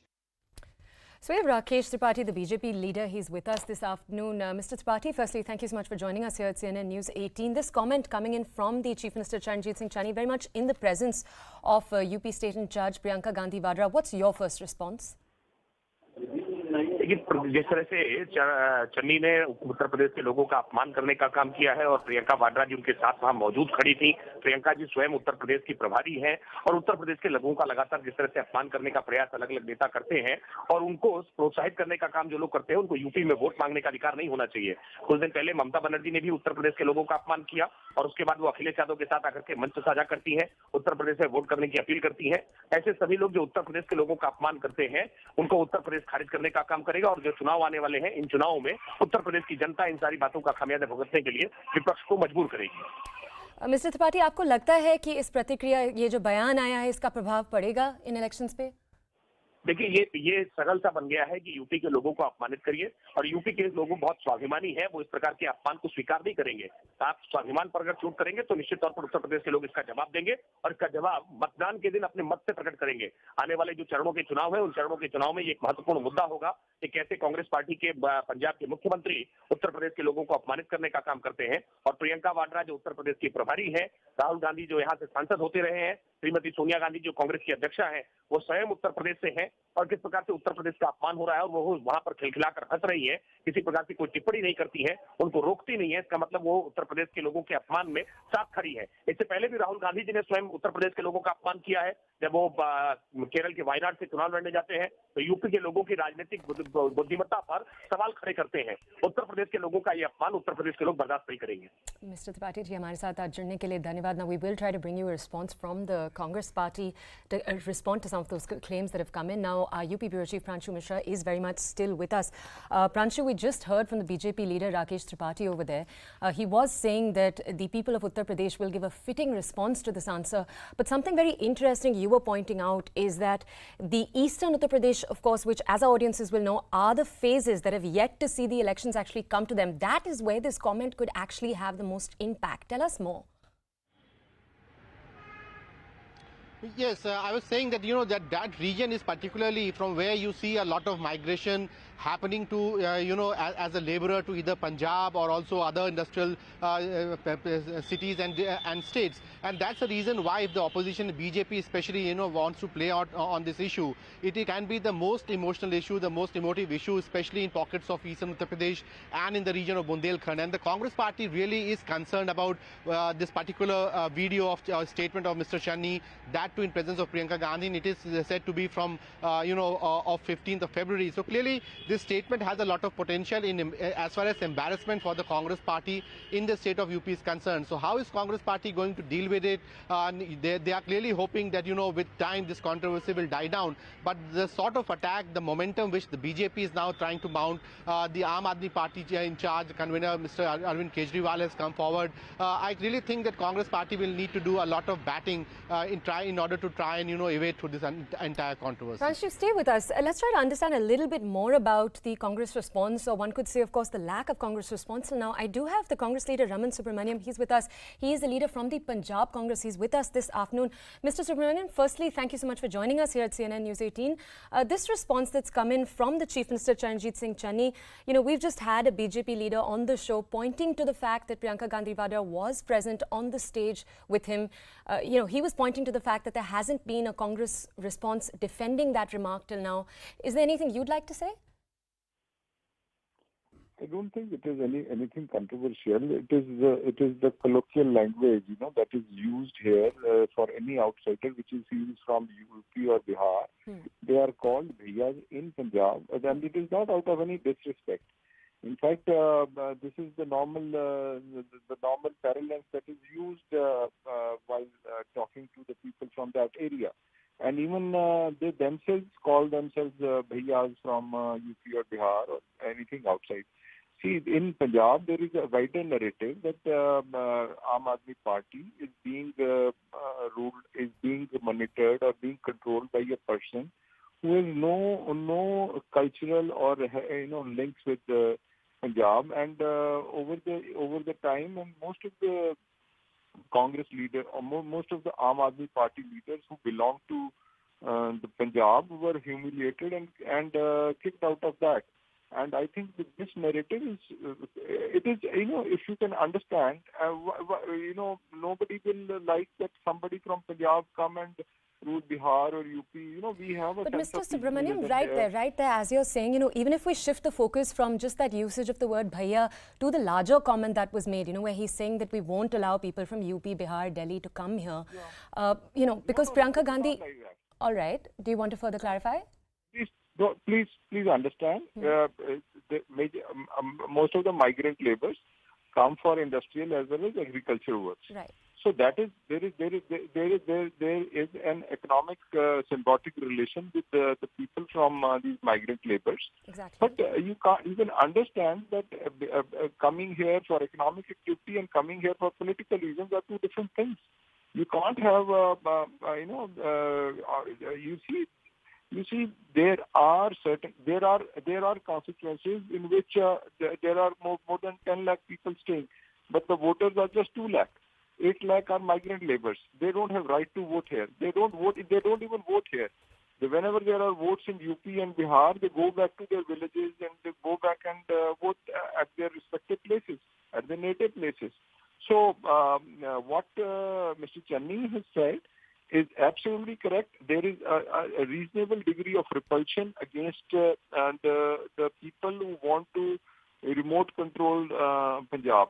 Congress has ruled in Punjab for many years, but the Congress the High Command has never been interfering. That is the point. They give a reasonable level of freedom. Similar has been the case in Akali Dal BJP alliance. Akali Dal has been in power and BJP has been on the periphery. Now BJP has come. I think even BJP narrative is that they'll have a leader from Punjab who will be groomed and maybe be given a charge. But unlike only in Aam Aadmi Party, they have a person who is a non-serious candidate. He's a stand-up comedian. He has no sense of how to of issues. And you see, even in most of the cases, who's controlling the media? It is either Raghav Chadha or Arvind Kejriwal.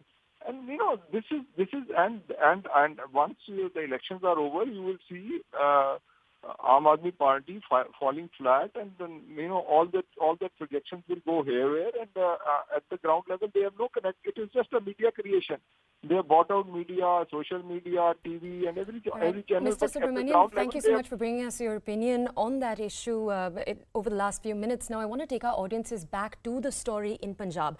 As we just told you, elections are just a few days away. And over there in Punjab, it's shaping up to be pretty much a two-sided battle, one between the Congress and, of course, AAP. Now, it's intensifying as the poll dates near. And it seems that an internal assessment on the Congress's end has projected AAP as its main threat in Punjab. What that has led to over the last few days is an intensification of the Congress's campaign against the AAP. We've had a number of pointed remarks come in from Rahul Gandhi. We've also had other moves come in from the Congress that we'll actually discuss with you. The Congress has roped in youth leaders like Srinivas to counter the work done by the Delhi government during COVID. Sandeep Dixit is also there. He's there to counter AAP's influence. He is, of course, you remember, Sheila Dixit's son. Now, Alka Lamba, who left AAP to join the Congress, will also be used more in that campaign. We'll bring you through and discuss with you some more of the details, some more of the strategies that are being used. But first, take a look at what Rahul Gandhi had to say. हमारे जो नेता हैं वो आतंकवादी के घर में आपको कभी नहीं मिलेंगे, हो ही नहीं सकता। झाड़ू के नेता जरूर आपको आतंकवादी के घर में मिल सकते हैं, मगर कांग्रेस का नेता आपको कभी नहीं मिल सकता। और याद रखिए कि ये चेहरे नहीं हैं, चेहरे के पीछे शक्तियां होती हैं, शक्तियां छुपी रहती हैं, अपना असली रूप नहीं दिखाती हैं। अगर आप शक्ति को पहचानना चाहते हो तो नेता के कर्मों को देखो, शब्दों को नहीं देखो, कर्मों को देखो। The interesting question, of course, still remains whether or not these digs, these attacks that we're seeing, of course, from the Congress party in the last few days, whether or not they will resonate on the ground. My colleague Pallavi Ghosh is actually here with us to bring us more context on exactly this. Pallavi, we just played out for our audiences that remark coming in from Rahul Gandhi, the Congress leader. But for our audiences, can you tell us whether this remark, whether the moves that we're seeing from the Congress in terms of bringing in campaigners, whether this is resonating on the ground? Well, I mean, that's something which we'll really come to know when the results are out. But I think it's a clear sign that the Congress now finally acknowledges that Aam Aadmi Party is their main opponent in the state. Unlike the previous time round, the battle is no longer between the Congress and the Akalis or the Congress and BJP. It's definitely Congress against Aam. Now, Rahul Gandhi's strategy began by attacking the BJP and the Prime Minister, but now it is centered around attacking the Aam Aadmi Party, and not just Rahul Gandhi, Priyanka Gandhi Vadra, the Chief Minister, Channi. Almost every phase of the Congress party now is wasting no time in attacking Kejriwal. They have re-strategized. They are making an attack on Kejriwal. The Delhi has failed. Rahul Gandhi specifically spoke about the COVID time, saying that who were the people who actually were out on the streets helping those who needed help during COVID times. It was not the Delhi government. It was actually the Youth Congress, Srinivas, who incidentally had also been roped into campaign for the party, are the ones who really helped you people out. So don't trust a party who did not vote for you in your last moment. So they're looking at campaigning for another 2 to 3 days, and tomorrow is going to be the last day of campaigning over here. And clearly the battle lines are drawn between AAP and the Congress. Pallavi, thank you so much for bringing us those details. Now, just for our audiences, as voting day nears in Punjab, News18's Aman Bhardwaj actually spoke to the Congress General Secretary, Priyanka Gandhi Vadra, about the party's chances to possibly return to power. Now, he also spoke to her about the equations between the Chief Minister, Charanjit Singh Channi, and, of course, the PCC Chief, Navjot Singh Sidhu. You'll remember that that's been in the news, cause of controversy over the last few weeks. Take a look at what Gandhi Vadra had to say. Politics में क्या contribution है as a Punjabi family आप देखे चल रही हैं और लोग क्या फीडबैक दे रहे हैं? देखिए फीडबैक जो आ रहा है अच्छा आ रहा है, लोग उत्साहित हैं, लोग चाह रहे हैं कि एक पंजाबियों के लिए पंजाबी सरकार बनाए, यहीं की सरकार बने जो ठोस काम करे यहीं पंजाब से, और वहाँ से रिमोट कंट्रोल ना हो दिल्ली से। और ये बहुत क्लियर है कि अगर आम आदमी पार्टी की सरकार आएगी, अगर भाजपा के साथ कोई अलायंस वाली सरकार आएगी, तो वो दोनों रिमोट कंट्रोल दिल्ली से ही होंगे। पंजाब में कई रिलीजियस जो सेंटर्स हैं उनसे प्रधानमंत्री मोदी तक ने मुलाकात की है बीते 2 से 3 दिनों। देखिए इनका काम है कि चुनाव के समय धर्म की बात करते हैं। क्या पहले इतनी महंगाई थी? लोग त्रस्त हैं, लोग परेशान हैं, अपनी रोजी रोटी नहीं कमा पा रहे हैं, और ये लोग चुनाव आता है तो धर्म की बात करते हैं, जाति की बात करते हैं, क्योंकि फिर लोगों को फुसलाना चाहते हैं, गुमराह करना चाहते हैं, इसी बेसिस पे वोट लेना चाहते हैं। कॉन्ट्राडिक्शन कांग्रेस में अभी भी है, इसको हल कैसे किया जाए? सिद्धू भी हैं, चन्नी भी है, हो जाएगा हल। सब साथ में कैंपेन कर रहे हैं, सब साथ में काम कर रहे हैं, क्यों नहीं होगा हल?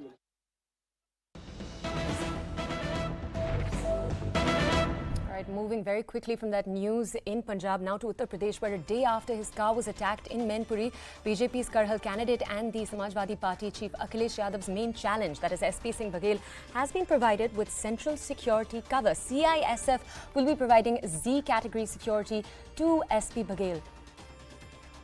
All right, we'll try to bring you a little bit more context on this story, on why it is so important. As our audiences will remember, CISF providing that Z category security is so important because that is, of course, the highest grade of security possibly providable. Now, elections in Uttar Pradesh are currently in progress. My colleague Arunima is here with us to bring us more context. Arunima, over to you, please.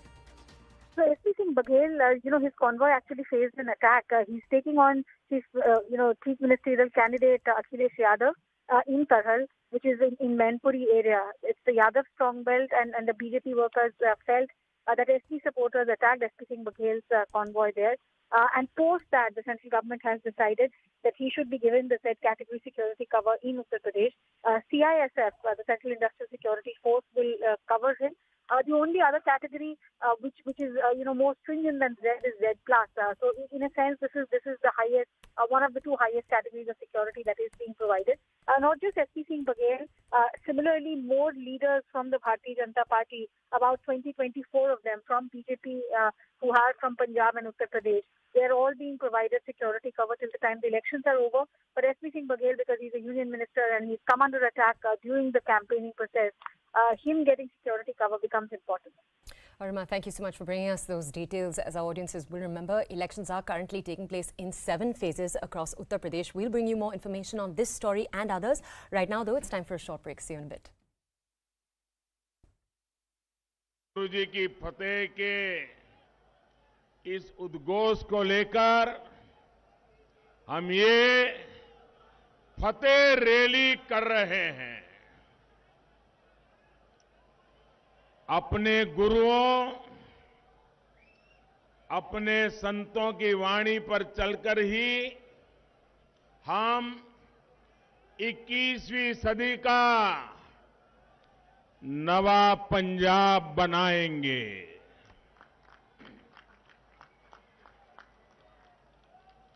और जब मैं नवा पंजाब कह रहा हूं, मतलब हंसदा पंजाब, वसदा पंजाब, नचदा पंजाब, चढ़दा पंजाब, यही हमारा संकल्प है। मुझे विश्वास है आपका ये जोश, ये हौसला 20 तारीख को नवा पंजाब के लिए बीजेपी और एनडीए की जीत सुनिश्चित कर देगा।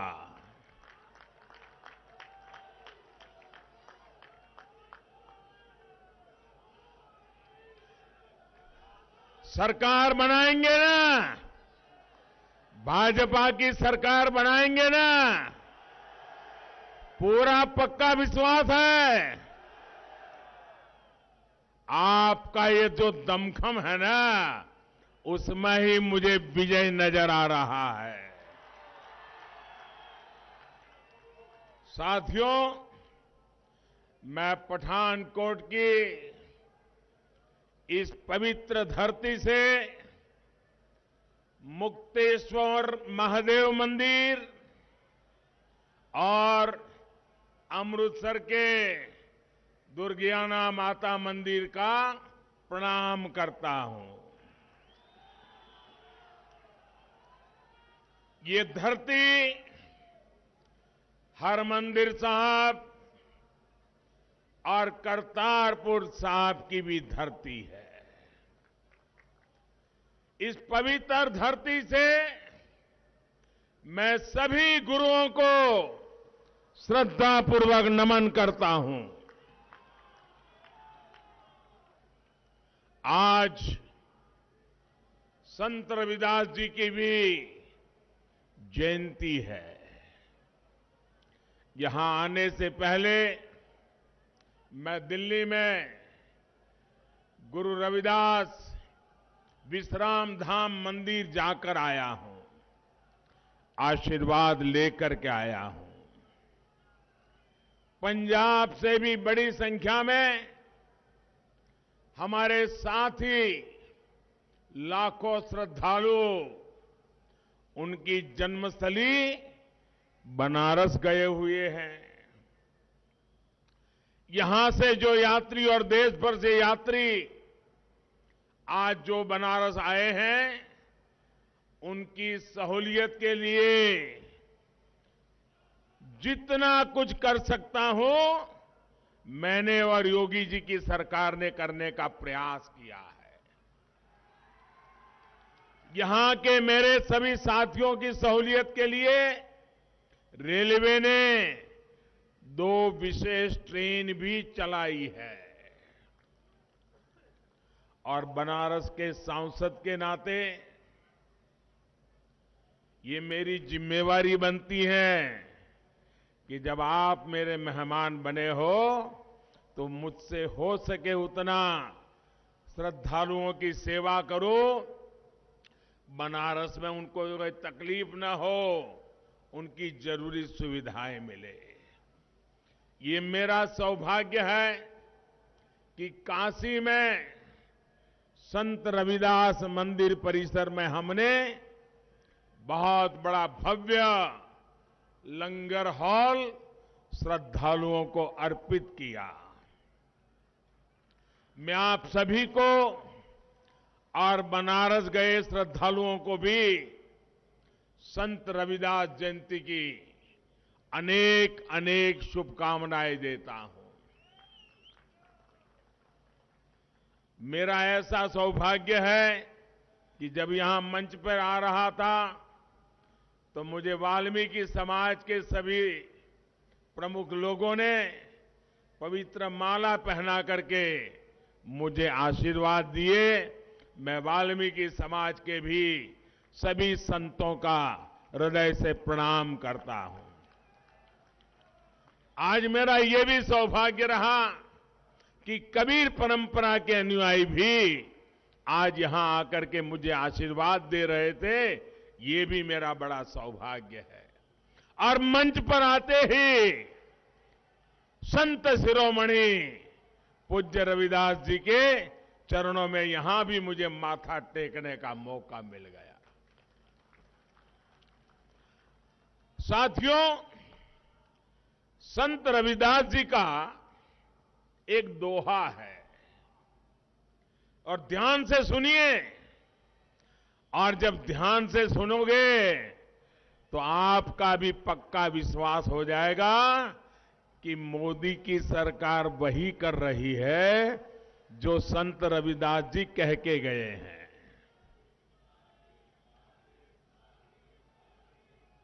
संत रविदास जी ने अपने दोहे में क्या कहा है? और उन्होंने ऐसा चाहूं, संत रविदास जी ने कहा है, ऐसा चाहूं राज में, ऐसा चाहूं राज में, मिले सबन को अन्न, छोट बड़ो सब सम बसे,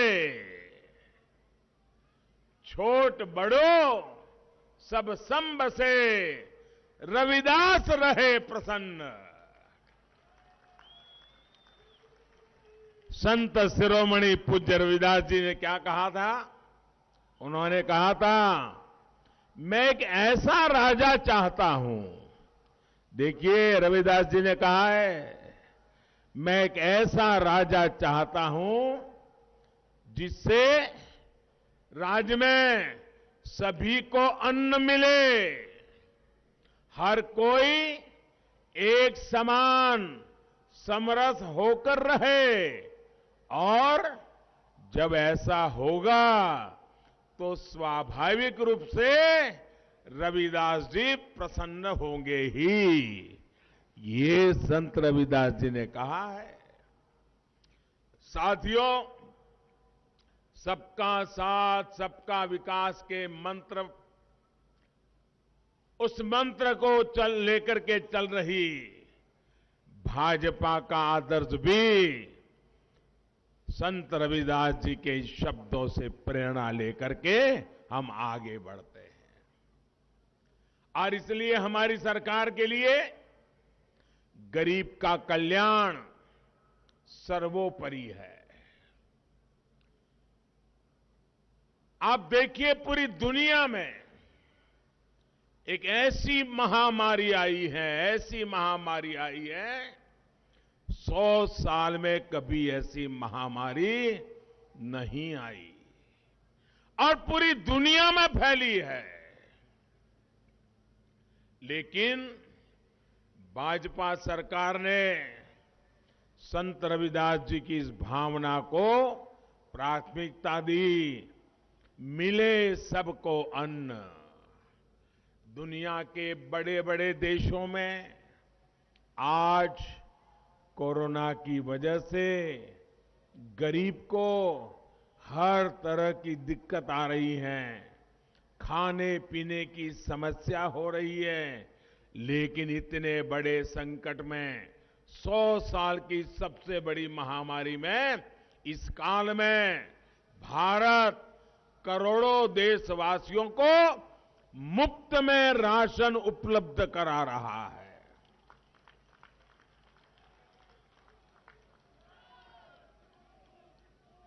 कोई भी ऐसा गरीब ना हो जिसके घर में चूल्हा न जलता हो। भाई, ये काम करना मेरे लिए एक पवित्र सेवा का काम था।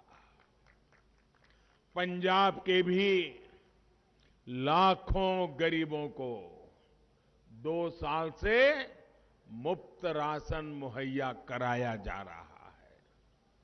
हमने प्रयास किया है कि महामारी के इस समय में कोई भूखा गरीब हमारे यहां गरीब भूखा न सो जाए।